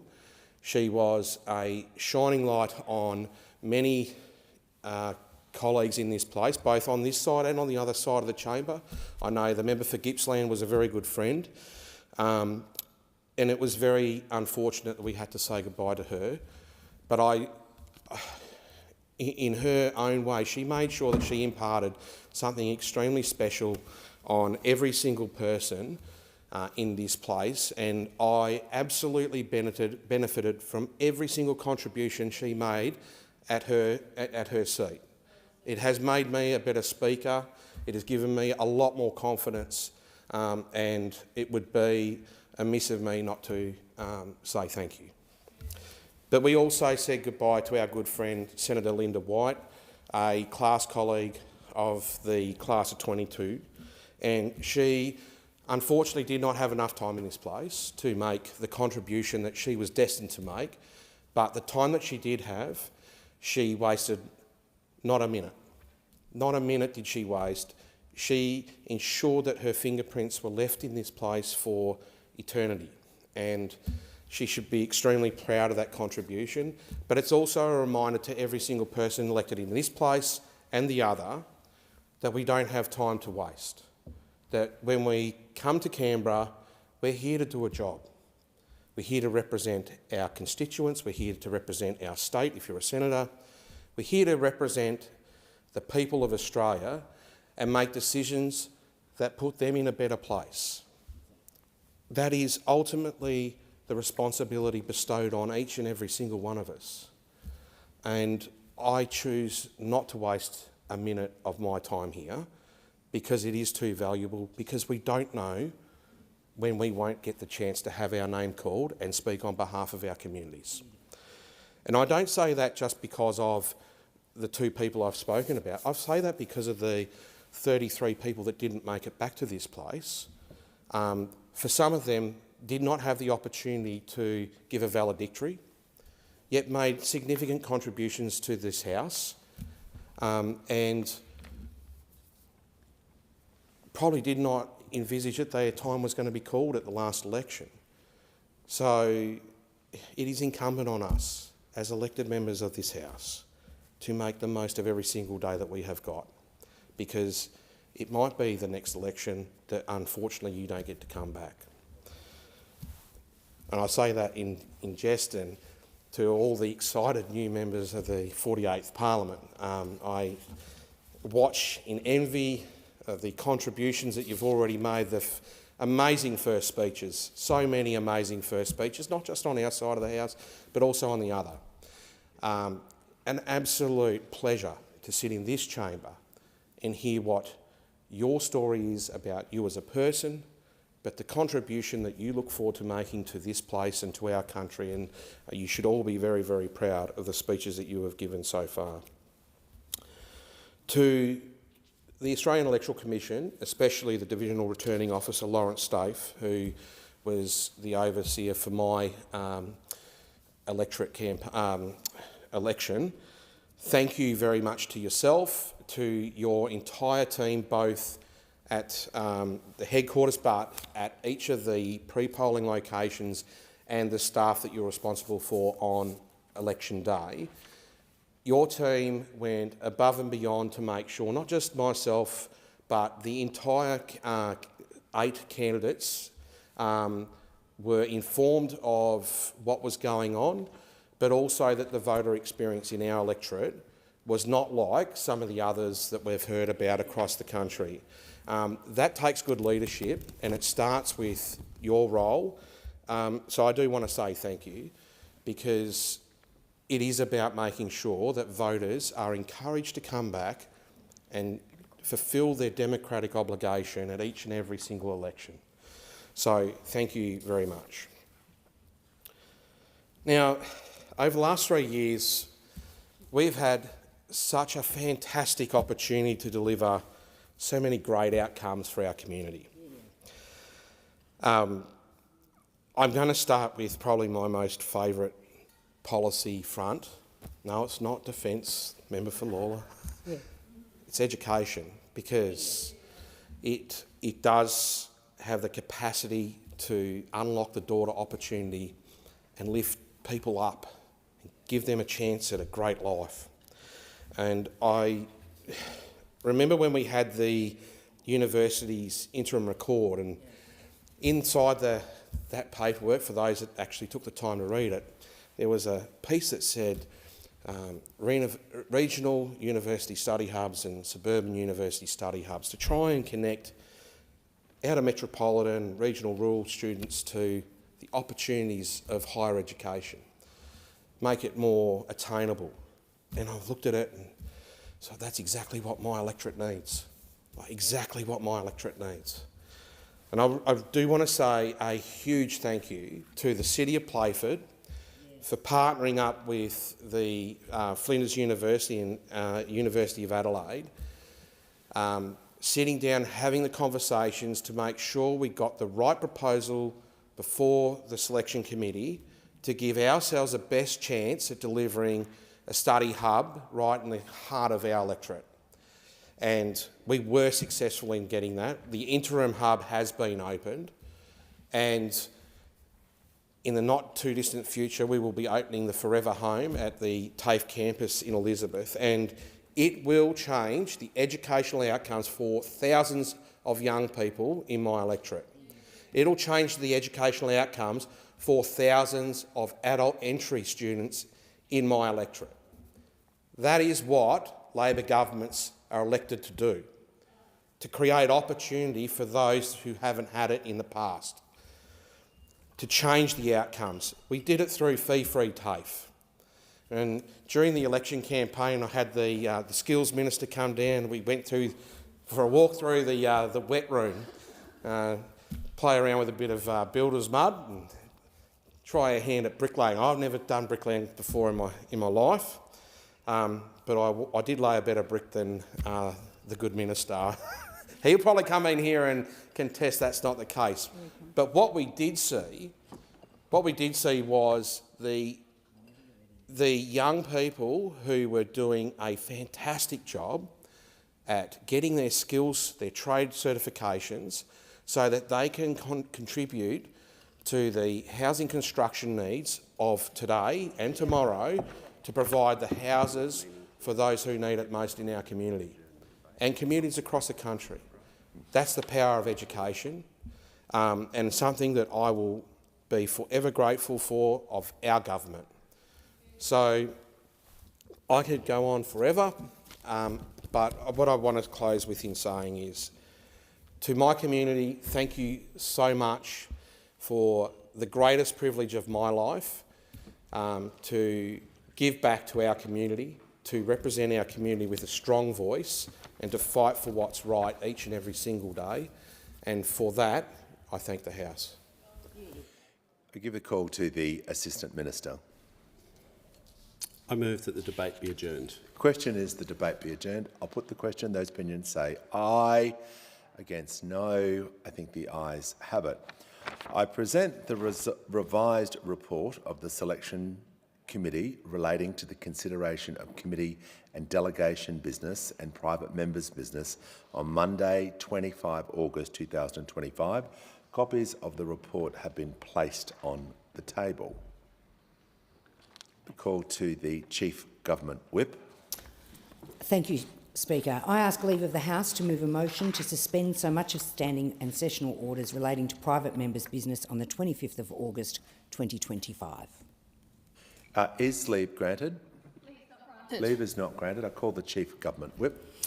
I move that so much of the standing and sessional orders be suspended as would prevent the Selection Committee's determinations for Monday 25th of August 2025 being varied to reflect the terms of the revised report, and for the variation to be shown in the notice paper for Monday 25th of August under business accorded priority in the House and Federation Chamber. Question is the motion be... Oh, and the question is, before we do that, can we have a seconder to the motion? I call the member for Bendigo. Second the motion and reserve my right to speak. The question is the motion be agreed to. I'll put the question.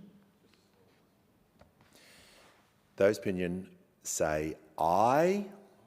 Against no. I think the ayes have it. Noes have it. Division required. Yep. Ring the bells for 4 minutes.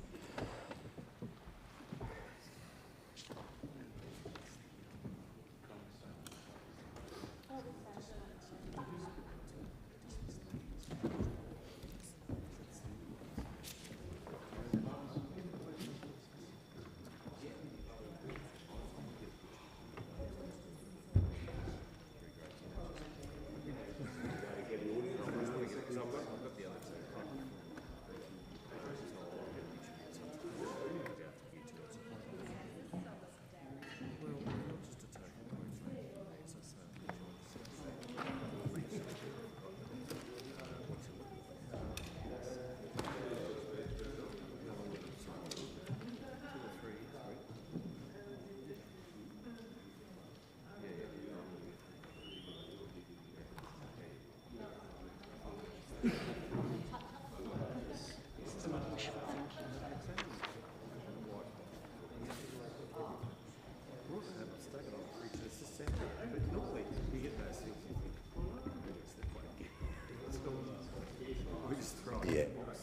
When you're having a big barbecue, yeah, exactly.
Lock the doors.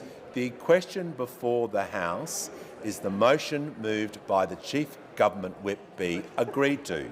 The ayes will pass to the right of the chair and the noes to the left. I point the honourable members for Werriwa and Bean as tellers for the ayes and the honourable members for Capricornia and Bowman as tellers for the noes.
Tell me.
The result of the division is ayes 94, noes 36. The matter is resolved in the affirmative by an absolute majority.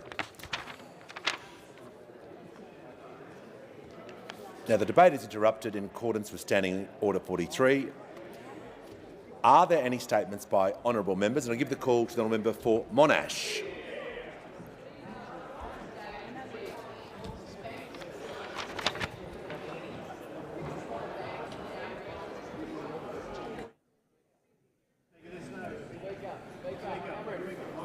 Order. Set the clock, and I give the call to the honourable member for Monash. Speaker, I rise today to speak on the importance of banking facilities in regional communities. Bricks and mortar banking in our regions is critical for small businesses, for older Australians, for people with a disability and anyone who simply can't travel to the next town down the road. The Bendigo Bank recently announced it would close its Currumbara branch in South Gippsland. This is a terrible outcome for our community and one that demands the opportunity for broader national focus. In 2023, the Senate undertook an inquiry into bank closures in regional Australia. The committee reported in May 2024, after a serious consultation period that ran for 15 months, had 13 public meetings across Australia and received over 600 submissions. I make special mention of the Currumbara Roundtable's fine advocacy on behalf of our community in its submission. There were 8 specific recommendations aimed at addressing what was described as a growing humanitarian crisis in both regional areas and capital city suburbs. It is over a year since the inquiry's report was handed down. And according to the Finance Sector Union, in that time we've seen branches close at a rate of 2 to 3 per week. Despite the fact the Albanese Labor government was required to respond within 90 days of the tabling of the report, the recommendations remain unresolved a full year later. On behalf of residents in South Gippsland who are about to have their last remaining bank branch close, I call on the Albanese government to get its act together and respond to this report. And I give the call to member for Bendigo. Thank you, Deputy Speaker. I rise to share with the House the sad news that the Toy Shan Chinese restaurant in my electorate of Bendigo has closed its doors, yesterday being its last day. Why does that matter? Because it is the oldest Chinese restaurant in Australia. It goes back to the early days of the gold rush, when it was called On Long on Bridge Street. For the last 25 years, Toy Shan was owned and operated by Sue and Peter Chi, who brought the business from the Chan family and ran it as most small businesses do. I can remember meeting the many children that they had working there, and as somebody who grew up in a small business family, I recall those moments where you help with the cash register, you help with the cooking, you help your parents run the business. This is a Bendigo icon, and yesterday many people took to social media sharing their family stories and connection to Toi Shan. My own family, this is our Chinese restaurant, and we are now at a loss to think what will be our next family restaurant. Workers shared their stories about how they go down with the billy to get their dim sims and their treat for the week. Families shared their stories about celebrating 90th, 100th birthdays there. It was an institution. Good luck, Sue and Peter, with your retirement. You will be missed. Toi Shan will be missed. Well done. And I give the call to the member for Hinkler. Thank you, Deputy Speaker. Yesterday, in my first speech to the House, I had the privilege of talking about my home of Hinkler, a home I proudly share with the majestic humpback whales. At this time of year, migration sees the mammals play and stay in waters off Hervey Bay, the world's very first whale heritage site. Earlier this month, I attended the annual Blessing of the Fleet, an initiative of Fraser Coast Tourism and Events. It's a tradition steeped in history, tracing back to the Mediterranean fishing villages where communities sought blessings for protection and prosperity at sea. In the 1980s, Australia's very first commercial whale watching took place in Hervey Bay, and science shows it's the only place the whales stop for a while. They enjoy the warm and shallow waters. Who wouldn't? They're not in a rush. They don't want to leave. For 3 months a year, from mid-July to October, around 55,000 tourists enjoy this signature experience. It bolsters our local economy to the tune of between $11 and $12 million each year. More than a dozen official operators take people into this pristine and natural wonder. You can watch whales from the boat. You can even swim with them. Hervey Bay is known across the globe as the whale watching capital.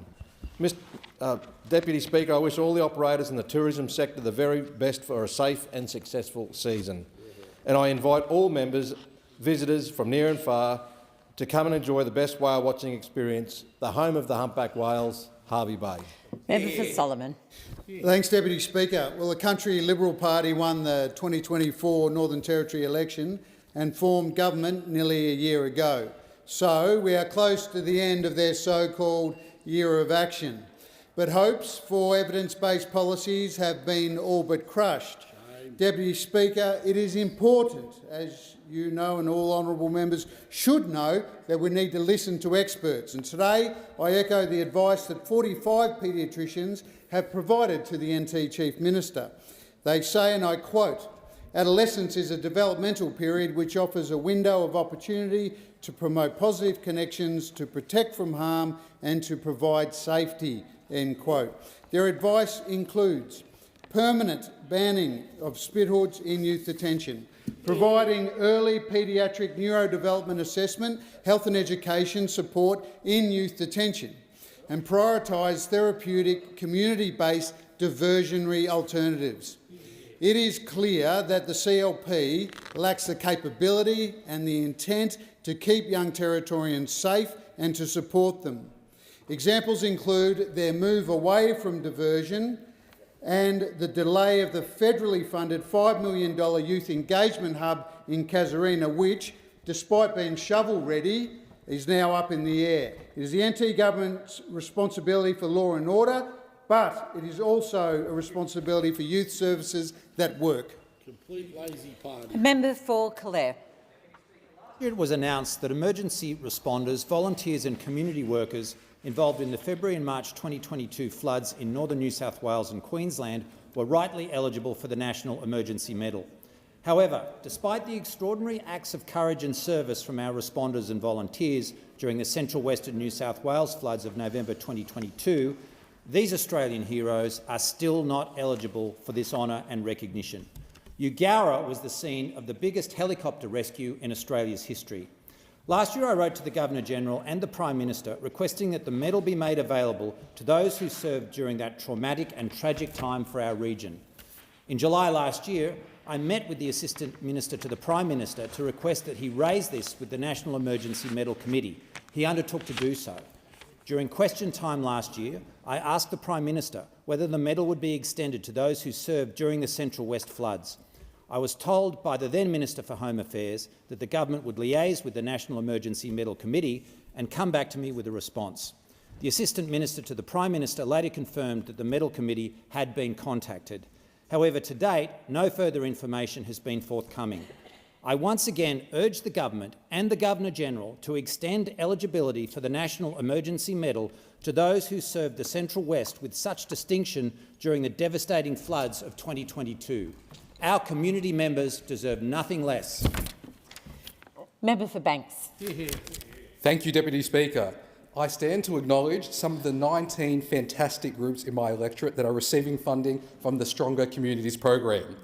The Padstow RSL does fantastic work supporting our community, especially our veterans, and they have received $15,000 to undertake refurbishments and expand their memorabilia cabinet, ensuring the contributions of our veterans is never forgotten. Every member of this place knows the contributions that Scouts groups make to the personal development of our young people. The Oatley Bay Sea Scouts in my electorate are no different, and they have been approved for $10,000 in funding to renovate their boat shed and replace their rusting doors with a future-proof solution. The Picnic Point Primary School P&C has been approved for $2,500 to complete the construction of a war memorial on their school grounds in conjunction with the Panania Diggers Club. Picnic Point was my primary school, and I'm so pleased this government can support it.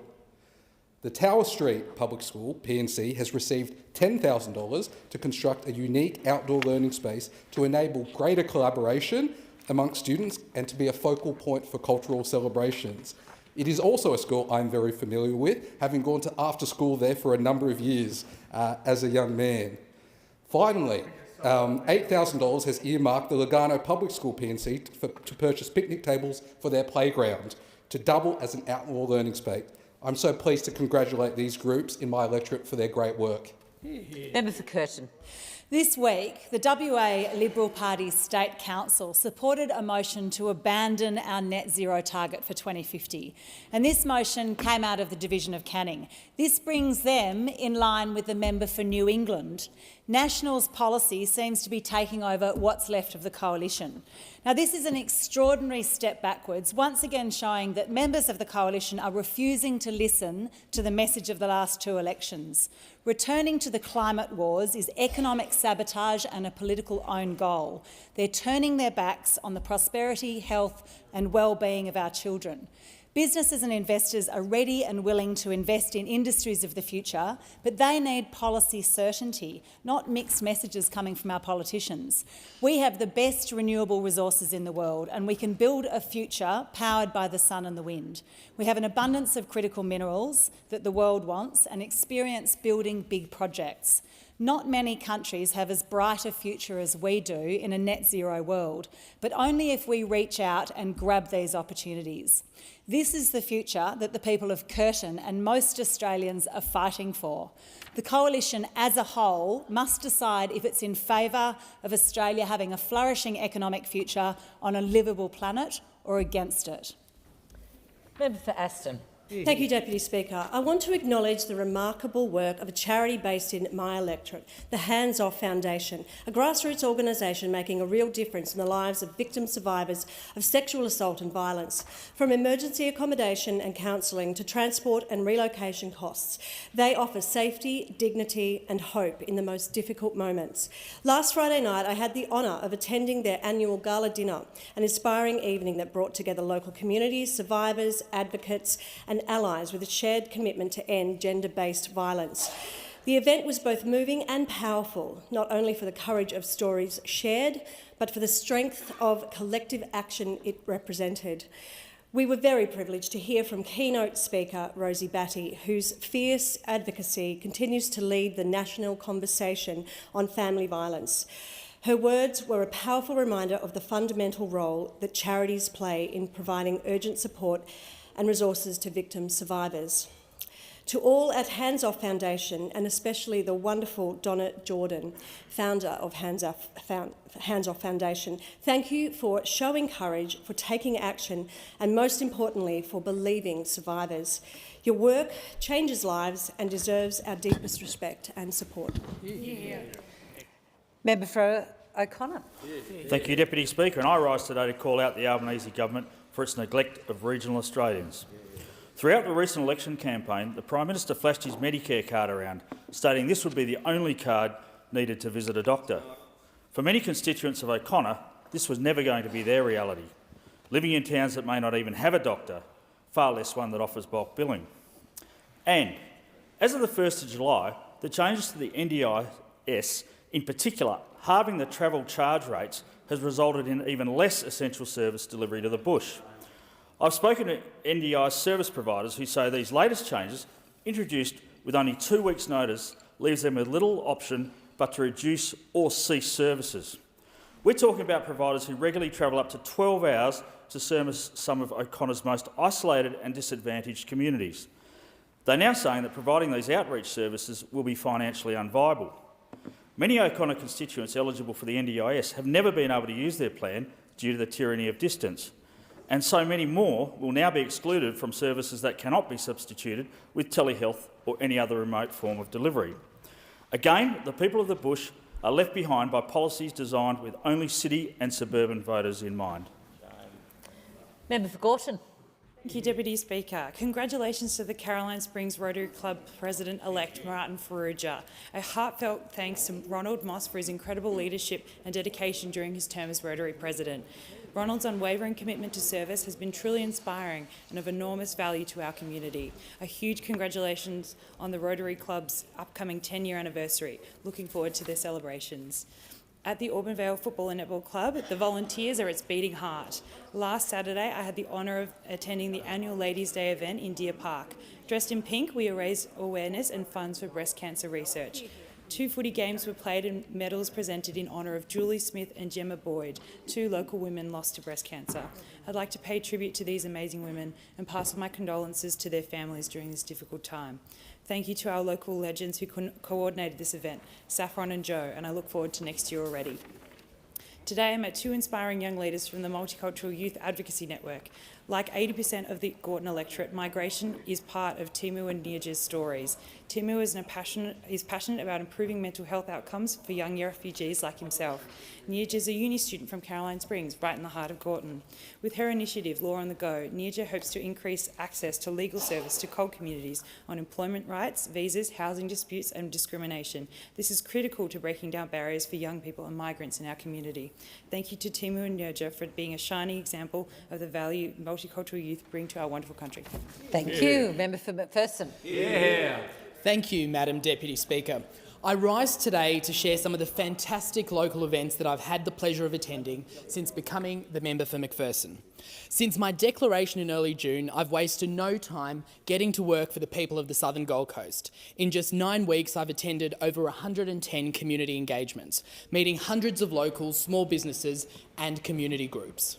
Recently, I had the honour of attending the Queensland Police Service Gold Coast District Medals and Awards presentation, where I congratulated some of our most dedicated officers. Senior Constable Kurt Fossel received the second clasp to the National Medal for 35 years of service, and Senior Constable Helen Redhead was recognised for her leadership on domestic violence initiatives in Mudgeeraba. Another highlight was the 95th Mudgeeraba Agricultural Show, a reminder of our region's rich diversity and history. First held in 1928, this iconic event has everything from miniature goats to pig racing. It remains a favourite of mine on the Gold Coast calendar. This year, I even found myself with a giant snake draped over my shoulders, which I suppose is a fair warning to anyone considering public life. We also recently celebrated the Cooley Rocks On, an iconic event where the Southern Gold Coast steps back in time with classic cars, vintage fashion, old school rock and roll, and of course the ultimate Elvis tribute artist competition. It was a pleasure to join locals and visitors alike in celebrating what makes our region so unique. Member for Hunter. In the Hunter, we have a proud record of creating sporting superstars. So many come from our region. But to make a superstar, it starts with having amazing community sporting clubs. And Speaker, we have some of the best, and they are winning awards left, right and centre. I'm proud to congratulate the Cessnock Minor Rugby League Club, who recently were named New South Wales Rugby League Community Club of the Year. Congratulations to all the hard-working players, coaches, volunteers, families and supporters of the Goannas. This award is for you. You make our community proud every day. In particular, New South Wales Rugby League wanted to recognise Cessnock Minor Rugby League's innovative mentorship program, which pairs new players with older, more experienced players to help build their skills and confidence. This program has made the Goannas an attractive club to play for, and membership is up 28% to almost 600 players right now. This is a great award, and the club is well deserved of this award. As part of this award, the Goannas received $2,000 Steeden voucher, which they paid forward by sharing it around all other regional clubs in the Hunter as well. They didn't have to do this, and this just shows the great team spirit the Goannas have. You're good people doing good things. Congratulations to you all. And remember, to any of the sporting clubs all around the country, if you're anywhere on the sporting field where you're hurt, make sure you get down to your local Medicare urgent care clinic to get the help you need when you're hurt, because all you need is your Medicare card. Cheers. Member for Parks. Thank you, Deputy Speaker. Yesterday I delivered my first speech in this chamber and I spoke of the very many that supported my campaign, and now I'd like to thank them personally. To the New South Wales Nationals team, Rick Collis, the State Chairman, our State Director and Tori Mancelli, Fran, Connor, Nick, Ivy and Lockie Sheepdog Sullivan, and a special mention to Dick Estens for his enormous commitment during the campaign, Alex White, who was born to campaign, Mark Hathaway, who spent the week in Cobar, Ryan and Amanda Hunter in Walgett, Tom Chesson in Burke pre-poll, Lisa and John Minogue at Barmedman, and also for their special care package on election day. In Broken Hill, Clyde, Mari and Ross, Mary and Peter and Kay and the late Colin, Heather, Chris and Herma, Annette and Barry, Ellen, Rob and Chris. And in Ivanhoe, Max and Diane. In Lightning Ridge, Dave Lane. In Moree, Peter Taylor, Brendan, Catherine and Lisa. In Narrabri, Jocelyn, John and Dave, Gunnedah, Ange, Peter, Juliana, Marilyn, Tony and Cindy Pollock. In Coonabarabran, Ross and also Warwick and Julie and Donna, Gilgandra, Max Zell, Andrew Shear, Rowley, Lawford. In Canamble, Graham, Pat, Jess, Latta. In Ningen, Richard. In Tottenham, George, John. In Dubbo, Pauline, Shibley, John, Trevor, Michael, Mike and Melva, and so many more. Thank you. Time's expired. Member for Menzies. Thank you, Deputy Speaker.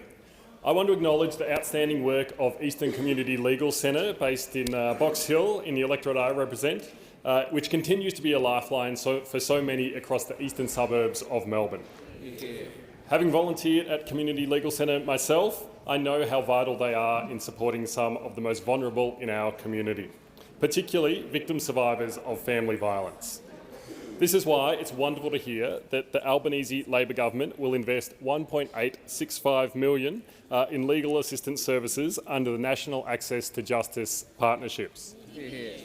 This is part of our record investment in frontline family violence services, the biggest investment ever made in frontline family violence services, demonstrating our government's commitment to addressing the scourge of family violence, and often something that's often in the headlines and which we need to ensure that we maintain a focus on. ECLC will also receive $1.1 million for elder abuse response services. ECLC is a leader in raising awareness of this often under-recognised issue, a form of family violence which affects some of the most vulnerable in our community and which we need to raise further awareness of. This funding will go a long way in supporting ECLC in continuing to deliver the critical services in the electorate that I represent, and I want to thank the Attorney-General for taking the time to visit them recently. Oh. Yeah. Member for Cowper. Thank you, Deputy Speaker. Well, on this side of the floor, we believe in aspiration, a reward for effort and a super system that encourages responsible saving for your own retirement. We support farmers, we support businesses, we support entrepreneurs, and we recognise the contributions to the economy. But that's not a belief held by those over that side. and their new dangerous taxation, the superannuation tax shows. While this bad tax's $3 million balance threshold might make for easy sound bites professing to tax the rich, the reality is that thousands of family farms, start-ups and small businesses are the ones who will be punished. By taxing unrealised capital gains, they will be taxed on things like rising land values, even if the businesses or farms haven't made a cent. Many will be forced to sell up to pay the bill. That's right, it's a real tax on imaginary income. It's an Australian first and not one to be proud of, Mr Prime Minister. And without indexation, millions more will be targeted in years to come. But Labor doesn't care because by freezing the threshold, they can make the budget look much better on paper. It's no more than accounting trickery to cook the books to mask their impending decade of deficits. This isn't about catching tricky rich folk. It's a desperate move by a tricky treasurer because we all know that when Labor runs out of money, they'll come for yours. The member's time has, in accordance with Standing Order 43, the time for member statements has concluded, and I call the Prime Minister.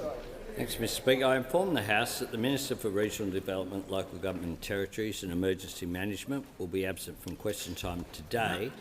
The Minister for Home Affairs will answer questions on her behalf in relation to emergency management, and the Minister for Infrastructure will answer questions on her behalf in relation to regional development, local government and territories. I just have a number of condolence motions I shall now do to report to the House. I have to report that the order of the day relating to the Prime Minister's motion of condolence in connection with the death of His Holiness Pope Francis has been debated in the Federation Chamber and is returned to the House. I present a certified copy of the motion. I understand it is the wish of the House to consider the matter. The question is that the motion moved by the Honourable the Prime Minister be agreed to, and as a mark of respect I ask all present to signify their approval by rising in their places.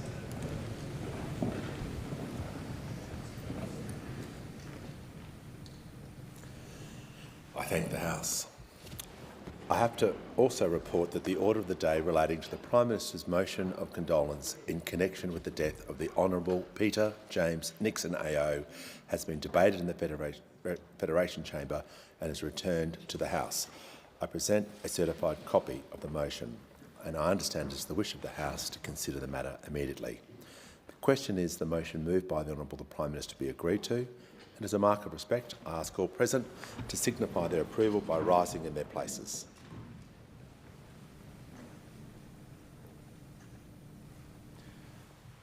I thank the House.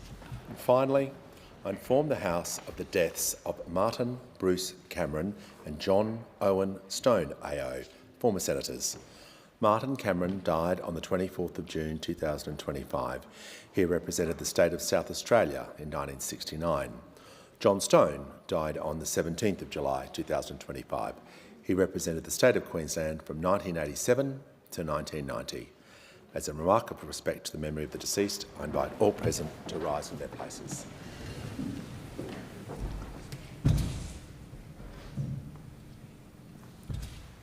I thank the House. We shall move to questions without notice. Are there any questions? And I give the call to the Honourable the Leader of the Opposition. Thank you, Mr Speaker. My question is to the Prime Minister.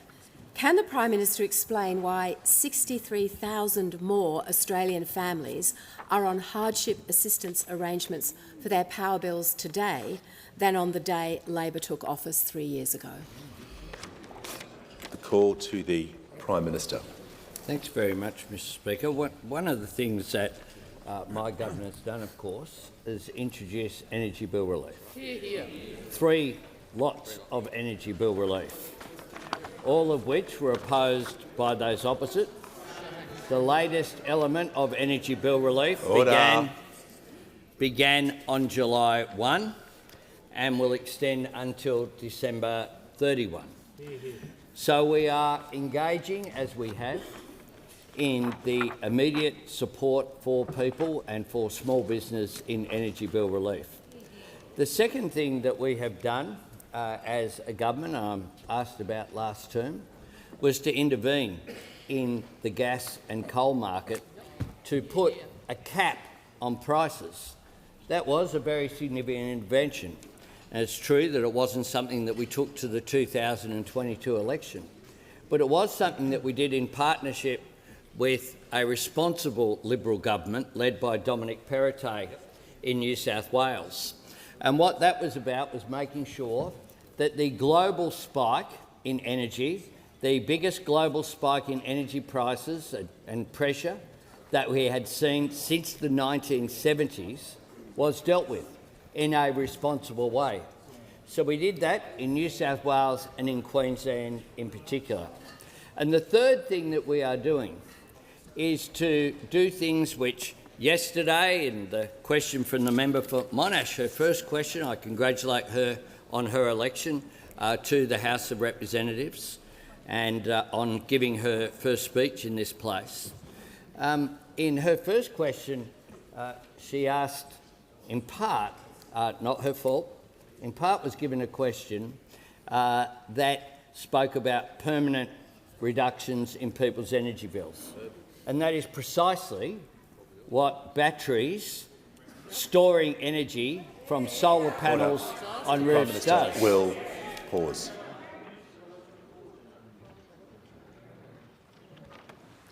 The Leader of the Opposition on point of order. Point of relevance, Mr Speaker.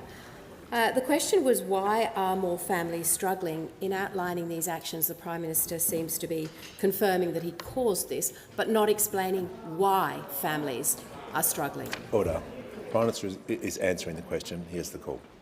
Thanks, Mr Speaker. Notwithstanding the verbling in that point of order, Mr Speaker, because... Order.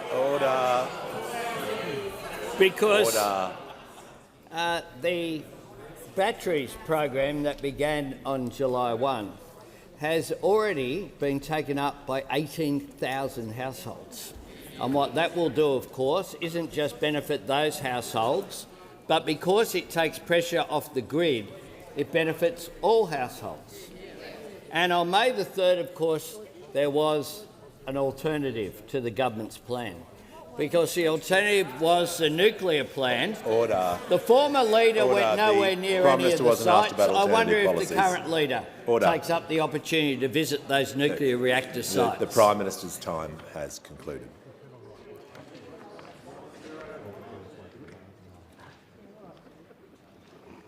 The House comes to order. We'll hear from the member for Sturt. Thank you, Speaker. My question is to the Prime Minister. How will the Albanese Labor government's commitment to cut student debt benefit Australian university and vet students? Give the call to the Prime Minister. I thank the member for Sturt for her question, and I congratulate her on her election to this House and a fantastic first speech in this House. And of course I had met the member for Sturt before we travelled to in November to Adelaide, to the Electorate of Sturt, where we launched this very policy.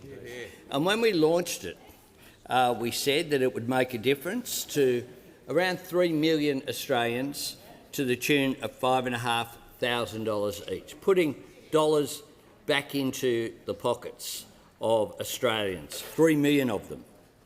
But we didn't just do that. To deal with the question of intergenerational equity and making the system fairer. Our changes also raise the repayment threshold and lower the rate of repayments, indexing both of them to keep them fair in the future. And this legislation passed the Parliament, both houses, earlier today. It means someone earning $70,000 in the member for Sturt's electorate will save $1,300 a year in repayments, a structural and lasting boost in take-home pay. Now, part of our vision for a fairer future for younger Australians are also changes to mortgage rules, so banks don't automatically penalise someone with a student debt when they want to borrow money to buy a house. So the combination of the 20% cut in debt, a boost to take-home pay through a fairer repayment system, fairer mortgage rules, when taken together, what they all aim at is helping young Australians to build the future that they want. whether it's buying a home or starting a family or growing their career.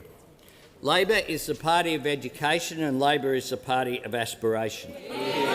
And today we voted for both. Order. Those opposite went Order. to the Members election on my left will cease saying interjecting. that they were opposed to the cut in student debt and to the fairer repayments and to these measures that we put before the Parliament after the election. They said it was unfair. They said it was not an equity position to take forward. Order. They said that we're advantaging university students, even though it applies to TAFE as well. Now, Order. today in the Senate, and the member helpfully suggests that it's vote buying. What it's doing is providing cost of living relief, member for Gippsland. The member for something that they Member for opposed, Gippsland. but in the will Senate pause. today, they all abstained. None of them could even Order. walk The Prime into Minister's the chamber to vote for this change. time has concluded. The House comes to order. We'll hear from the Leader of the Opposition. Thank you, Mr Speaker. My question is to the Minister for Climate Change and Energy. Minister, what is the average monthly household power bill today, and what was it when Labor took office 3 years ago? Order. Give the call to the Minister for Climate Change and Energy. Thank you, Mr Speaker. I thank the honourable Leader of the Opposition for the question. It varies from state to state. In New South Wales, the average wholesale price today is $127.72. The average at election was $320.48. In Queensland, the average today is $107.39. The average at Queensland was average on election day was $347.28. In South Australia, the average today is $185.27. The average on election day was $312.30. I was asked a question, Mr Speaker. Order. Members on my right, the member for Aston will cease interjecting. The member for Herbert is not helping.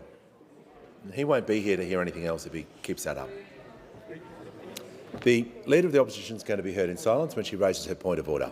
A point of order on relevance, Mr Speaker. Despite the rapid-fire delivery from the Minister, it is clear that he is giving wholesale prices, not household prices. The question was about retail prices, and he does know the difference. Order. Order. Just before we go too far down this road, just reminding the Leader of the Opposition to assist me and to assist the House. It's not an opportunity to add extra things, just to get up and state the point of the order was obviously about relevance that she took. The Minister was asked about average household power bill prices. He is giving information to the House. There was too much noise, and it will greatly assist the House so that I can concentrate on the Minister's answer. And I'll just, now he's less than a minute in, I'll just ask him to be directly relevant to the question he was asked about and, where possible, provide the information to the House. Certainly, Mr Speaker. Thank you. And obviously, the honourable member asked me about power prices, and I'm providing the Leader of the Opposition. Order. And the Leader of the Opposition asked specifically about prices today compared to election day, and I'm providing that. In Victoria, the average wholesale price today is $126.83. Order. On election day, it was $233. Order. The Leader of the Nationals. Now, the Leader of the Opposition asks about power prices, and I say... No, the Minister will pause. The Leader of the Nationals has had a very good go this week. I'm going to ask him to cease interjecting. It's his voice I hear more than anyone else's. Order. Just, Minister, return to the question. Order. Thank you, Mr Speaker. Now, perhaps I could say, Mr Speaker, we on this side of the House agree that Australians have looked and will continue to look to the government to do more to assist on household energy bills. The work is far from done. We've delivered 3 rounds of energy bill relief, but we recognise that around the world, including in Australia, power prices have been higher than anyone would like. Of course we do, and that's why we've taken such action. Now, that's why, for example, after the election, I announced a very significant change to the default market offer, a review to effectively change the way the default market offer works, to put Australian households at the centre, to prioritise Australian households, to stop sneaky price hikes by retailers so there could be only one price rise a year, to prevent customers from being charged more than the standing offer price if their initial low-cost offer changes. For example, Mr Speaker, that's the sort of thing we did last term and what we'll continue to do this term. Now, it's true that the Australian people knew what we took to the 2022 election. They knew what we did in the last term. They knew the challenges we faced with global headlines. They knew that, and they cast judgment on May the 3rd. The then Leader of the Opposition said of the last election, and I quote, "I'm very happy for the election to be a referendum on energy, on nuclear, on power prices, on lights going out, on who has a sustainable pathway for our country going forward." That's what the then Leader of the Opposition called for. He campaigned across the country, including several occasions in my own electorate. I campaigned in his electorate, to be fair, and, Mr Speaker, I was satisfied with the result in both, Mr Speaker. I was satisfied with the result in both because the Australian people had a choice. And in fact, Mr Speaker, we accept that result. We accept it with humility, and I'd encourage those opposite to do the same. Order. When the House comes to order, we shall hear from the member for Hughes. Thank you, Mr Speaker. My question is to the Minister for Education. How is the Albanese Labor government helping Australians with student debt, and what support has it received? Call to the Minister for Education. Thanks very much, Mr Speaker, and can I thank my good friend, the member for Hughes, for his question. On the 3rd of May, Australians voted for tax cuts, they voted for free TAFE, they voted for urgent care clinics, they voted for the biggest investment in Medicare ever, and they voted for this. They voted to cut student debt by 20%. And today we delivered.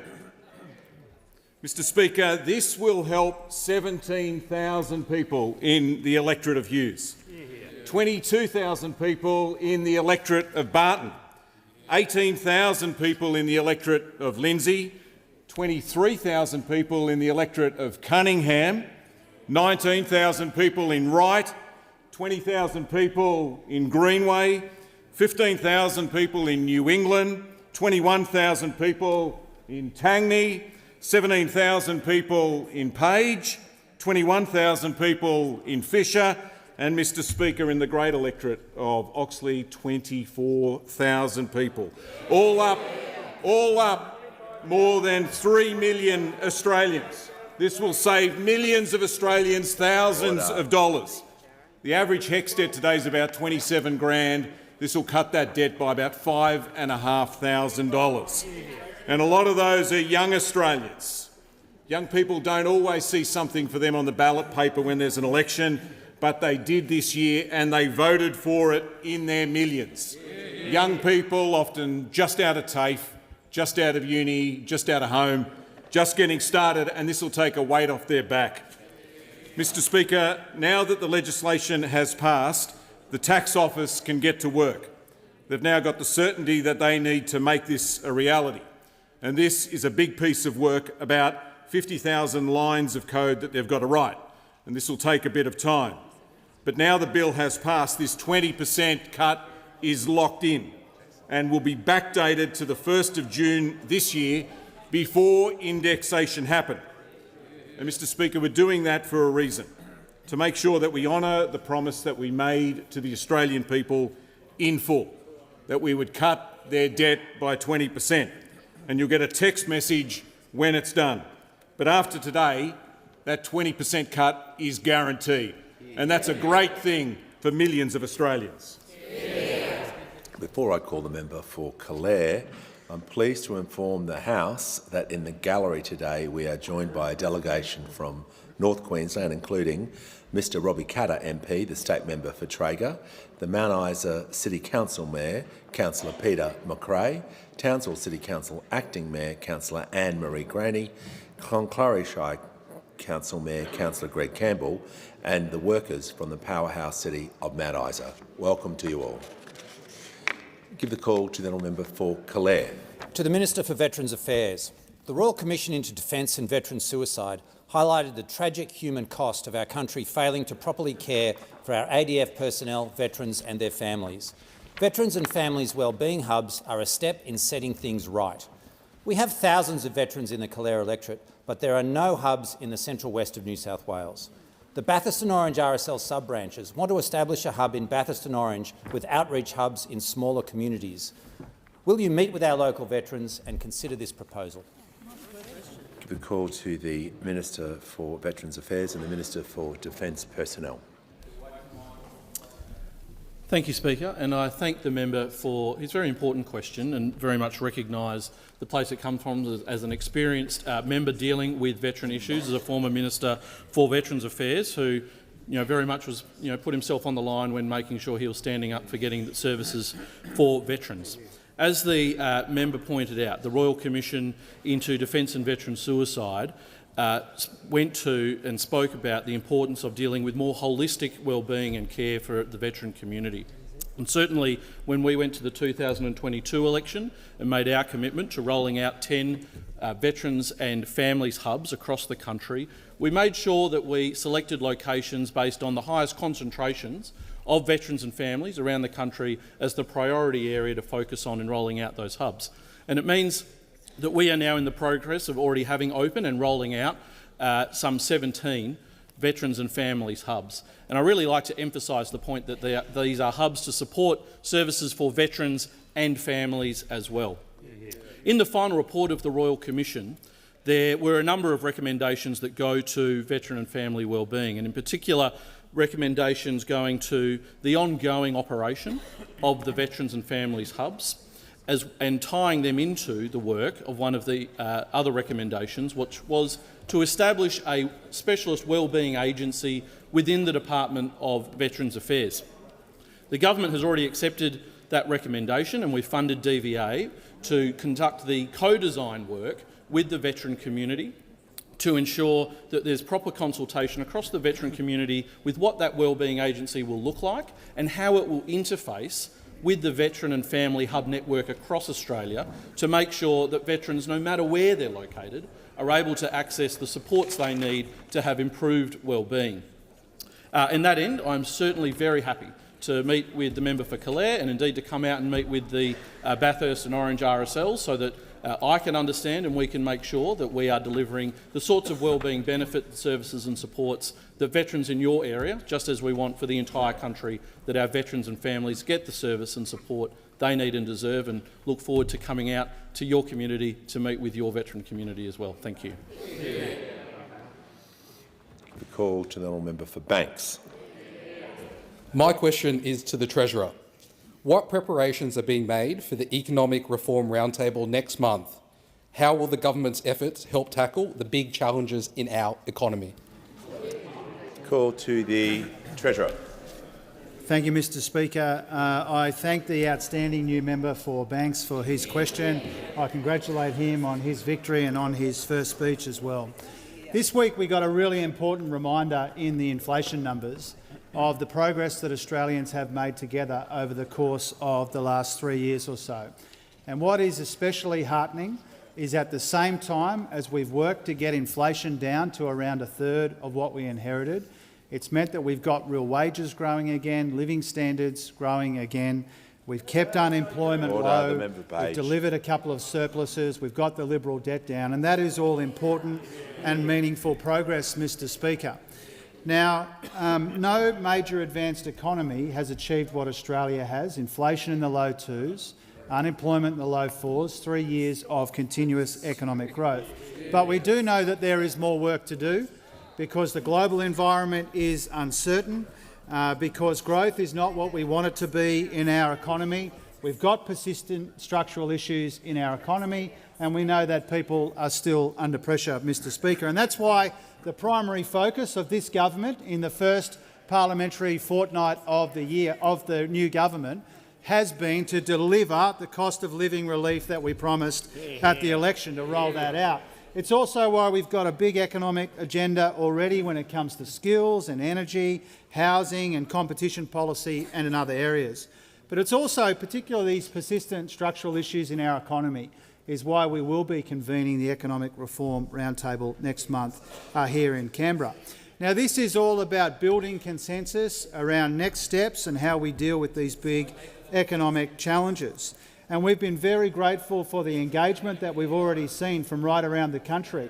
I thank and pay tribute to the ministers here for the work that they're doing, engaging with stakeholders in their own portfolios. Mr Speaker, there has been a lot of engagement already. And it will be a busy 3 days. And in the next day or so, I'll be releasing the agenda for those 3 days for the Economic Reform Roundtable. Now, I want to make it clear, Mr Speaker, that we do not expect there to be a unanimous view of everyone who comes to the Roundtable. Of course not. It would be pointless if that was the case.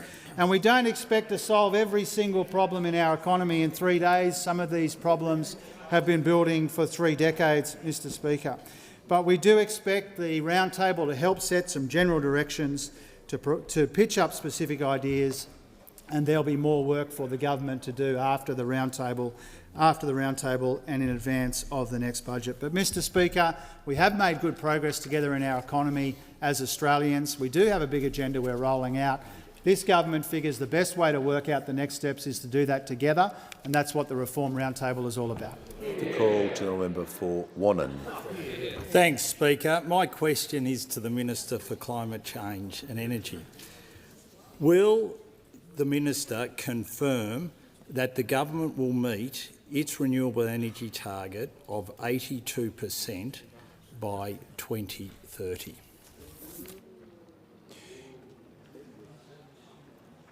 Give the call to the Minister for Climate Change and Energy. Well, thanks very much, Mr Speaker. I can absolutely confirm it is this government's intention to continue to work towards that target in 2030, absolutely. And I'm pleased to tell the honourable member that we are making very good progress towards it. It is 2025 and we are working towards that 2030 target, and we're making good progress. In the last financial year, 4.4 gigawatts of new renewable energy was added to the grid. Added, not investment decisions, added, up and running. But the pipeline was 15.6 gigawatts, which is a massive amount of renewable energy. I know it upsets those opposite to hear those points. Just this week, there was $1 billion announced to be invested in Australia's renewable energy system by a very large international investor. This is good news, at least we think it is, on this side of the House. Just today, AGL announced a multi-$100 million investment in energy storage in our country, Mr Speaker, which is a good thing. All this leads to an addition to the renewable energy pipeline for our country. We think that's a good thing. They think it's a bad thing. Has the minister concluded his answer? Well, the minister did address the question. He was very clear with his response within seconds of the direct question he was asked. I fail on earth to see how there could possibly be a question on relevance here when he specifically addressed the question. So I will not take frivolous points of order on relevance. I'm just giving the member fair warning that he was asked a question and he responded directly to it. My point of order is on relevance, Speaker, and it's a serious point of relevance, right?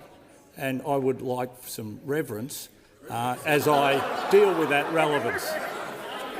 Order. Just get to the point. The question, Speaker, very clearly asks, will the government meet? It didn't talk about intentions. It talked about will the government meet its renewal.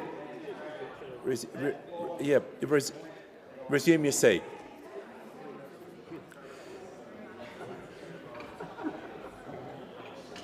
Look, we're going down a bad path here. If people don't like the answer to the question, and we're getting into semantics of exactly, but the minister was being directly relevant within seconds of answering your question. Now, you mightn't have liked it, but, you know, we've got to be real here. So I'm asking everyone to get with the program and just... Minister, in continuation. Thank you, sir. And in addition to that big battery that has just been announced today, I can confirm what the Prime Minister told the House just a few moments ago in the last 4 weeks, 18,336 Australian households have added a battery to their household under the Albanese's cheaper home batteries policy. Now, the honourable gentleman opposite asked me, will we meet our targets? And I believe we will, Mr Speaker. But I also believe we know what that target is and believe in it. It takes some temerity from those opposite to ask this side of the House about meeting our targets when they can't agree on whether they have a target, Mr Speaker. The House, just before question time, voted to bring on the member for New England's bill for a vote next sitting week. You know who voted to bring on the bill? This side of the House, plus the member for New England. Everybody else over there voted against the House getting the chance to vote on their bill, even the seconder of the bill, the bromance, the member for Riverina. So we know what our targets are. We know how to get there. We intend to get there. They don't even know what their target is. I apologise for the connection with the member for New England. The standing orders are going to be followed. I'm going to call the member for Riverina on a point of order regarding the stand. This question's finished. It's not about relevance. It'll have to be, I'd assist the House with what his point of order is. Well, it's for the state of accuracy. And I didn't second the bill. The member for Flynn did, Order. so get your facts right, just for once. Resume your seat. Order. Order. Order. When the House comes to order,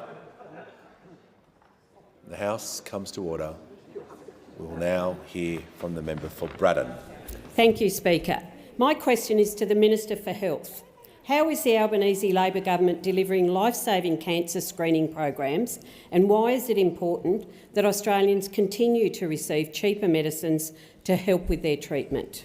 I call to the Minister for Health and Ageing, the Minister for Disability and the NDIS. Thanks, Speaker, and thanks to the member for Braddon. Yesterday I did talk about how Australia's PBS gives us all access to the world's best medicines at affordable prices, medicines that have helped drive up survival rates for diseases like cancer dramatically in recent years, and medicines we're determined to make even cheaper. But great medicines, Mr Speaker, are only effective with good and timely diagnosis, and this is why survival rates for lung cancer have not improved as much as other cancers. Although it's only the 5th most common cancer in Australia, it is by far the biggest cancer killer, largely because it's picked up too late, when symptoms first emerge, but treatments like surgery and medicines are basically ineffective. That's why in 2023 the Treasurer announced $260 million in that budget to introduce one of the world's first lung cancer screening programs, the first new program for cancer in 20 years, to pick up more cancers early when they're able to be treated. From the beginning of this month, Australians aged 50 to 70 with a significant history of smoking can access a lung scan fully bulk billed. Already, thousands of Australians have already lined up for their free scan, and already lives are being saved. Patrick, who's 65 years of age from Melbourne, for example, just happened to get referred after he had a consultation about sleep apnoea, and his scan found a stage 1 lung tumour the size of a grape instead of the size of a grapefruit. He's already had surgery and his prospects are excellent. A thoracic radiologist, Catherine, told me earlier this week at a lung cancer screening event that she'd picked up in the first 2 days of the program a stage 2 lung tumour that within as little as 3 months would have grown to a stage 4 tumour and almost certainly have killed that patient. Mr Speaker, we're taking this program to rural and remote areas like the member for Braddon's electorate as well, areas that don't have a radiology clinic in their town, like many parts of communities that members opposite and on this side represent.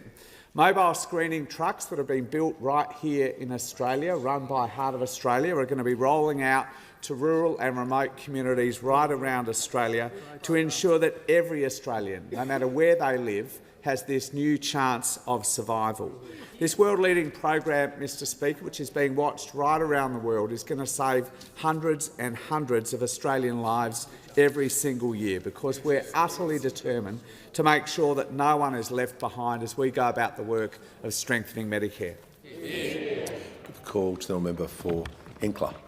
Thank you, Mr Speaker. My question is to the Minister for Climate Change and Energy.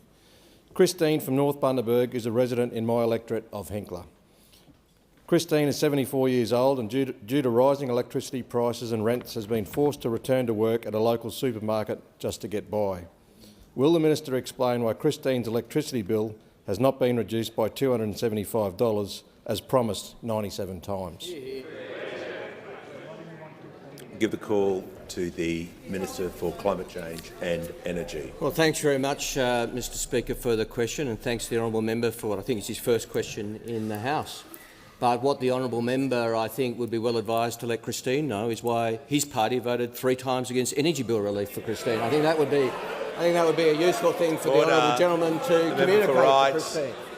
We say to Christine, we know that her energy bill is high. That's why we work so hard to bring it down. That's why we work so hard on 3 rounds of energy bill relief. That's why we work so hard on energy market reform, so that Christine and everyone like her gets a fairer go in the energy system. That's why we're reforming the default market offer.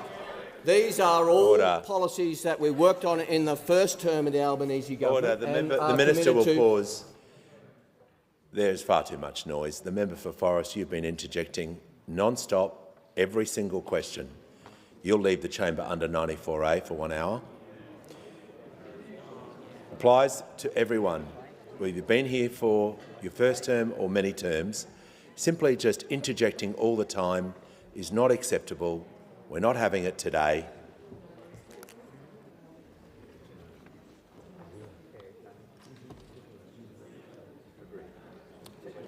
The Minister will continue. Thank you, sir. And, Mr Speaker, the honourable member asked me about election commitments we made in 2022 and energy prices over that term in this, and that's fair, Mr Speaker, and that was traversed well in the House in the last term as well.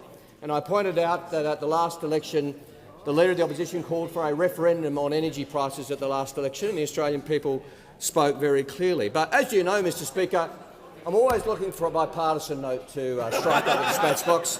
I'm always looking for a point of agreement. Partisanship does not come naturally to me, Mr Speaker. So I'm pleased to be able to report that I am able to agree with the Shadow Minister for Energy. I'm able to approvingly quote him because after question time yesterday, the Shadow Minister for Energy went on Sky News and said, what we've said is we went to the last election with an energy policy. The Australian people have said they supported the approach that was made by the Albanese Labor governments, the policies they took to the last election, Mr Speaker. I couldn't have said it better myself, sir. Mr Speaker, the member for Wannon has made a fair point. We made commitments in the 2022 election. We sought to implement those. The Australian people cast judgment about that on May the 3rd. We will continue with the instruction the Australian people gave us, that is to continue with the work of delivering the cheapest, most reliable and cleanest form of energy, which is renewables. They are triggered every time we mention renewable energy. I understand that. They are prejudiced against renewable energy, but the Australian people are showing with the decisions they are making each day in their take-up of the Albanese Labor government's cheaper home batteries policy and in the instruction they are giving the Australian government that they want us to keep on with that job. Call to the honourable member for Leichhardt. Hear, hear. Thank you, Speaker. My question is to the Minister of Employment and Workplace Relations. What action is the Albanese Labor government taking to protect penalty rates and overtime rates for workers? And why is this an urgent priority for the government? Call to the Minister for Employment and the Minister for Workplace Relations. Thank you, Speaker, and I'd like to thank the member for Leichhardt for his question and, of course, for the work he did in protecting workers' rights before he came to this place, but also the work he continues to do right here in this parliament. The Albanese government has delivered landmark workplace relations reforms with a clear goal to get wages moving again. We fought hard to deliver them because working Australians deserve decent pay and secure jobs.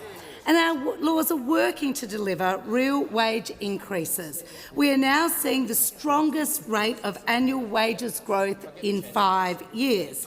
Our work to protect the pay packets of Australians is continuing, and we are delivering on our clear election commitment to protect penalty and overtime rates in modern awards.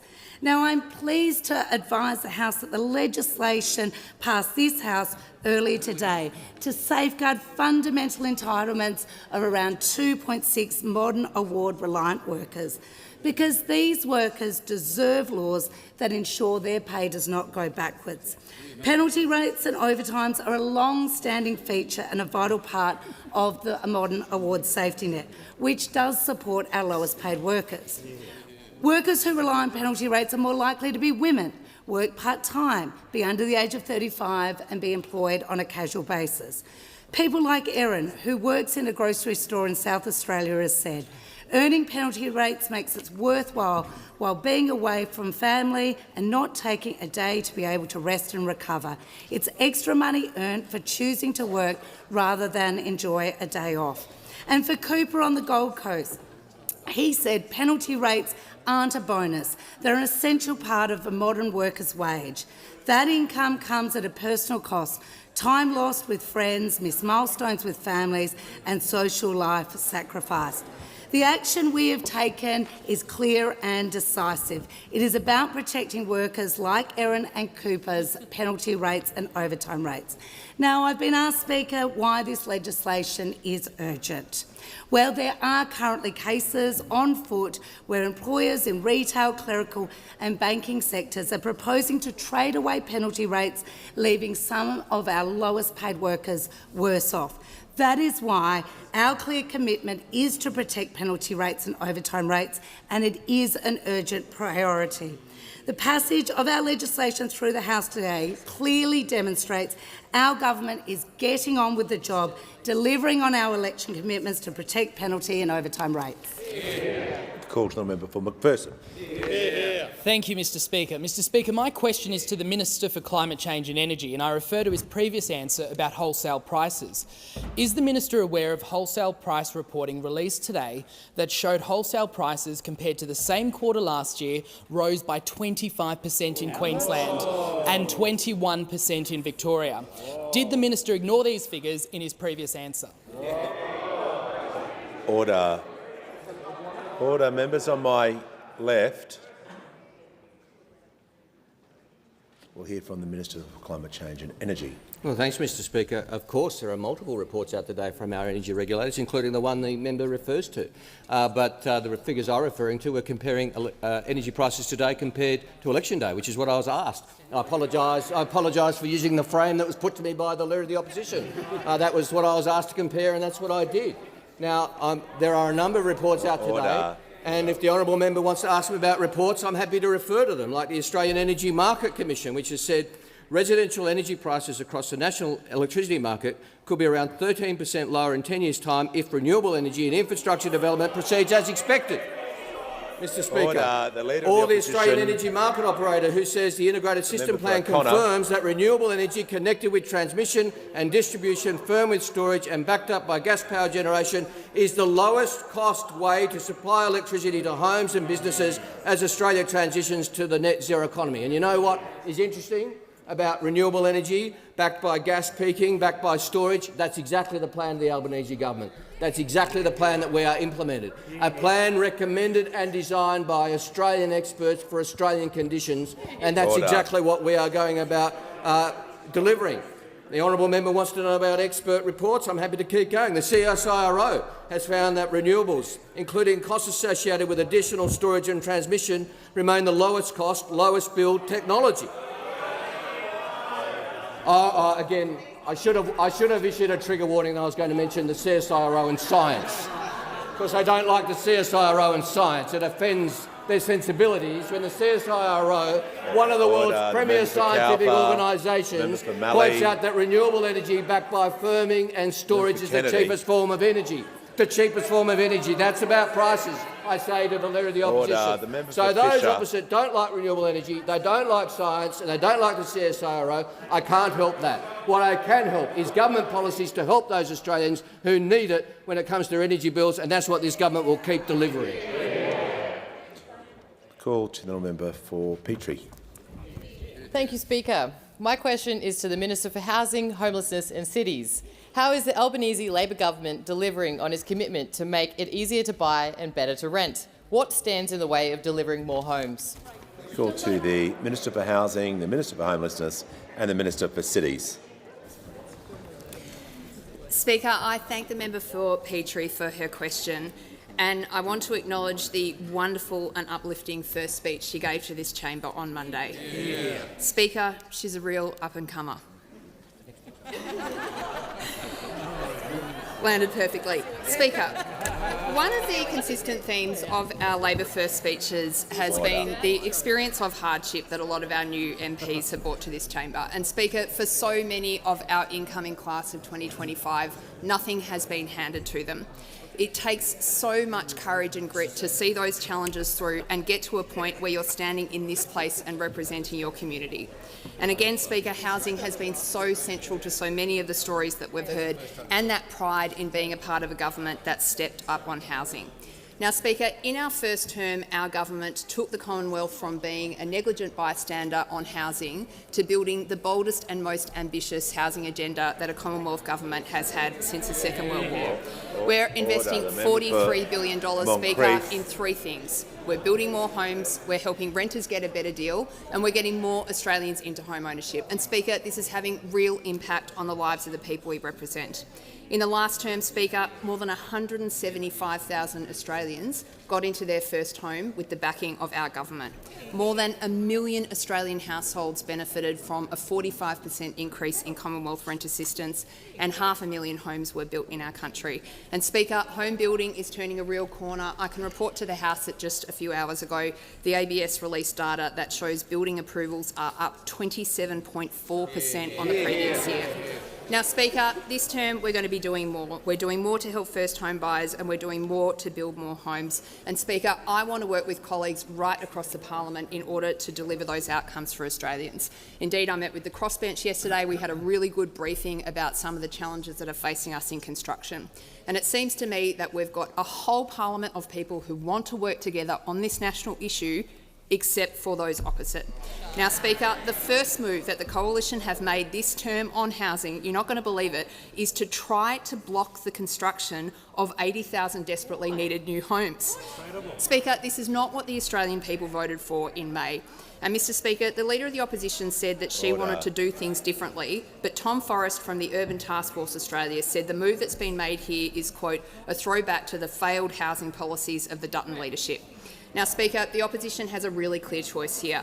They can continue to be housing hypocrites, complaining about a crisis that they were instrumental in creating and then voting against measures to try to address it, or they can do what the Australian people so clearly are asking of this parliament, and that is for us to work together to address this critical challenge in the lives of the people we represent. Before I call the honourable member for Indi. Thank you, Speaker. My question is to the Minister for Aged Care. The government's delay to the new aged care system leaves nearly 90,000 people waiting for a home care package, nearly 90,000 families under pressure. Despite this, the government ignored the call to fund 20,000 packages to bridge the gap to the new system in November. What are you doing to support these people in the meantime? Call to the Minister for Aged Care and the Minister for Seniors. Thank you, Mr Speaker. I thank the member for the question, and I acknowledge her genuine interest in ensuring that every older Australian can access safe, dignified and high-quality aged care.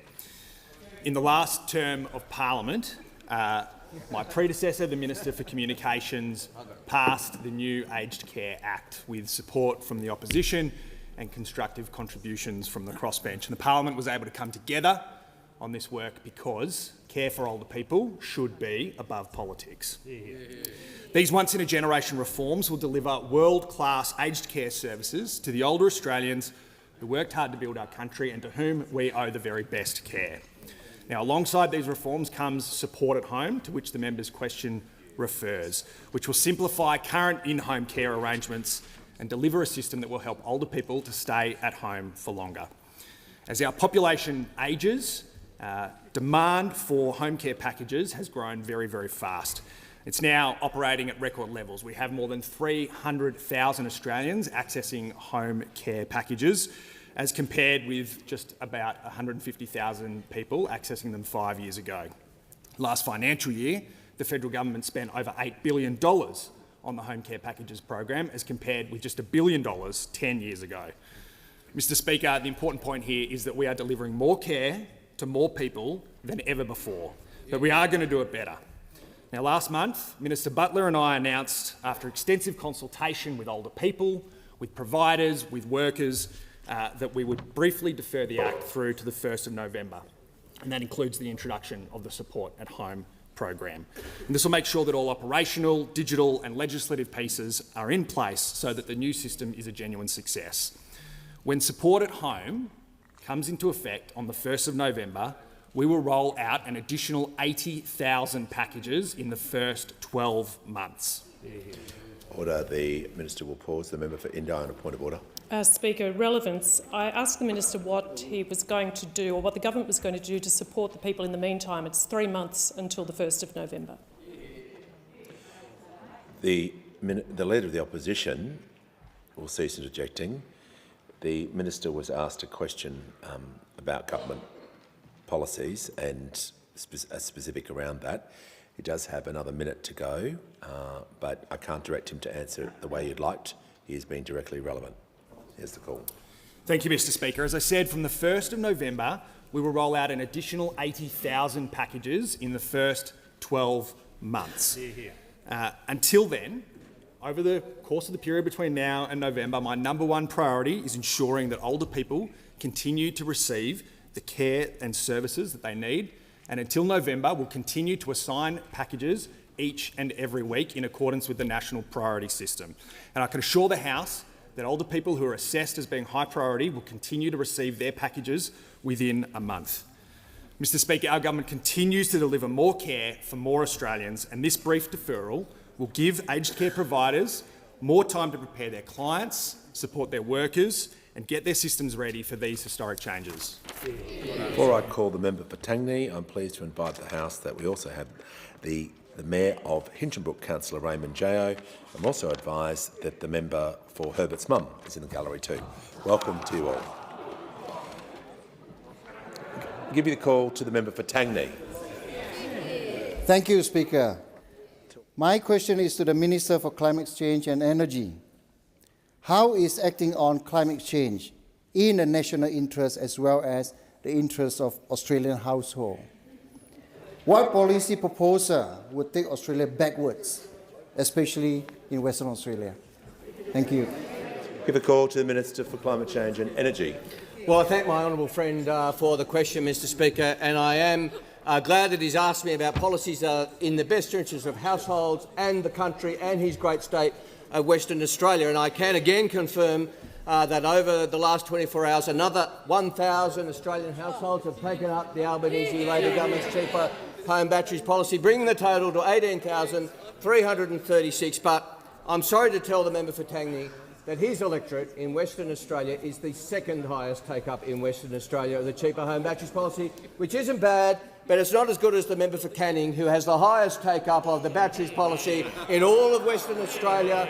The good households of Canning are embracing net zero and embracing cheaper home batteries and renewable energy at a rapid pace. And that comes as little surprise because the people of Canning know that if you take up a battery together with solar under the Albanese government's cheaper home batteries policy, you can save $2,300 each and every year, a permanent bill reduction, which is eerily similar to the benefits for all Australians of net zero. We know economic modelling shows that net zero will make every single Australian household $2,000 better off, Mr Speaker. The member for New England is whispering an interjection to me, which I'm not sure is entirely parliamentary, but he might want to be more complimentary to the Morrison-Joyce government, because the modelling I just quoted was from the Morrison-Joyce government's plan to deliver net zero the Australian way, which showed Australians would be $2,000 better off by net zero. It showed that Western Australia was estimated to see 34,000 new jobs in the mining and heavy industry by 2050 under a net zero plan. So net zero is good for Australia and good for Western Australia. Now, the honourable member for Tangney asked me what policies might take Western Australia backwards. And any attempt to unwind net zero would take Western Australia backwards. And we've seen, I'm I'm unfortunately obliged to tell the House we've seen some attempts to do that. The Western Australian Liberal Party State Council voted against net zero. The Leader of the Opposition in Western Australia came out and disassociated himself from that, which earned him an attack from the member for Canning. The member for Canning will undermine any Leader of the Opposition that he can find, Mr Speaker. He's taking a practice run in Perth for what he intends to do in Canberra sometime in the next 12 months, as we all know. He loves undermining leaders of the opposition with his agenda. His agenda is anti-net zero, but his constituents have a different view. His constituents are taking up net zero and taking up cheaper renewable energy. I know the member for Canning doesn't like that, but then again, the member for Canning doesn't like the current leadership arrangements of the opposition either, but will continue to deliver for the Australian people. Call to the Deputy Leader of the Opposition. Thanks very much, Mr Speaker. My question goes to the Treasurer. Former Labor Prime Minister Paul Keating has reportedly described Labor's unfair super tax as, quote, unconscionable.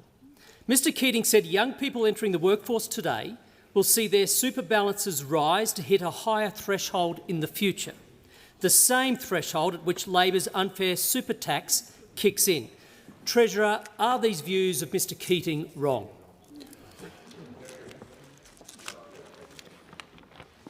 I've got some problems with that question, but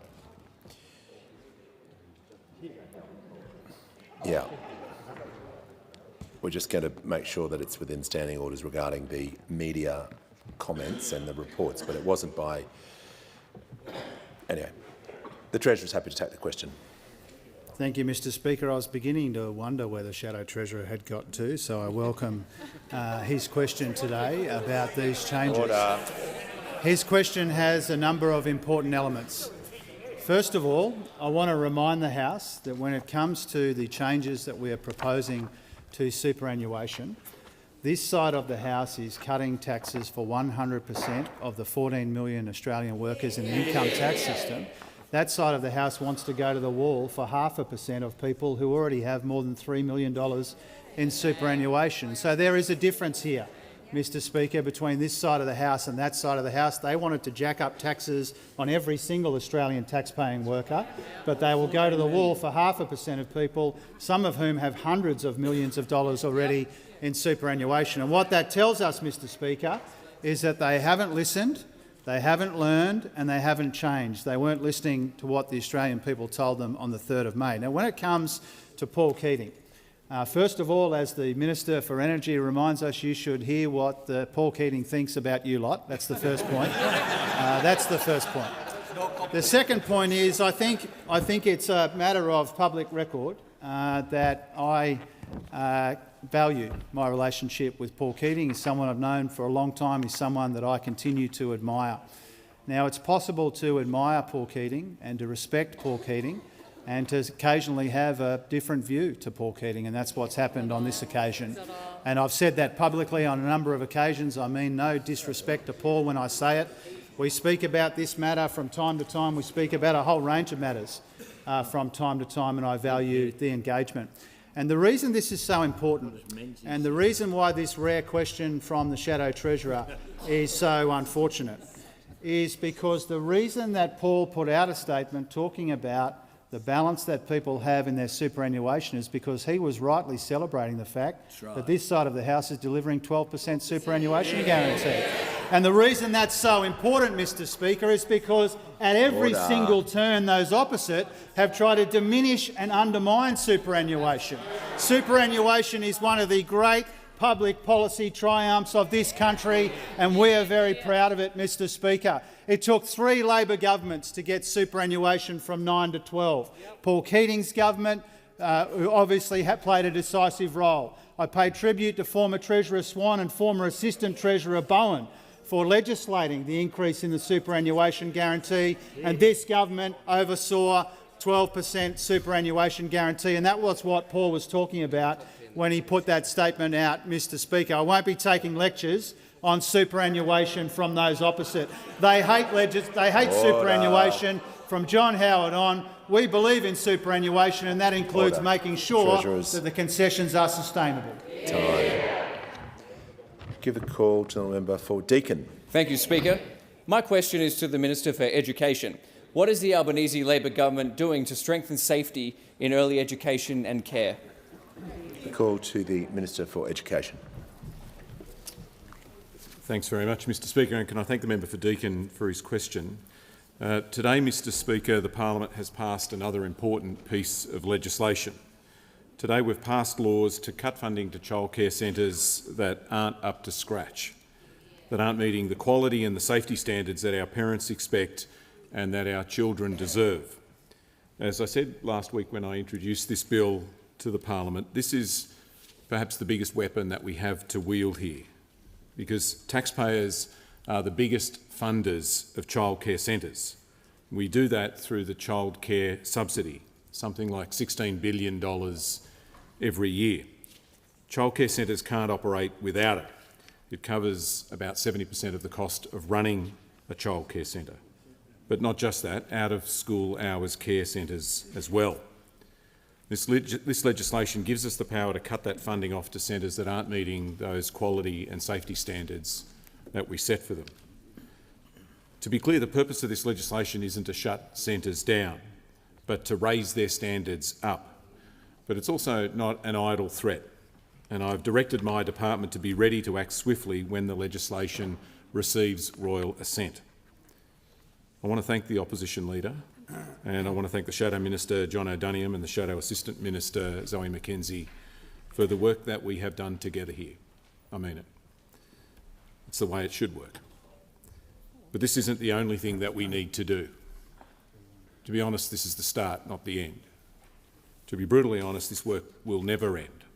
And the sickening news that we've heard from the Australian Federal Police in the last few hours is a reminder of why this is so important. There is a lot of work that we need to do together to rebuild trust and confidence in a system that parents need to have confidence in. Work we have to do, work the states and territories have to do, and work that we all have to do together. The Attorney-General spoke in this place on Monday about the hodgepodge of different working with children check systems in different states and territories, and fixing that is on the top of the agenda when Attorneys-General meet in a few weeks' time. We also need to be able to track workers who move from centre to centre, and in some cases from state to state. And that's what a National Educator Register is all about. That's something that education ministers have already agreed that we need and that our departments are working on right now. We also need mandatory child safety training to make sure that childcare workers have the skills they need to help to identify somebody in a centre who might be up to no good. There are hundreds of thousands of incredible people who care for our children, who educate our children, and they're just as angry and distressed as everybody here at the moment. They feel tarnished, they feel tarred, some have been spat on in the street. The truth is they're the best asset that we've got here in this fight to keep our children safe. We need them and we need to support them, and education ministers will focus on this and much more when we meet in the next few weeks. And on indulgence to support the minister's remarks, I call the leader. Thank you, Mr Speaker, and briefly on indulgence, can I thank the Minister for working so constructively with Senator Duniam in the other place, the member for Flinders in this place, myself in the swift passage of this legislation. And we were happy to work constructively with the government. But I say this to the government, the next part is very difficult. Sitting down with the states and territories, as we have all done in ministerial positions in the past, can just descend into a talk fest and ministers depart to their states and nothing happens. We cannot afford to have that this time. We still need a national worker register, consistent checks, personal devices banned in centres. We have to have the action that we have not seen from the states. And we, as the opposition, will not take a backward step in holding the government to account to do just that. Can you call to the member for Kennedy?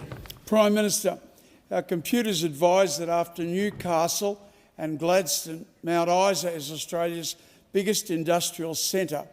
Most of Mount Isa is to vanish. Can the Prime Minister activate government to detour this pending disaster and reassure us that essential service, the copper smelter, be owned by an entity partly inter alia, answerable to the Australian people. Further, that a gas reserve resource policy be urgently initiated to forestall the closure of this and the $1,000 million a year Mount Isa fertiliser plant. Call to the Prime Minister. I thank the member for Kennedy for his question. The member for Kennedy is a fierce advocate for his community, his electorate and for North Queensland. And I do want to acknowledge firstly the workers affected by Glencore's decision to close the Mount Isa copper mine. The member for Kennedy is right for calling out Glencore on the future of Mount Isa. Workers are losing their jobs and the broad and proud northwest Queensland community is hurting. I also want to acknowledge the Keep Our Copper delegation who are here in the gallery. You are fighting hard for your industry and for your region, different levels of government as well as the private sector. Mount Isa, which I visited with the member for Kennedy on at least 5 occasions, I think now, is too important to Queensland and for the nation, for there to not be Commonwealth involvement. And that's why the Industry Minister, Senator Ayres, has been speaking with the Mount Isa community, Glencore and the Queensland Government almost daily to protect the national interest and protect the workers and families of Mount Isa. Let's be clear about Glencore though. It is a highly profitable company. Just this year, they paid $2.2 billion in dividends to their shareholders. Australia's been pretty good to Glencore. It's about time that Glencore recognise it needs to be good back to Australia. They should back the town that has backed them and has helped build the wealth of their shareholders. Now, our plan for a future made in Australia is about keeping smelting and processing capability here in Australia and the good blue-collar and engineering jobs that go along with them. We've backed this ambition with transformative industry policy, the National Reconstruction Fund, the production tax credits, the investing the Green Iron Investment Fund and $2 billion for Australia's aluminium smelters to transition to clean energy. And we're getting on with the job, supporting North Queensland and Australian industry. The critical minerals facility within Export Finance Australia will be expanded by another $1 billion, taking it to $5 billion, to finance critical minerals projects. Now, this facility is making a difference for Queensland. It's provided $160 million for the Alpha High Purity Alumina project and has delivered more than $30 million to Queensland through the Critical Minerals Development Program. This is not a government-only solution. Companies that own Australian smelters must step up and invest in transforming their facilities to meet future opportunities. I assure the member that I'll continue to work constructively with him, as I always have, and that the Industry Minister, I know, is very engaged in this issue, along with a whole-of-government response, because we understand how critical this industry is for his electorate, but also for the nation. Before I call the member for Bass, I'm also pleased to advise in the Southern Gallery we've got students from the Victory Lutheran College from Wodonga in the electorate of Indi. Give a call to the honourable member for Bass. Thank you. My question is to the Minister for Communications. How are the world-leading online safety measures implemented by the Albanese Labor government putting Australian families before online platforms? Great. Call to the Minister for Communications and the Minister for Sport. I thank the member for Bass for her question and for her beautiful first speech in this place. The Albanese government's social media delay is genuinely world-leading. It is the first of its kind to pass anywhere in the world. Australia should be immensely proud that as a country we have decided to prioritise the online safety of children and put families before platforms. This is Australian commitment at its best, because if it was easy, other countries would have done it already. A continent considered disconnected from the world, now showing the world that we can be safely connected. Social media connects us, it binds us, it fosters connection and social cohesion, but it is also used to abuse, control and harass.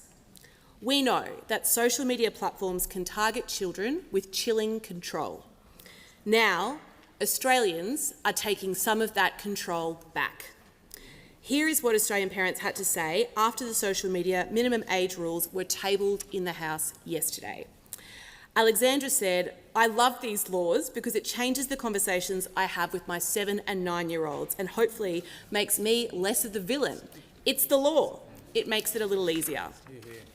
Jackie said, "Parents cannot police these things entirely on their own, so having policies that support good practice is a relief."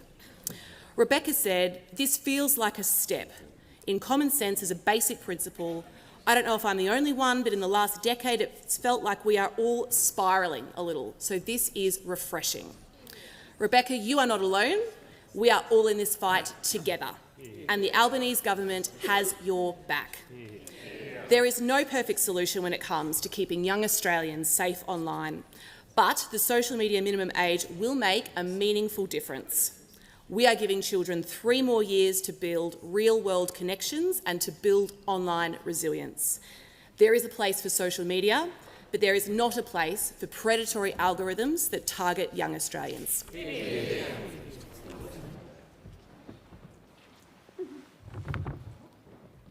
Give the call to the member for Nichols. Thank you, Mr Speaker. My question is to the Minister for Climate Change and Energy.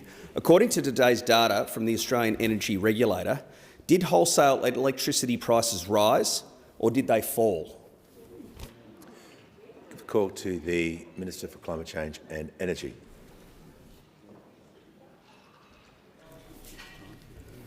Well, thanks, Mr Speaker. The quarterly price rises, wholesale prices rose. Yes, they did. That's what the report says. Thanks for noticing, Mr Speaker. But Order. The fact remains that now the honourable member has very clearly asked me about wholesale energy prices, and yes, over the quarter they rose. Compared to the election, though, they are substantially lower at the time of the election. So in New South Wales, wholesale prices were $320.48.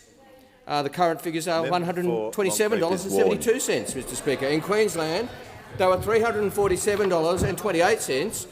They are now $107.39. Now, I won't go through state by state. On average, across the country, they are currently $126.62. When those opposite handed over on the 22nd of May, they were $286.18, Mr Speaker.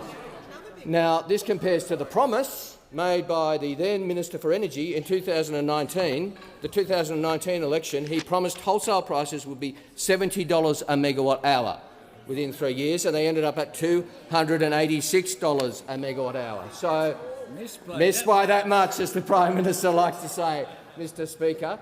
Now, if the honourable member wants to ask me about wholesale prices, I'm more than happy to have the conversation about wholesale prices, because it is not a pretty story for those opposite.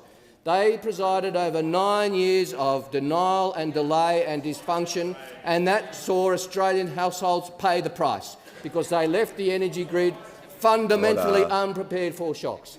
They saw 4 gigawatts of dispatchable power leave the grid and only replaced it with 1 gigawatt. When you see a net 3 gigawatts leave the grid, that sees prices go up and reliability come down. And that's the key reason why wholesale prices rose so much on their watch. And the fact that we have turned that around, and just in the last financial year, seeing 4.4 gigawatts added to the grid, connected already, operating today, that's one of the key reasons wholesale prices have come down so much since May 2022. So I very fundamentally thank the honourable member for asking me about wholesale prices, and I invite him to have another go. Call to the honourable member for Dixon. Thank you, Speaker. My question is to the Prime Minister. How has the Albanese Labor government been pursuing its agenda this fortnight? And how does this compare to other approaches in Parliament? Give the call to the Prime Minister. I thank the member for Dixon for her question, and of course a highlight of the first fortnight was the first speeches by all of the new members in this chamber, particularly, if I can single out one, it is the member for Dixon, who was quite extraordinary, I think, in outlining her life story and what's brought her to this place and why she will be an outstanding contributor as the member for Dixon. And our focus this fortnight has been very much on delivering. delivering to improve the living standards of the people that we represent, strengthening Medicare through cheaper medicines, protecting penalty rates, which passed the House today, cutting student debt, which passed the Senate today. This week we've also known that inflation has come down to 2.1% on an annual basis. The same figure, 2.1%, was the March 2022 last quarter in which the coalition were in government. 2.1% in just one quarter compared with 2.1% across an entire year, making a difference, getting inflation down at the same time as we've got wages up and we've kept unemployment low. That is the Labor way, that's the Australian way. And I'm asked about the alternative agendas that have been pursued in this parliament. Well, the opposition have certainly been pursuing their own agenda, or should I say agendas, because there's more than one over there, fighting publicly over whether climate change is real and over whether they support net zero.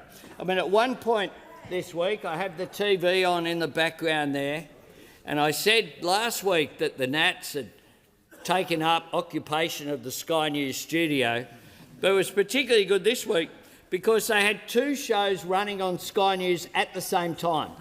There was the Nationals leader in the studio with Laura Jays, but in the corner, in the little box there, there was all the Nat renegades out the front, along with one or two Liberals in the corner. A split screen showing a split party. A split screen. Order. The Attorney-General will cease objecting.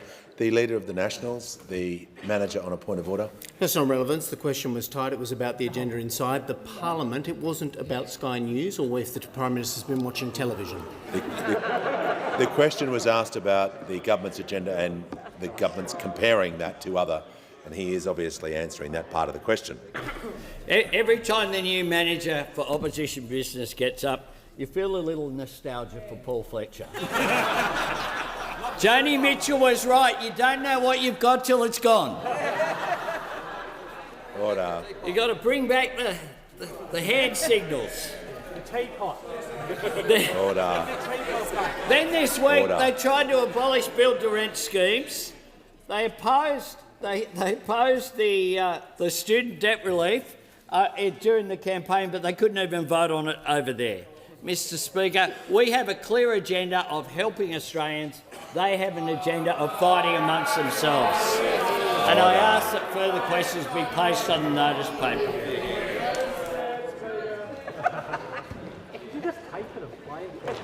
Order.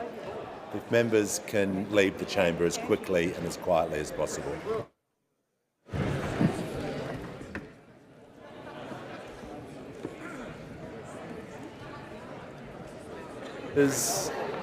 Order.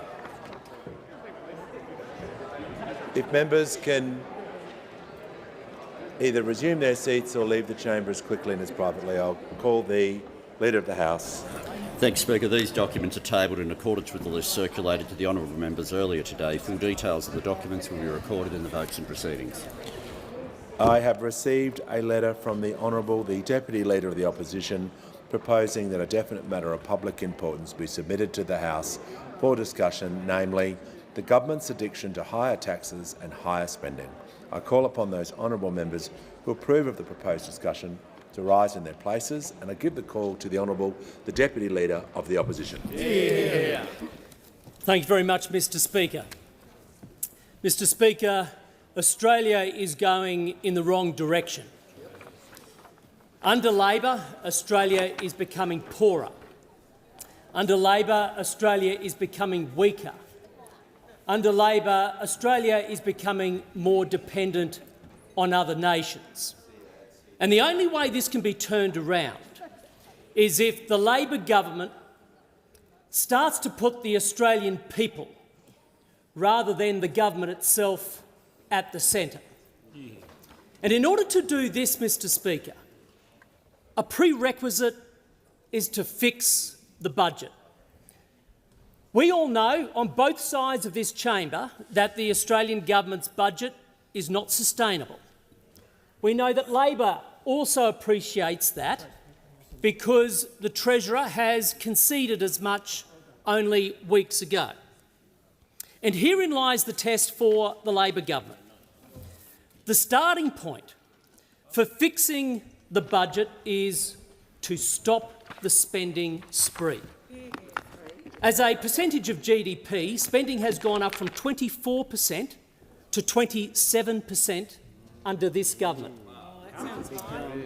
Now, to put that into perspective, Deputy Speaker, that means Labor's spending this year is $160 billion higher than when the coalition left office. Wow.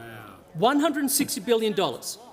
So this equates on a household level to $16,000 per Australian household. You can imagine door knocking your local community and asking them whether or not this year they're feeling value for money with an extra $16,000 being paid out by this Commonwealth government.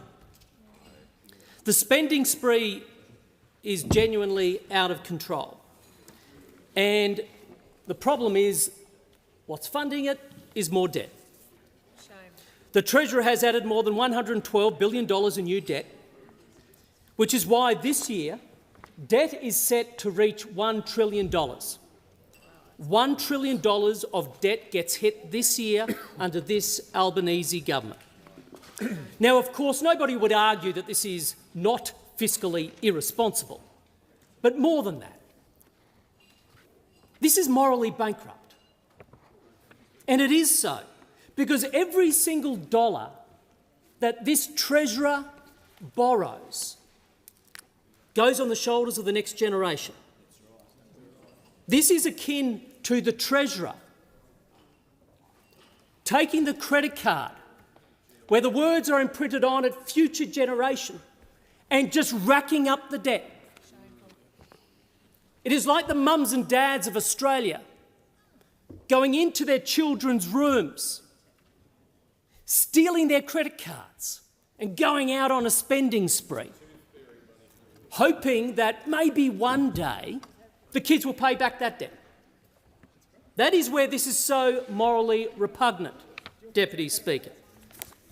Now, we know that the Australian families have been doing it tough. They've been in household recession, and what have they been doing? Unlike the government, they have been living within their means. If the everyday Australian family has to do it, why shouldn't the Australian government? That's not fair. That's not genuine. I mean, even the National Accounts showed most recently that the savings to income ratio has gone up to 5.2%. So at the very time that households are showing fiscal prudence, this government is spending. Now, not only, of course, are we going to see $1 trillion of debt this year, but we will see, over the next 10 years, deficits. That is this newly elected Labor government's plan for the Australian economy. $1 trillion of debt and 10 years of deficit. Now, this places the Treasurer at a fork in the road, Deputy Speaker. He has a choice here. He can turn right and stop the spending spree, or he can turn left and increase taxes. Now, is there any guess as to which way the Treasurer might go, Deputy Speaker? Would this Treasurer, the member for Rankin, could he possibly increase taxes? Well, often history is a good record as to where someone might go. And so I dug out the taxes that this Treasurer has had something to do with. We're talking here about the carbon tax, the mining tax, the super profit tax, the resource tax, the safeguard tax, the family car tax, the housing tax, the retiree tax, the family trust tax, the small business tax and the deficit levy tax. And this is just a sample. And I take the interjection from the honourable member because I did forget one. I forgot about the superannuation tax. So you're right, I give him credit. It is super big. Getting a little bit loud here. And just keep it's the super interjections down. bad. And we know it is, and I believe those also opposite know it is.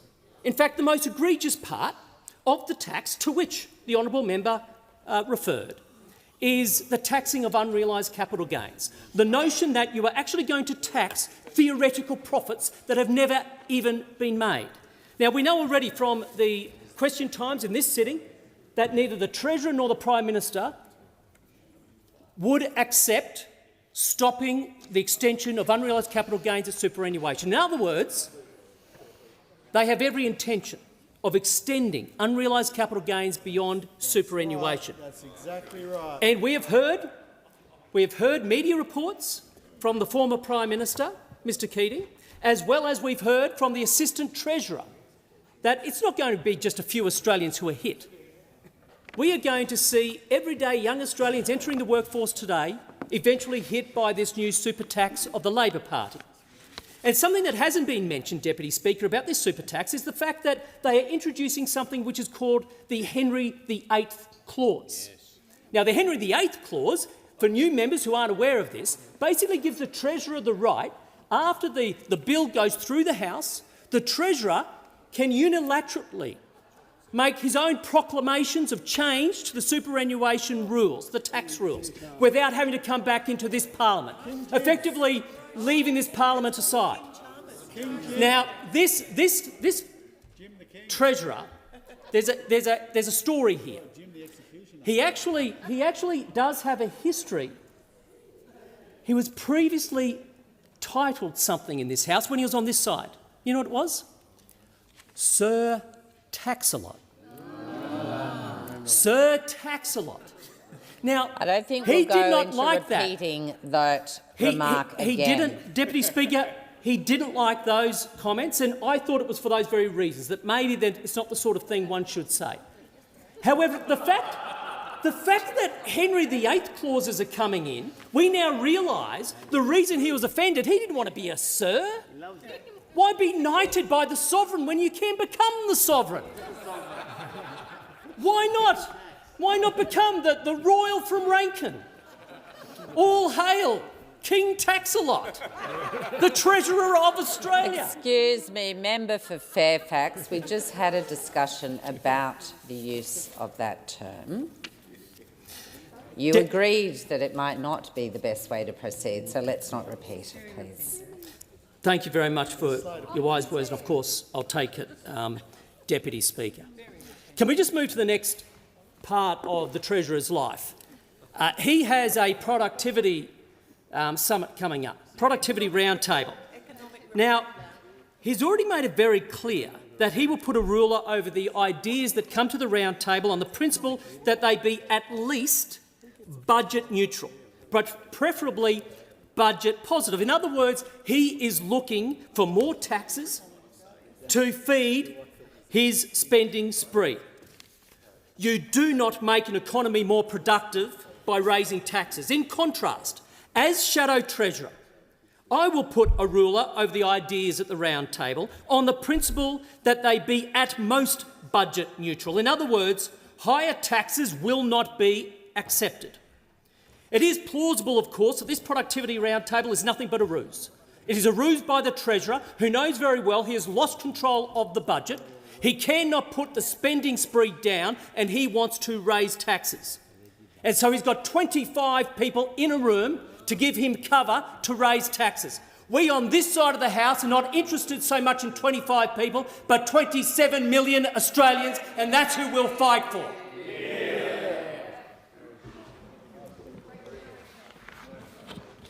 And I give the call to the Leader of the House. Thanks so much, Deputy Speaker. Yeah, every day the MPI comes round and I get asked which front bencher I'll flick it across to, and I saw the one today and I just refused to share. Just refused to share. Because what the Shadow Treasurer has put forward, here's the words: the government's addiction to higher taxes and higher spending. And his objection, if you look at what they've been standing for, is because they want taxes to be even higher and spending to be even higher. Because that's exactly what they've just spent and just gone completely to the Australian people on it. They managed, and the now Shadow Treasurer managed the most expensive election commitment to be taken to any election in the history of Federation. Even when he quibbles with the numbers and picks what his preferred lower figure, it is still the most expensive election commitment that has ever been taken to a federal election. So they managed to be offering cuts. We know all the things they oppose. They oppose free TAFE, they oppose free medicines, they opposed urgent care clinics, they wanted to sack workers left, right and centre. We know all the things they opposed, and even with their long list of cuts, they still managed to increase debt. They still managed to go to the election with delivering increased debt and at the same situation of being the first opposition, and I guess full credit for their honesty, actually going to an election promising that people should pay more income tax. Yeah. Promising that people should pay more income tax. And he went through a whole lot of different tax areas that he wanted to talk about in his speech there. Didn't say a word about income tax, did he? Not a word about income tax, because every single Australian taxpayer was being told that if they'd been on this side of the House, income tax was going to be more. Whereas the government's position was really simple. People should earn more and keep more of what they earn. And those opposite oppose both. They oppose people earning more, they oppose people keeping more of what they earn. But let's go through the economic stats, because one of the most concerning things that he just referred to, he said Australia was becoming too reliant on other countries. That was one of his comments. Now, he could only be referring to the fact that under them, their concept of being less reliant on other countries was to shut down trade. And so country after country, we were losing access to trade, which means we were losing access to business, which means we were losing Australian jobs, and yet they choose that as a better path. We are proud of the fact that there are more jobs in Australia because we've improved trade. We are proud of the fact that people have more job security because we've improved trade. We are proud of the fact that people are earning more and have more job security. But you go through each of the economic stats, whether it be inflation, whether it be wages, whether it be jobs, whether it be business investment, productivity, or the budget, look at the comparison between their record and the record of this government. On inflation, the March quarter figure, the final figures when they were last in office. Member for when Fairfax. they were last in office, inflation had a 6 in front of it. Leave the chamber if you cannot hold your tongue. Inflation had a 6 in front of it. And not only was it their view that they thought that was proper management of the economy, they also had a passionate view that wages should not keep up with that number. They had a passionate view that when our Prime Minister said absolutely to people's pay being able to keep up with what was happening with inflation, they were opposed to that. They never saw a pay cut they didn't want to grab, and they never found a way of increasing wages that they weren't willing to oppose. Real wages were going backwards. We're going backwards by 3.4%. There were 5 consecutive quarters where real wages were falling. When we came to office, we changed the laws for workers. We changed the approach that the government took to the Fair Work Commission. And what did that mean? Because we were told when we started to do that, they said, oh no, that'll cause inflation to go up. And they actually opposed, the then Shadow Treasurer, opposed our workplace relations reforms on the basis that it would increase wages. That's what he said. And then when he was challenging this, he said, oh, I'm only saying because if you increase wages, you're going to increase prices as well. Well, what happened? As real wages went up, inflation fell. And as a result of that, where they had 5 quarters leading up to the 2022 election where wages went backwards, Australia now has seen real wages grow for the last 6 consecutive quarters. When they talk about how many jobs, over 1.1 million jobs created. The average unemployment rate the average unemployment rate under this government has been the lowest of any government in half a century. The lowest of any government for half a century. They then want to go to business investment. Business investment. Annual business investment under them fell by an average of 1.3% per year for their 9 years in office. What's happened in our time in office? It hasn't been falling by an average of 1.3 a year. It's been growing by an average of 4.4% per year, hitting a record high last financial year. They oversaw the worst decade in productivity growth in 60 years, whereas we are working to restore growth. And that's why you deliver free TAFE, because if you've got a skilled workforce, you've got a more productive workforce.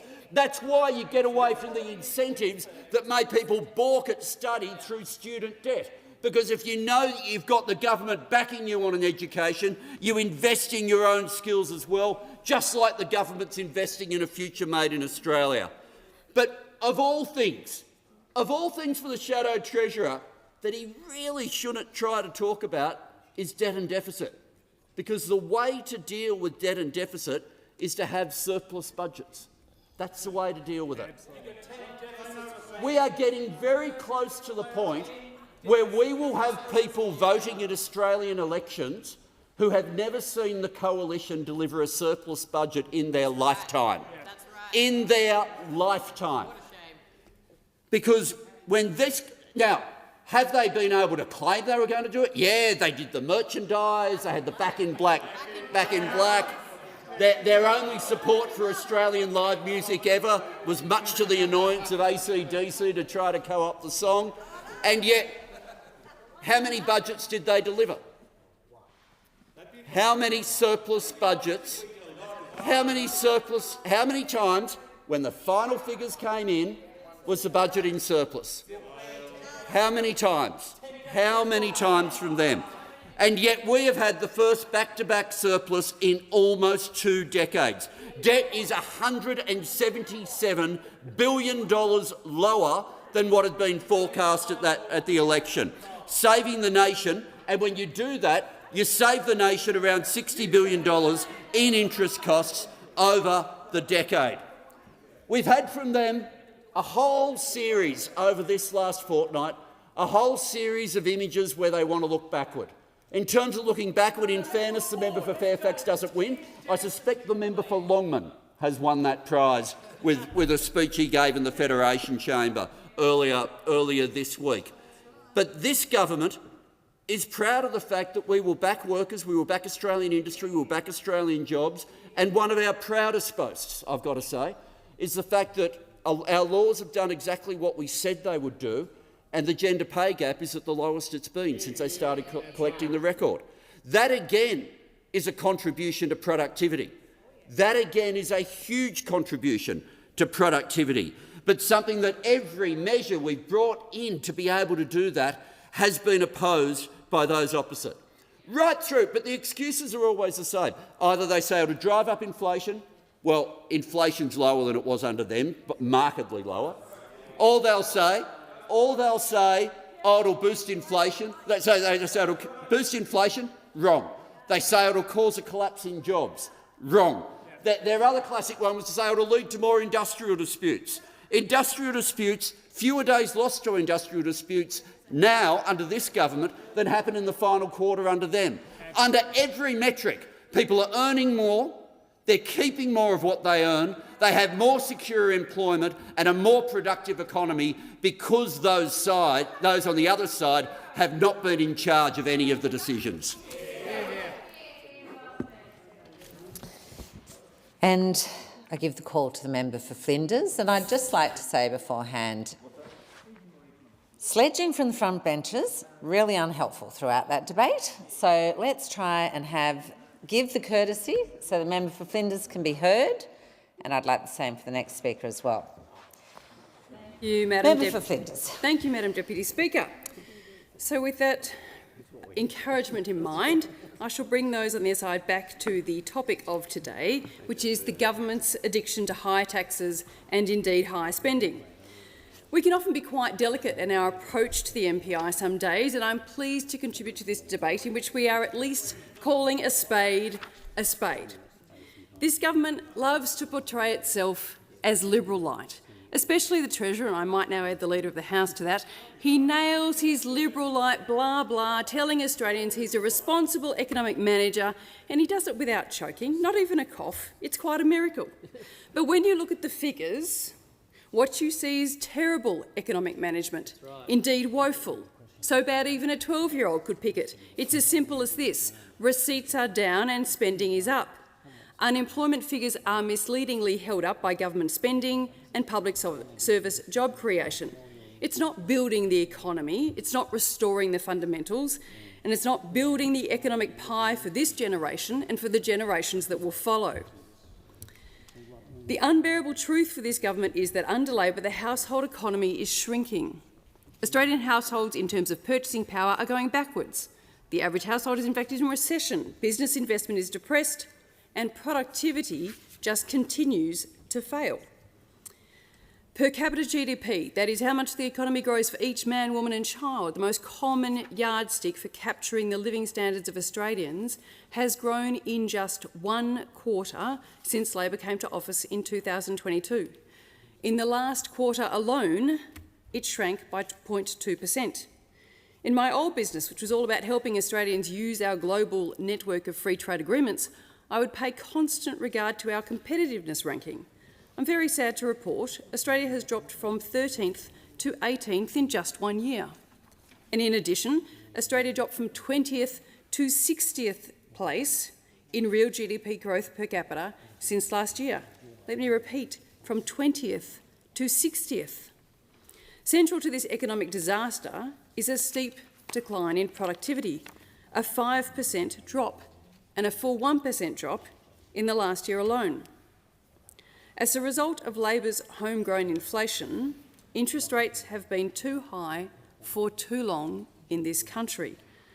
Labor tries to tell you that the inflation rate is not their fault, but the fact that government spending has gone from 24% to 27% of GDP, the highest level outside of a recession since 1986, proves otherwise. Labor has a long track record on economic mismanagement. They tax big, they spend big. And true to form, this Treasurer has taken up Labor's long-standing mission to smash the hard-working Australian with increased tax. The Treasurer has brought to this parliament a tax on aspiration and family savings, a tax on hard-working Australians and Australians who have worked throughout their life to set aside and provide for their future.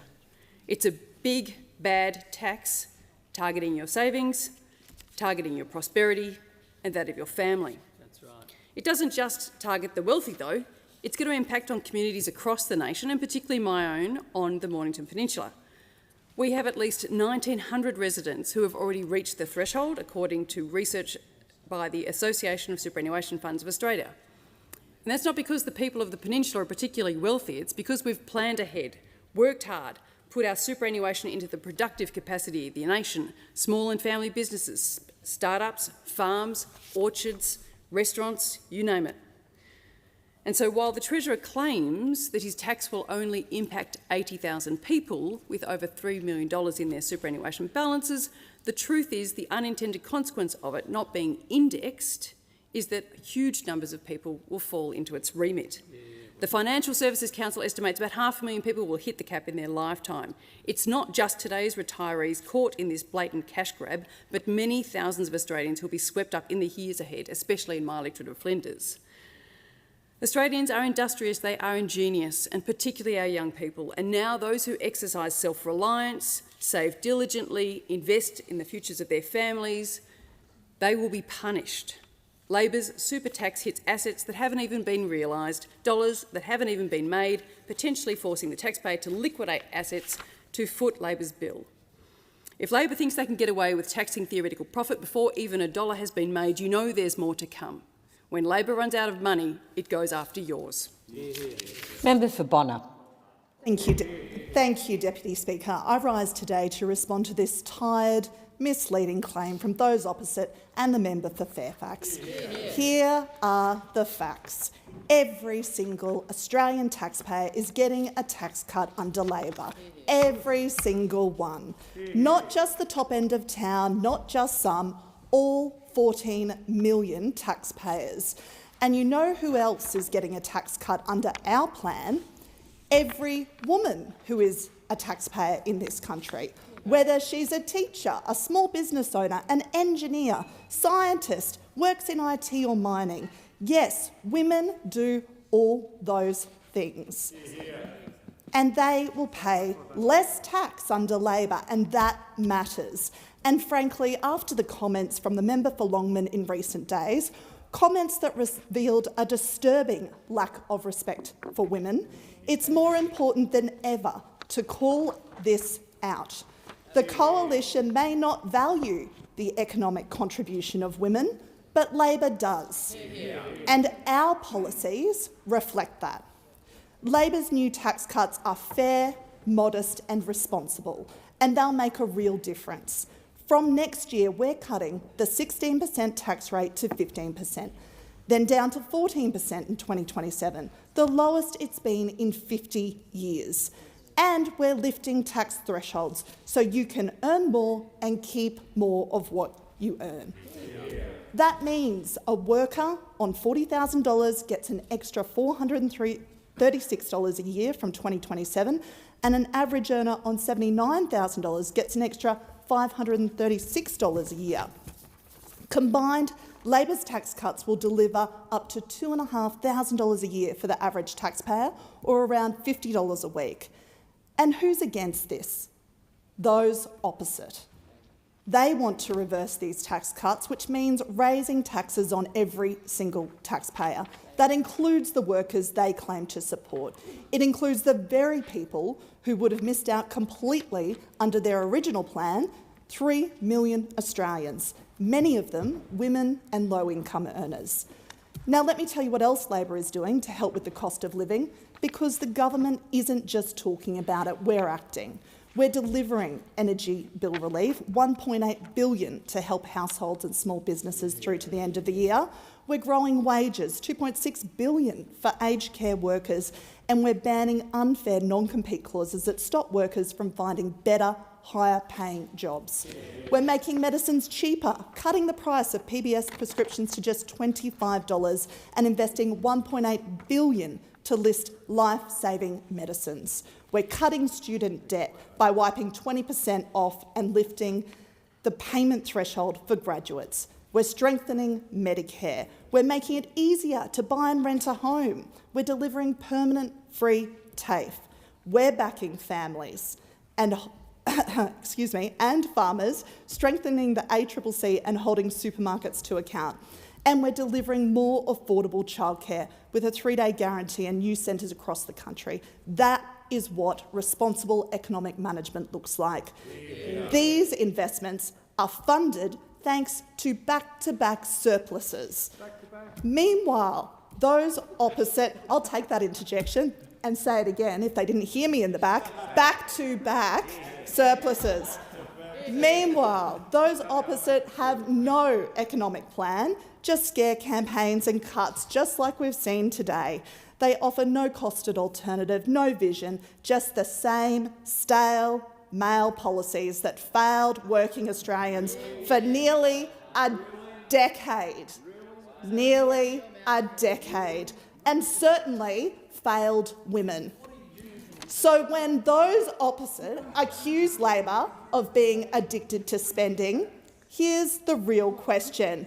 Why do they want to raise taxes on 14 million Australians? Why do they want to take away tax cuts from every woman, every worker, every family in this country? And why do they oppose targeted, funded support that actually helps Australians live better lives? Labor's plan is about fairness, it's about reward for effort, it's about helping Australians to earn more and keep more of what they earn. Member for Fisher. Thank you, Madam Deputy Speaker. Like most of the members on this side of the House, we've come from small business. Yep. And I'll take that interjection like you, for sure. Most of the people on this side of the House have come from small business, doctors, small business people, carpenters, whatever. But when I make my way around my electorate in Fisher and I talk to small businesses, because the Sunshine Coast is, according to Bernard Salt, the small business capital of the country. In my 33 years now on the Sunshine Coast, I have never seen so many Sunshine Coast businesses under pressure as they are right now. And whilst the Labor Party comes in here, cock a hoot, talks about how good things are, they have absolutely no understanding. If you want to know how times are tough, come to my electorate and talk to people in Main Street in Mooloolaba, talk to people, see the shops that are closing down in the towns in my electorate. Why? Because small businesses are doing it incredibly tough. They're doing it incredibly tough for many reasons, but I'll just pick two for the time being, and that is energy, the cost of energy, and the cost of borrowing money too. I'll pick another one. The cost of energy, and also, I forgot what I was going to say, Deputy Speaker, but I'll come back to it in a minute. I'm not sure I can help you. No, that's okay. That's okay.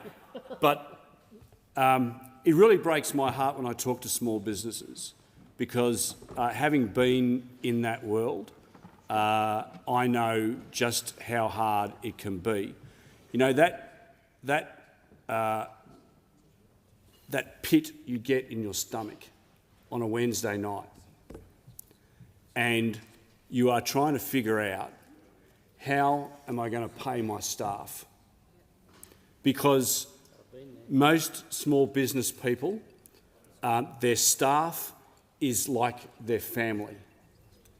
And I've been there where I have thought I can either not pay my staff or I can borrow more money against my house. And virtually every small business person in this country will borrow more money against their house, because for themselves, for their business, their staff is their family. They know that it's not just the case that family relies upon them, but they know this person or people, they've worked with them for a long time, they know their families, and they want to be able to provide for them. But it's not just energy that's gone up. Energy's gone up since this government's been in power, 32% for electricity. Gas, 30%. These are real costs that are unable to be avoided. And then, don't get me started on industrial relations. And when I talk to small business people, I've never seen the degree of pain and angst. And that's why we are now experiencing more small businesses have failed over the last 3 years than in Australian recorded history. More small businesses, and I want to retract that, because it's not the small business that's failed. That's unfair of me to say that. It's the small businesses that have gone to the wall under this government. It's the small businesses that have been unable to keep their doors open.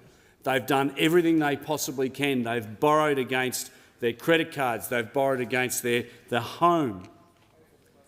But they just can't make ends meet. And this government just either doesn't seem to care or doesn't know what it is like to run a small business in this country. Because I'll take the interjection, that old chestnut.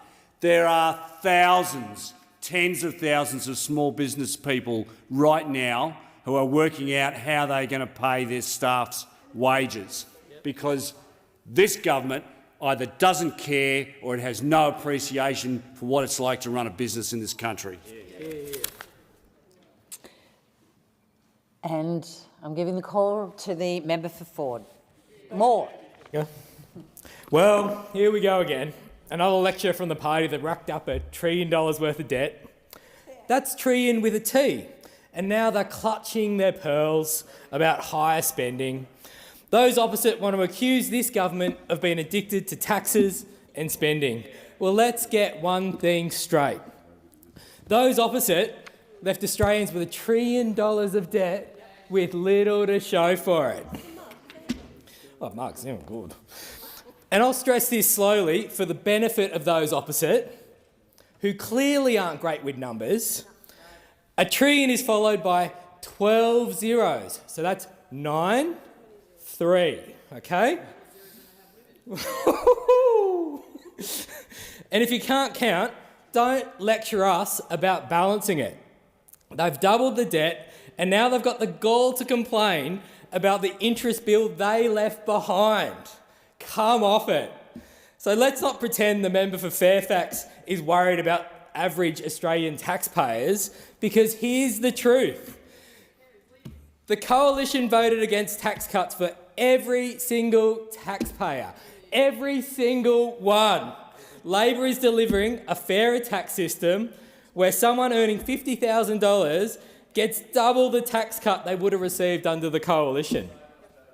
But the member for Fairfax, he wanted a person on $500,000 a year to pocket $9,000, while someone on $60,000 got crumbs. That's not economic policy, it's trickle-down fantasy. Out of touch, out of ideas, and the Australian people told you that at the election. Now let's talk about the man who was driving that clown car over there, Peter Dutton. The former leader of the opposition, the member for Dixon, yes, the bloke who thought the path back to government was through raising taxes for 14 million Australians. And what for? Not for health, not for schools, but for a $300 billion nuclear fantasy. No business case, no rollout plan, no detail, just a vibe, and a very expensive one. And how did the voters of Dixon feel about that? They voted him out. The first opposition leader in Australian history to lose his house. That's not just rejection, that is a total write-off of the clown car of the former member of the opposition was driving. No. Withdrawn. And now the member for Fairfax is out there trying to jumpstart it. Is it nuclear powered? Member? No. Now contrast that with Labor, the party that actually understands ordinary Australians. We're cutting taxes for every single taxpayer. We're making multinationals pay their fair share. We're tightening tax compliance. We're reining in super tax breaks for those with multi-million-dollar balances. We're reforming the petroleum resource rent tax. And we're investing in clean energy, housing and small business. That's not addiction, that is economic stewardship. We've delivered the first surplus in 15 years, and we did it without smashing services or selling off assets. Now those opposites suddenly care about restraint. Well, where was that restraint when their side was doling out sports rorts, car park rorts, robo-debt notices, and grants that mysteriously always landed in the opposition seats? Their legacy is one of waste, mismanagement and inequality, and now they're having a dig at us for cleaning up their mess. It beggars belief. Now let's take a look at the actual numbers. Inflation's back on in the RBA's target band at 2.1%. Unemployment is steady at 4.3%. GDP is growing. That's what economic management looks like. You don't fix a budget by slashing Medicare. You fix it by backing Australians and making sure everyone pays their fair share. Now, I didn't come here with a silver spoon. I've poured beers, wired switchboards, and stood beside workers who were shafted. And I came here for them, for people who actually turn up, clock on, and keep this country running. The people in my electorate of Moore don't want spin, they want support. They want governments that deliver, not deflect. Thank you. Thank you. Now, member for Goldstein. Thank you, Deputy Speaker. Deputy Speaker, can I begin by saying I think it's wonderful that we have a member of the House here who says they represent people who pull beers. Because as somebody who's pulled beers in my past, I think it's an important part of course, the Australian story. Beer and pulling it and drinking it. But it's central to do that is to create jobs and economic opportunity for the next generation of Australians. And we have a challenging reality right now, Deputy Speaker, and unfortunately the Australian Bureau of Statistics is not a friend of the current government on unemployment data, as we have seen unemployment on this upward trajectory, which is normally not a very good sign for Australians that want to get ahead and want to get their first foot on the economic ladder of this nation. But it's not just about getting a job. It's actually about getting a fair day's pay for a fair day's work. And of course, we know there is a lived reality in this country, Deputy Speaker. There is a per capita recession where Australians are working harder, and it does not matter how hard they work, they are not getting ahead.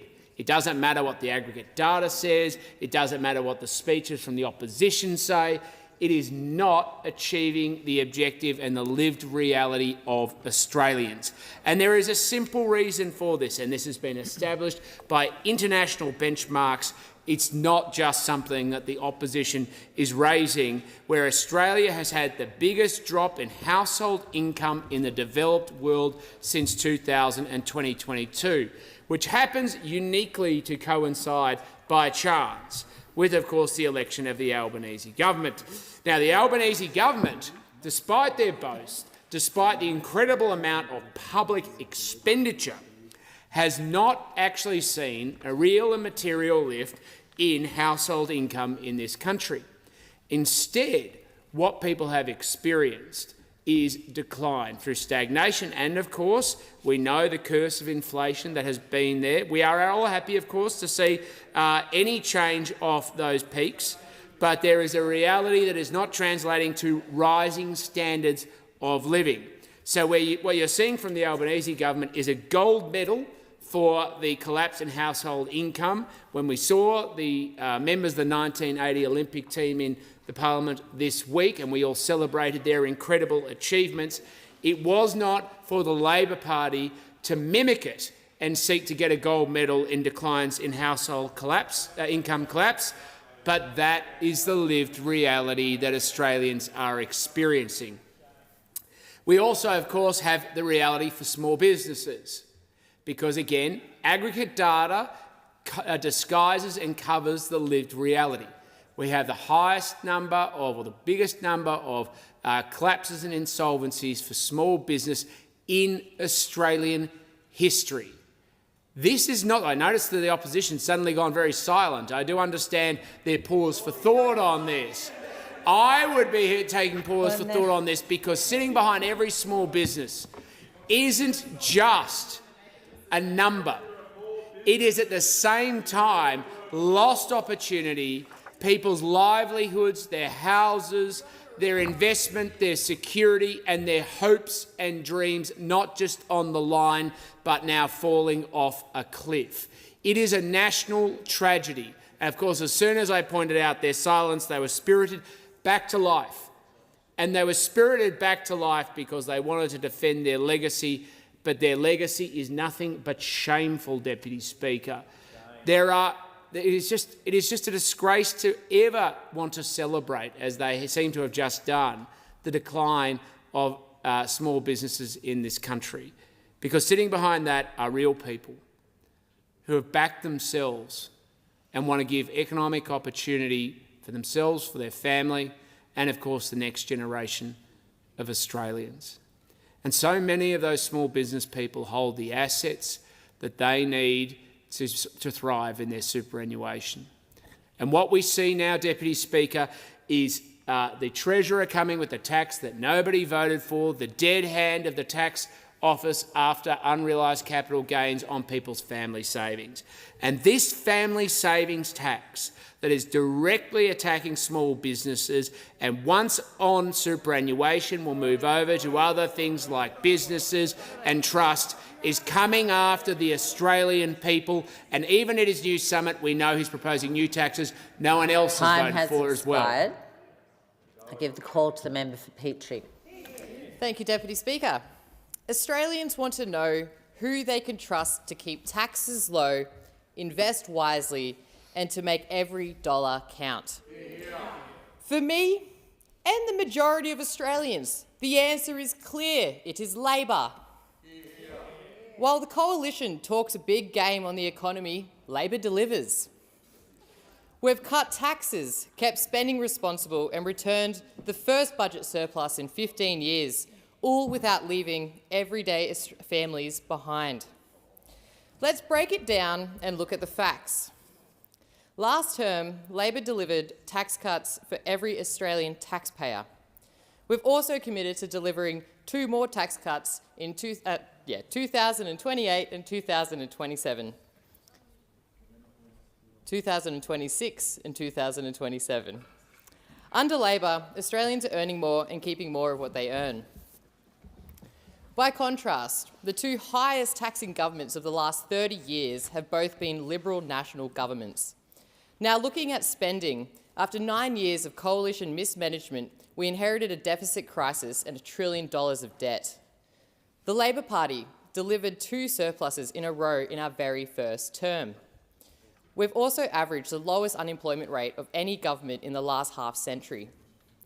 Monthly headline and underlying inflation in the bottom half of the RBA's target band. I know I'm hoping for an interest rate cut in the future. Thousands of people in Petrie are eagerly awaiting the possibility of an interest rate cut on the horizon. This is only possible because of the diligent way that our economy has been managed under the Treasurer.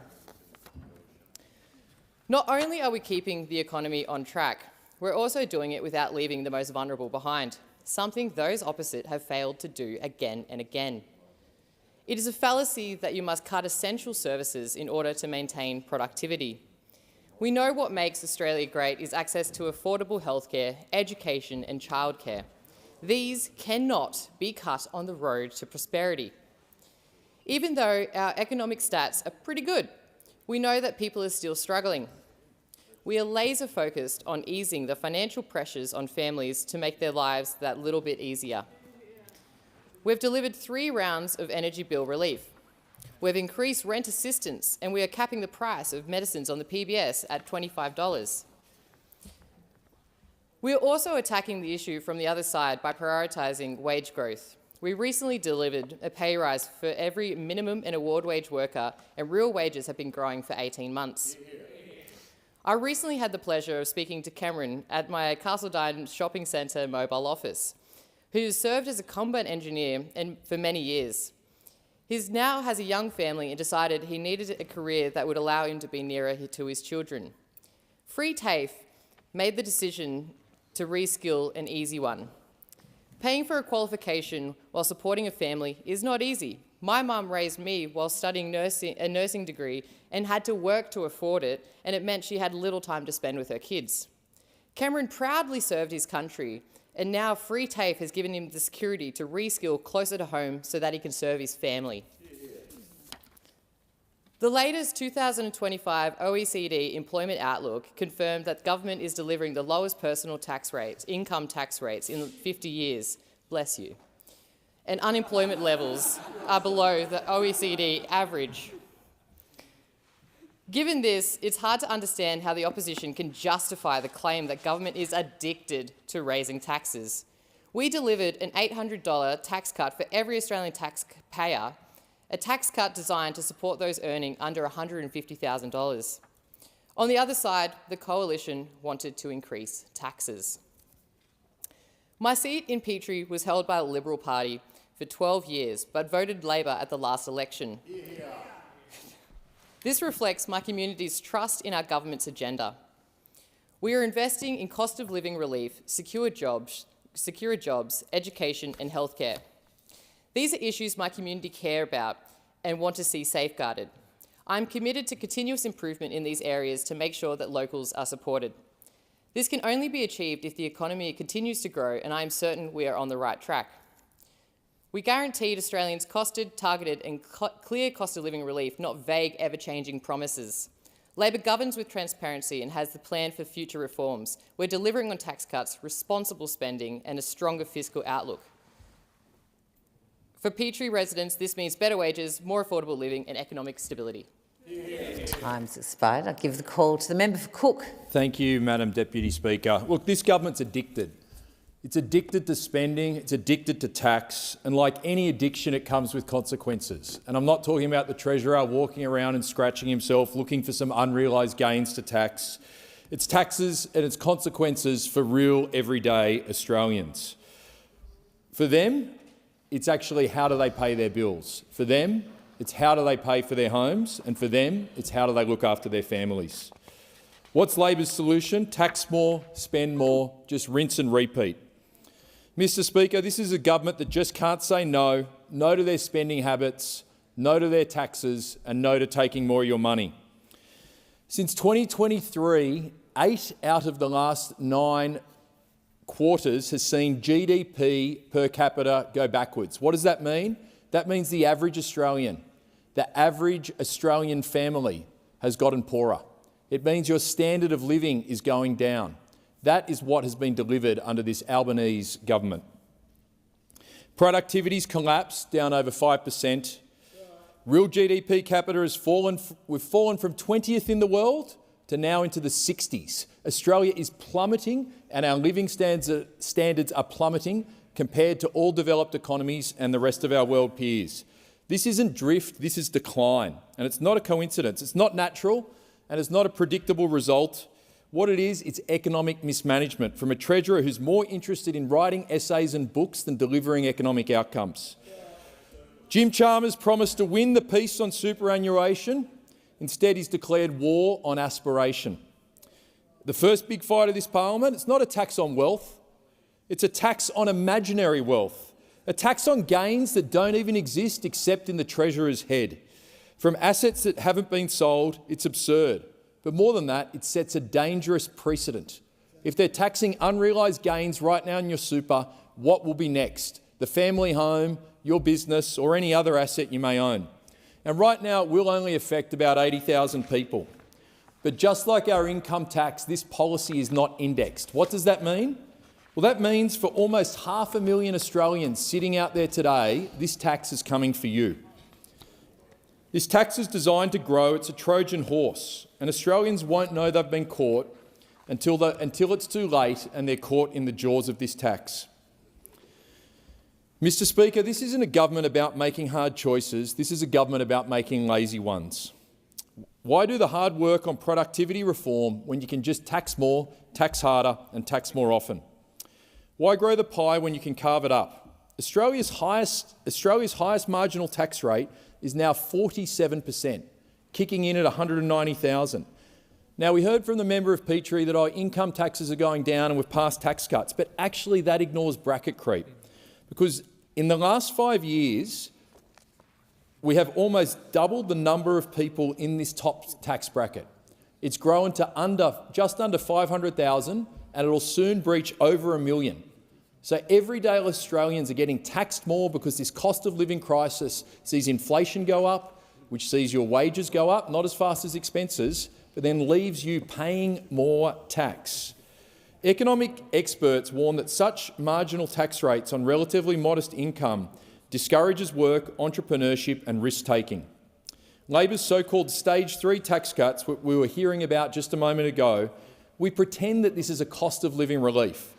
But actually, bracket creep is just ballooning and ballooning. Tax receipts will hit a record of $349 billion and almost 52% of all tax revenue will come from individuals.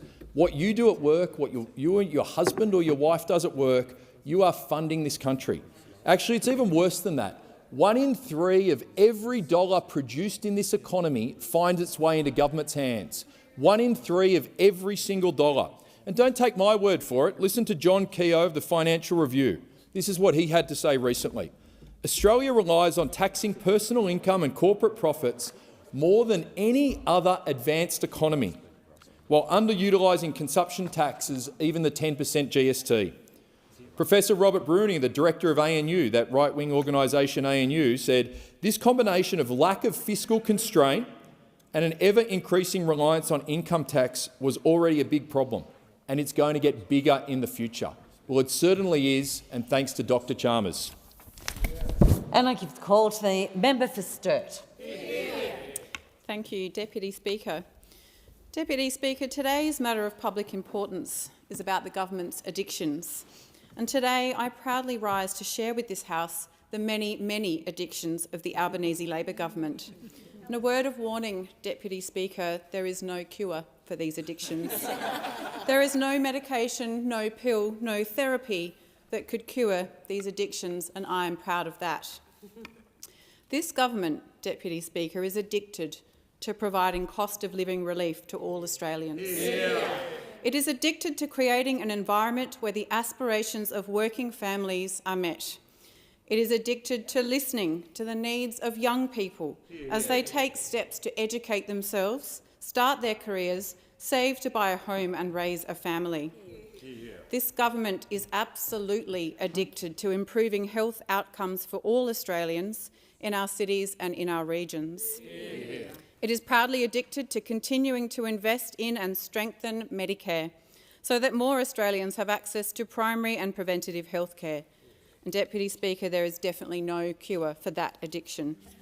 This government is also addicted to making sure that women are heard when it comes to their health needs.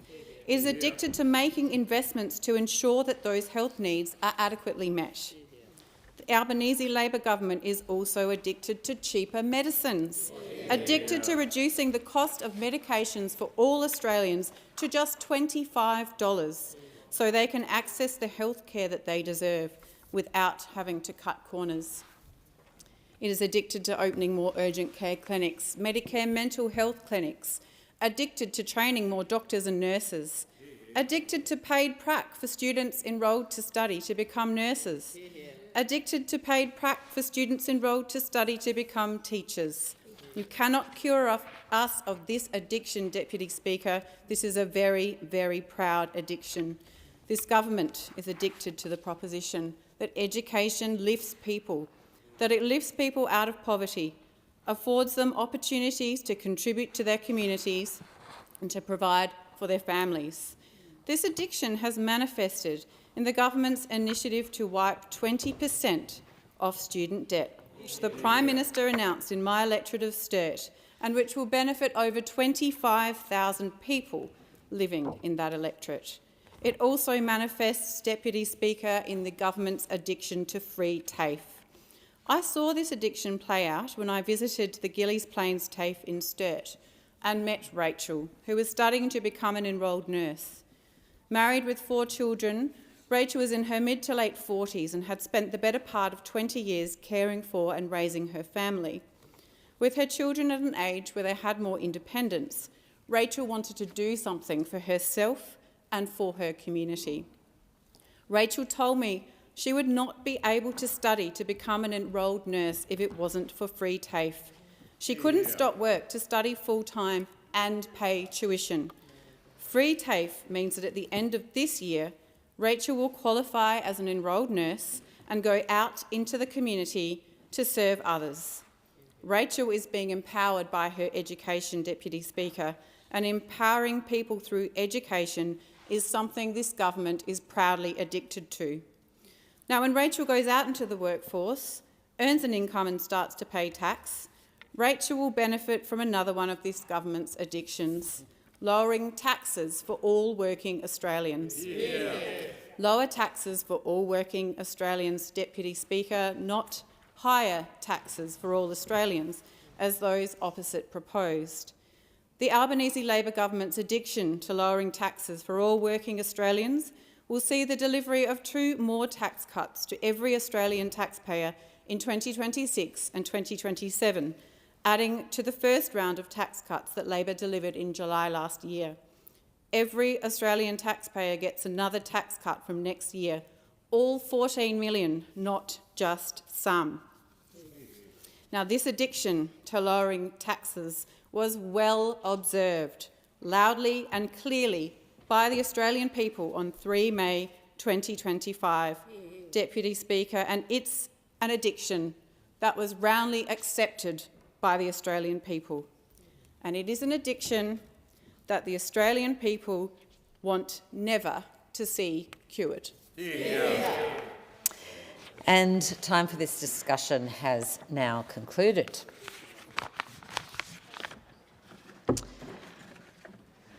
I have received messages from the Senate returning the following bills without amendments or requests. Universities Accord Cutting Student Debt by 20% Bill of 2025. Customs Amendment, Australia United Arab Emirates Comprehensive Economic Partnership Agreement Implementation Bill of 2025. Customs Tariff Amendment, Australia United Arab Emirates Comprehensive Economic Partnership Agreement Implementation Bill of 2025 without requests, and Early Childhood Education and Care Strengthening Regulation of Early Education Bill 2025.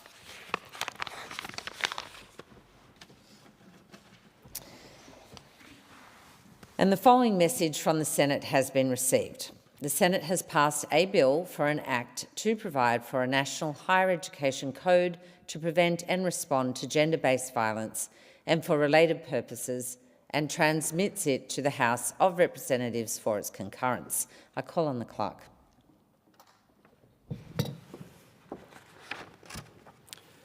First reading.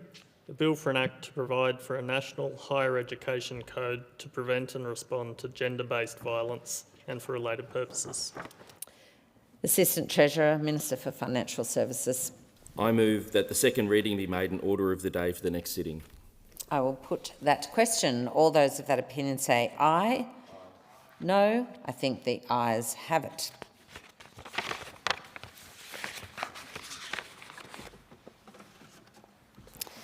The following message from the Senate has been received. The Senate has passed a bill for an act to deal with consequential matters arising from the enactment of the Universities Accord National Higher Education Code to prevent and respond to Gender-Based Violence Act of 2025 and for related purposes, and transmits it to the House of Representatives for concurrence. Clerk. First reading. A bill for an act to deal with consequential matters arising from the enactment of the Universities Accord National Higher Education Code to prevent and respond to Gender-Based Violence Act 2025 and for related purposes. Assistant Treasurer and Minister for Financial Services. I move that the second reading be made in order of the day for the next sitting. I'll put to the question. All those that opinion say aye. To contrary, no. I think the ayes have it.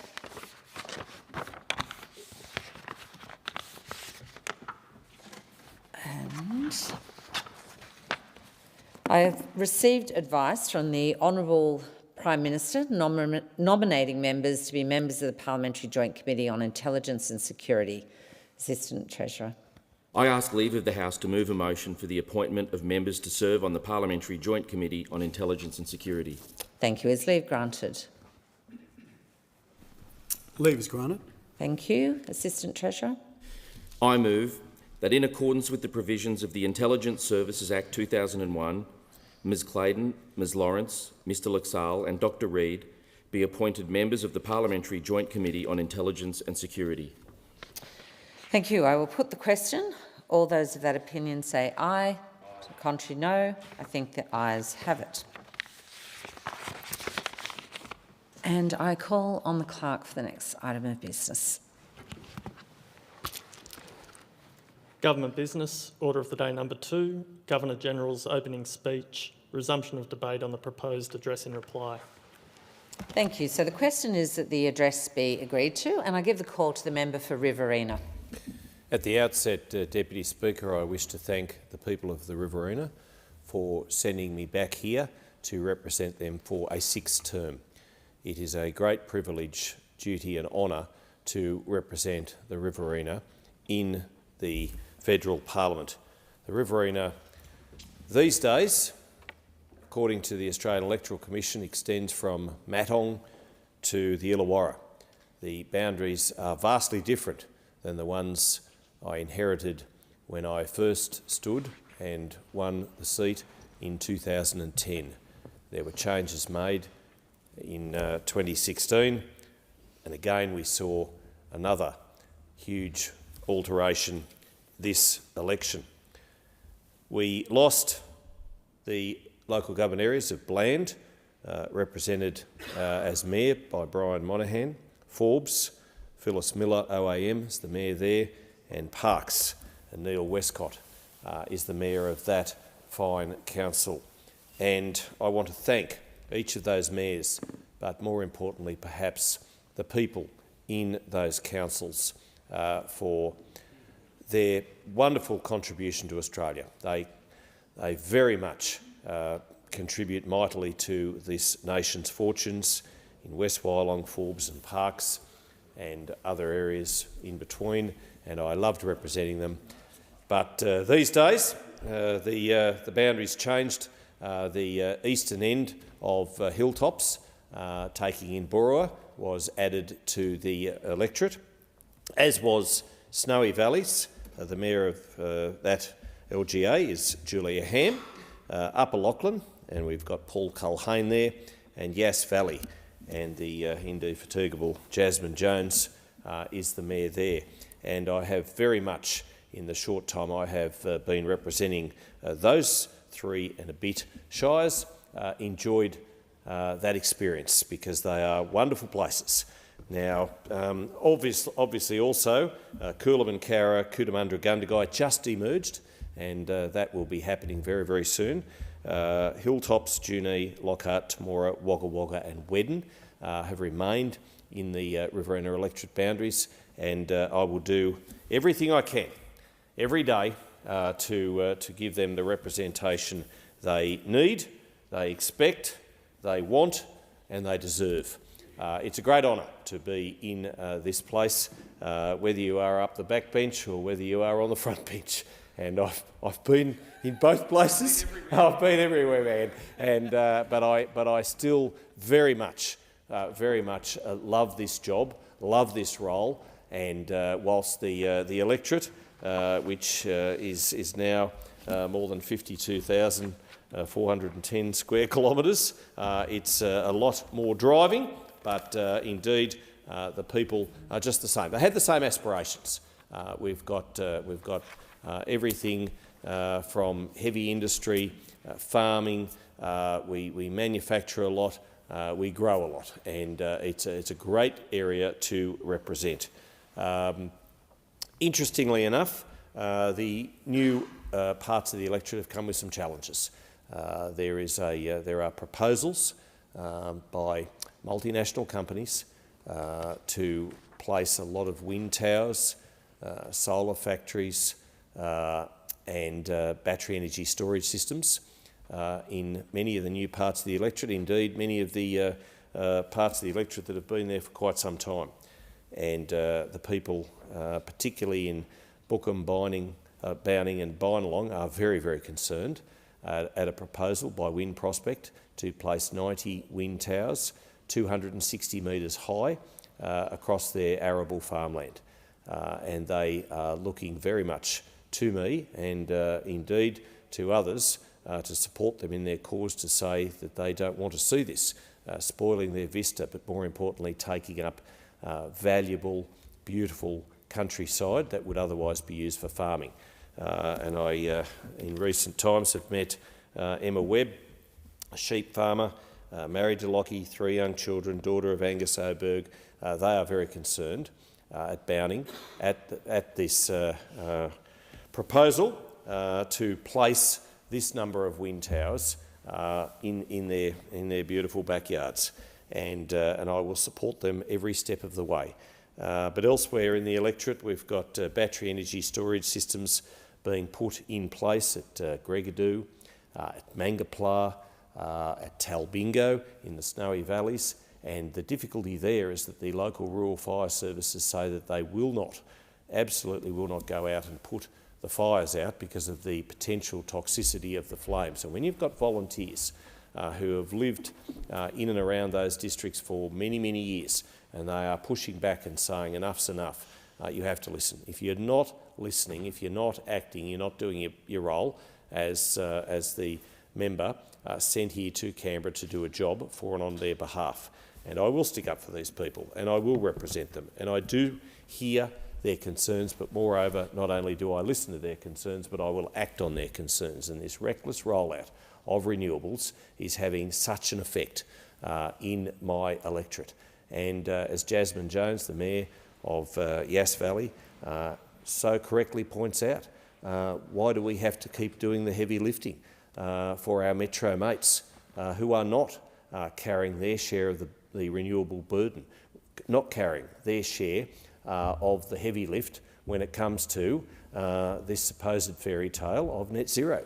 And so I will fight every step of the way for and on behalf of the people who are pushing back, who are saying enough's enough. And whether it's up at Crookwell, whether it's through the Yass Valley, whether it's through the Snowy Mountains, people are just pushing back, and they don't want the 28,000 kilometres of transmission lines, much of which are going to end up in the Riverina.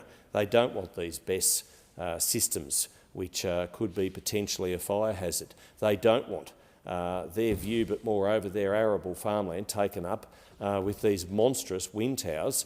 And people can fact-check this all they like, but councils are not taking some of the blades from the wind towers and many of the solar panels for recycling.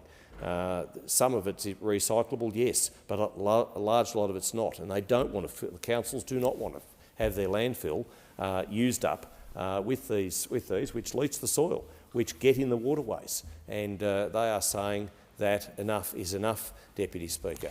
And it being 4:30 p.m, I propose the question that the House do now adjourn. I'll just remind the member you will be granted leave to continue making your statements upon return. Thank you. Are there... Member for Warringah. Speaker, earlier this month I had the privilege of visiting the Torres Strait Islands with Senator Tammy Tyrrell. It was part of the Australian Defence Force Parliamentary Program, which enables MPs to experience life and work alongside our incredible ADF personnel.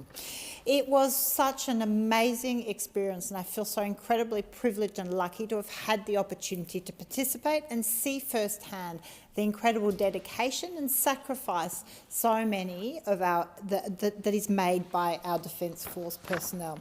I joined the Army Aboriginal Community Assistance Program, ACAP, a partnership between the Australian Army, the National Indigenous Australians Agency and the 19th Chief Engineer Works. And if you haven't heard about it, especially for the new members in this place, please go and find out. It was such an incredibly eye-opening experience, and it's one we should all really participate in to appreciate the value of the work being done. ACAP delivers vital infrastructure, health and dental services and vocational training, education to remote Aboriginal and Torres Strait Islander communities, as well as giving our defence personnel an opportunity to do a deployment and practice the logistics and the skills that are so essential for their role. I spent time with the health and training teams on Warraba and Erebor Islands, Horn Island and Thursday Islands as well. All so incredibly remote. Being there gave me a real first-hand appreciation for just how remote these communities are and how difficult it is for them to access the services that we take for granted.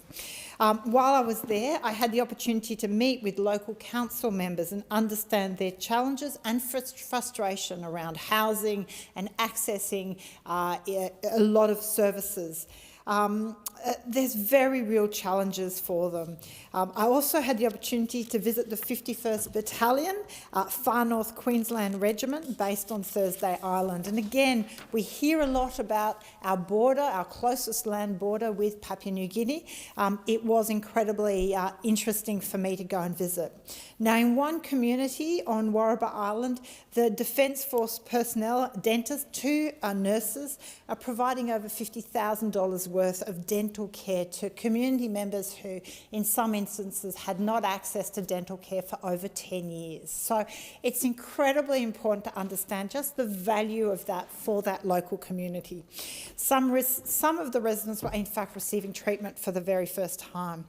The Army was also there upgrading and constructing critical infrastructure, which helps them develop their skills, but also delivers something the community is calling for and needing.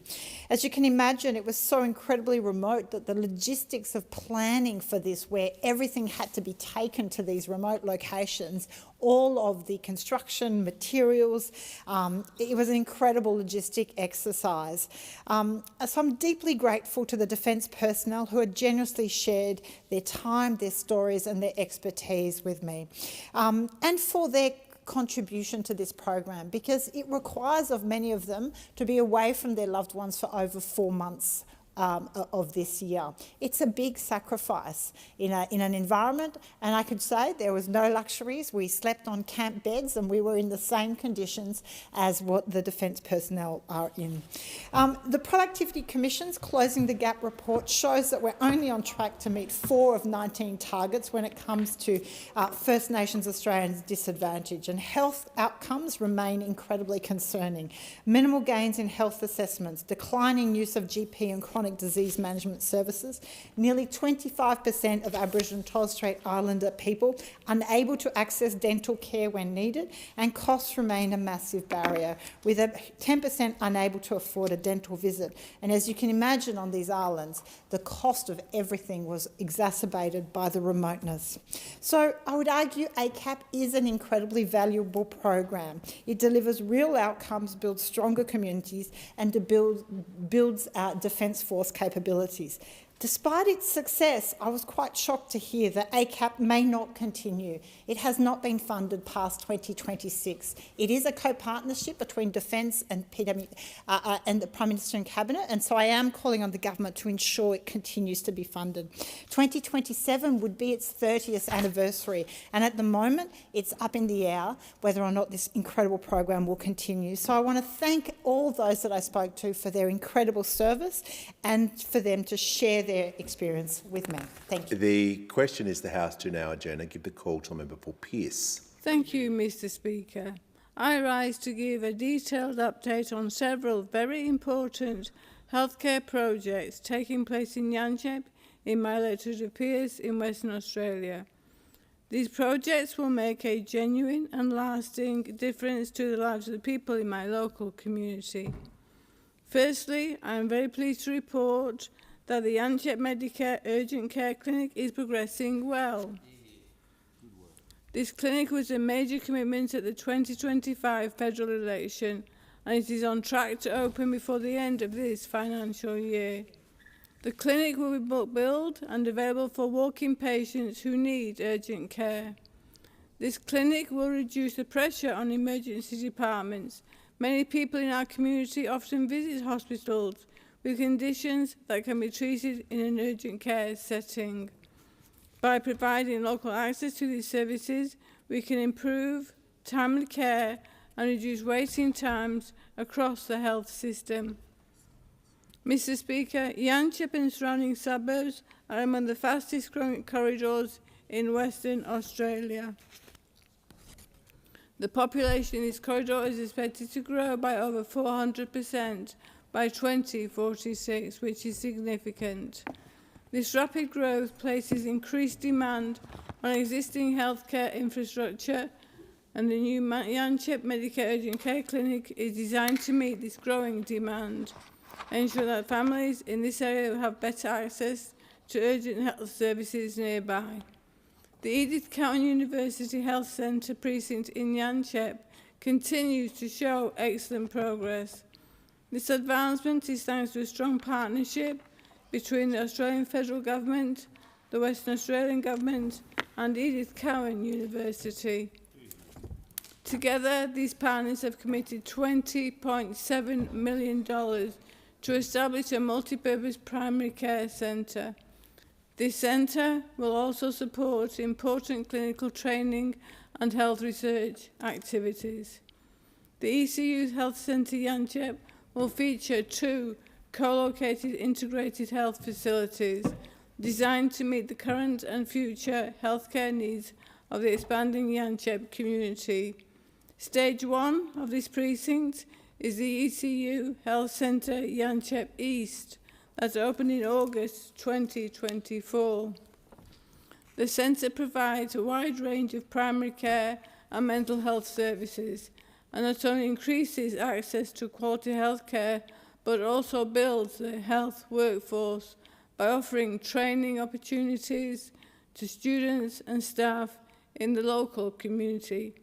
Building on the success of the first stage, the second stage, ECU Health Centre Yanchep West, is under construction with plans to open by mid-2026.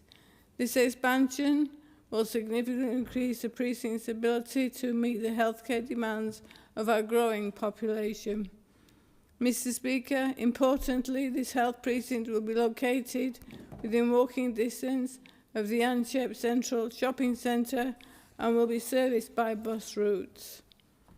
This location will make it easier for people to access the services they need without long and difficult journeys. The Yanchep Medicare Urgent Care Clinic and the ECU Health Centre Precinct represents a forward-thinking healthcare strategy for this region. They offer both immediate care, urgent care solutions and long-term primary care services. This coordinated approach ensures that no member of our fast-growing community will be left waiting for essential medical care. I commend everyone involved in delivering these projects. Your dedication, your hard work demonstrate a real commitment to supporting the health needs of Yanchep now and well into the future. In conclusion, the future of healthcare in Yanchep looks very positive. With the urgent care clinic progressing and the ECU Health Centre precincts expanding, we are building a healthier, stronger community. We are ensuring that people living in Yanchep and surrounding suburbs have access to the care they need, when they need it, close to home, with services that are respectful, effective and definitely easy to reach. I thank the House. Thank you, Deputy Speaker. Thank the member for Pearce. The question is the House to now adjourn and give the call to the member for Capricornia. Thank you, Mr. Speaker. Earlier this month in Rockhampton, something truly profound happened, something that will be remembered not just by our region but by our nation. In a deeply moving and historic ceremony, Private Richard Norden was posthumously awarded the Victoria Cross, Australia's highest military honour, for his extraordinary bravery during the Vietnam War. And it was not in Canberra, not in Sydney or Melbourne, it was in the regional city of Rockhampton, where Private Norden's family call home. The Governor-General of Australia, Her Excellency Sam Mostyn, personally travelled to our region to present the medal to Richard's family. What an honour, what a moment.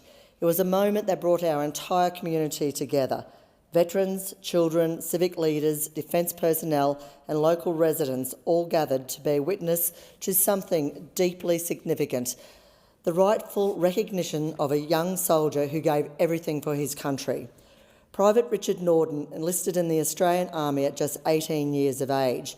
In December 1967, he was deployed to Vietnam with the 1st Australian Reinforcement Unit. His actions on the 14th of May 1968 during the Battle of Coral Balmoral are now etched in the history books. When his platoon was ambushed, he didn't hesitate. Under relentless and withering enemy fire, Richard advanced again and again. He risked his life to carry wounded comrades to safety. He recovered the body of a fallen mate, and despite being seriously wounded himself, he continued to engage the enemy and protect his platoon. His selflessness, his unshakable bravery, and his refusal to back down saved lives and turned the tide of battle. His actions went far beyond the call of duty. Tragically, just a few years later, Richard's life was cut short in a motorcycle accident while serving with the Australian Capital Territory Police. He was only 24 years old. He left behind a young wife, Robin, and 2 small sons, Scott and Shane. A number of years later, after Private Norden's passing, Robin met her now husband, Lance Freeman, who along with Robin's young boys moved to Rockhampton. And so earlier this month, it was Rockhampton, the city that welcomed this incredible family, that Robin Freeman accepted the Victoria Cross on Richard's behalf. It's hard to describe the emotion in the room, the pride, the reverence, the grief, the love. This wasn't just a medal presentation, this was a nation finally standing tall and saying, we see you, we honour you, we are grateful. Because for far too long, our Vietnam veterans like Richard were not treated with the respect they deserved. They came home to silence, to misunderstanding, to rejection. But with this award, that wrong was in part made right.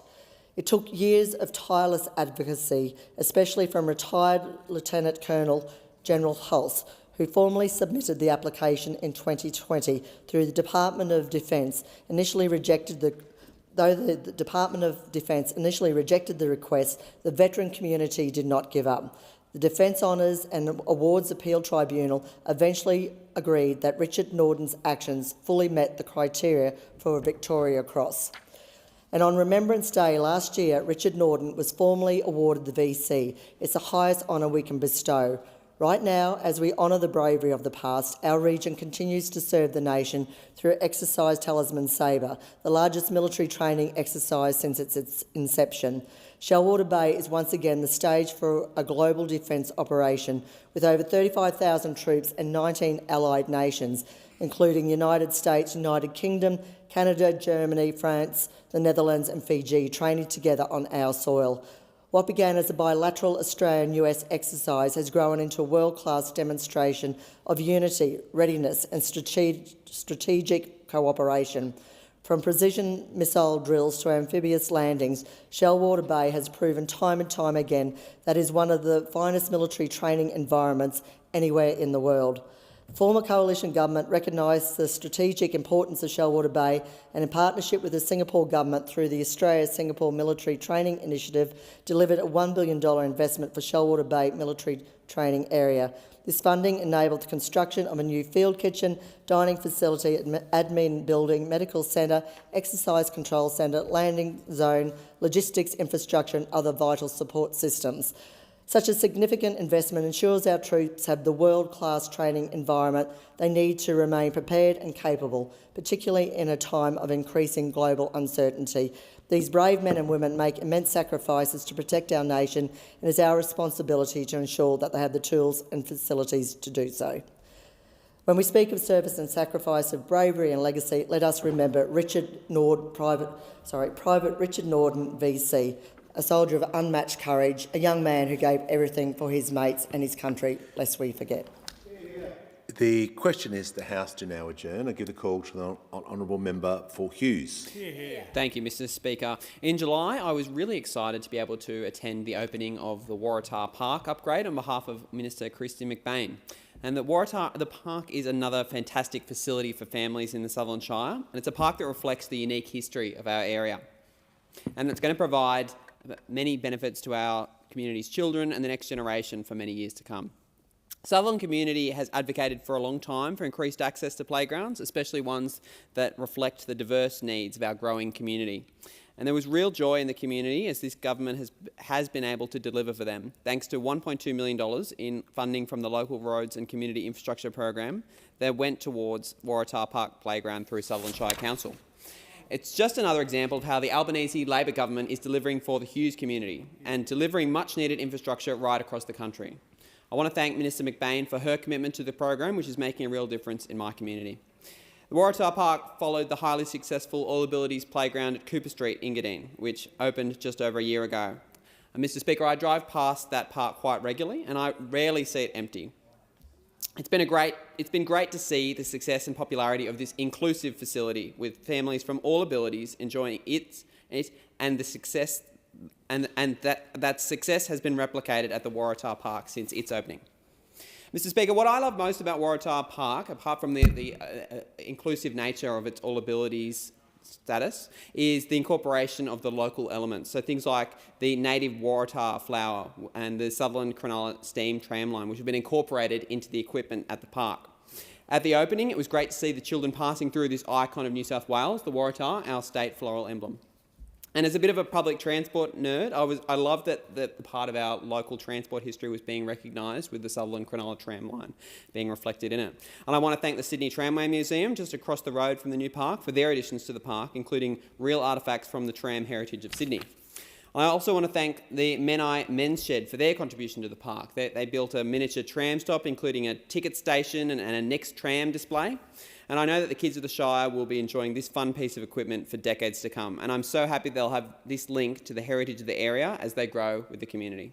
Thank you to our Mayor, Councillor Jack Boyd, the D-Ward councillors, especially Deirdre Steinwall and Peter Sambalis, and the staff of the Sutherland Shire Council for all your work on this project. And thanks again to Minister McBain and the Albanese Labor Government for delivering for the people of Sutherland. And Mr Speaker, in June I was lucky enough to attend an event for the Ingleburn RSL, which has been a stalwart of the community for generations, and recently celebrated 50 years at its Chester Road location. The CEO, Glenn Cushion, and the Board of Directors welcome life members, sub-branch members and executive 50-year members and guests, including the Mayor of Campbelltown, Councillor Darcy Lown, to attend this memorable event celebrating this fantastic milestone. I want to thank Glenn, the board, Councillor Lown for some great stories from the history of the area and the club's positive impact on the community. One of those stories that stood out to me was that the Chester Road location was opened by the local member at the time, a young man by the name of Gough Whitlam, who also happened to be the Prime Minister. But this wasn't just a time for self-congratulations from the club.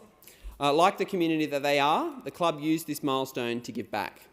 As part of the commitment to the community, they donated a total of $50,000 to 5 incredible local organisations: the Formal Project, Lifeline Macarthur, Top Blokes Foundation, Rotary Club of Ingleburn, Campbelltown Domestic Violence Committee. Each received $10,000 to continue their vital work within our community, and I know that money will make a real difference to the lives of those that are helped by those fantastic organisations. So congratulations to Glenn and the team from Ingleburn RSL for reaching this fantastic milestone, but more importantly for the 50 years of giving back to the community. And here's to the next 50 years of Ingleburn RSL. The question is the House to now adjourn. I give the call to the member for Barara. Thank you, Mr Speaker. I rise to speak on 3 matters of local importance in the Barara community. It was a pleasure to join the first Hornsby Heights Scout Group recently to recognise an outstanding young woman from our community, Alyssa Eden, who received the King Scout Award. And indeed, Alyssa is the first King Scout from Hornsby Heights in its history. The King Scout Award is the highest honour a Venturer Scout can achieve, and Alyssa's earned it through years of commitment, service and leadership. She joined Scouts at the age of 8 and has completed every stage: Cubs, Scouts and now Venturers, completing leadership courses in each level. As part of her King Scout journey, Alyssa led a 6-day expedition in Tasmania, including 4 days on the 3 Capes track. She's taken part in Dragon Skin, in whitewater kayaking and 2 jamborees, and she's earned Certificate 2 qualifications in both workplace skills and outdoor recreation. Alyssa served on the Unit Council. She's performed in the Hornsby Gang Show since 2019 and supported younger Scouts as a youth leader. She's bushwalked over 500 kilometres and camped 95 nights and continues to contribute as a rover. Alyssa is a role model in every sense, and our community is incredibly proud of her achievements. A wonderful milestone in our community occurred recently with the Epping Scout Group. The Epping Scout Group has some of the best facilities and traditions in scouting in my community, and they have a wonderful scout hall which they hire out to other community groups in the Epping Electorate, and that scout hall turned 100. The hall's construction was completed in 1925 at a cost of £695, and it's been used continuously ever since. The Epping Scout Group is one of the oldest continually running groups in Australia, formed in 1915. From aerial soccer to meetings and scout sleepovers, the hall has hosted it all. In 1975, it even hosted a concert by the local band The Clones, putting it into the Australian Music Database. A plaque to commemorate the hall's centenary was unveiled at the recent celebrations. Incredibly, in attendance at the events were locals who've been associated with the Scouting Group for more than 60 of the 100 years. I want to acknowledge Epping Scouts Group Leader Simone Hyder and Chair Hannah Chin for their wonderful work in organising the celebrations. We also saw the recognition of several Scouts on that day, including twins Zara and Zoe Williams, who earned the Australian Scouting Award, the Peak Award for Scouts in the Scouts section, and spoke with great enthusiasm for the meaning, for everything that Epping Scouts had meant to them in their lives. And Peter Buckley, the eternal leader of the Epping Scouts, also received a certificate of recognition. Today I want to touch on an issue that's deeply personal to me.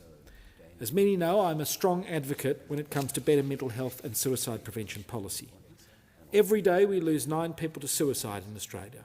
For every death there are approximately 20 attempts. Locally, 4,041 people have presented at the North Shore Public Health Network emergency departments with suicidal thoughts and other intentional self-harm in 2021. In 2023-24 that increased to 4,681 people. These aren't just numbers. They're someone's parent, someone's son, someone's daughter, someone's partner, someone's mate. Over the past year I've come to know a man in my community called Adam. Adam is a man of great courage. He's 25 years old, he's faced hardship, and instead of staying silent he's chosen to speak up, and he's called on me to speak up today. He's been a strong advocate for improvements to our local health system, highlighting the strain that Hornsby Hospital and its mental health unit are put under every single day. Doctors and nurses on the front lines are completely overwhelmed by the high number of patients being admitted. Not only does that impact those seeking support from our health system, but it significantly impacts the well-being of those trying to provide essential care and support. Adam's story and his advocacy are a reflection that we have so much more to do to make this system work in our community. And that's why I'm calling on the New South Wales Government and the Federal Government to invest more in the Hornsby Mental Health Unit and the associated community wraparound programs so that we can properly deal with mental health and suicide prevention in the Barara electorate. Adam's story is one of resilience, but more than that, his willingness to talk openly about his challenges in mental health is something that is so important in today's society. It's so important because we cannot allow the stigma of mental health and suicide to silence people. We must encourage Australians, when they get that sixth sense that something is wrong, to ask their friends directly, are you contemplating suicide? And to take their friend to get the help that they need. Give the call to the honourable member for Hunter. Thank you, Speaker. Business Singleton has once again held the annual Singleton Business Awards. Our local businesses are the lifeblood of the community, so thank you for all your hard work that you all put in.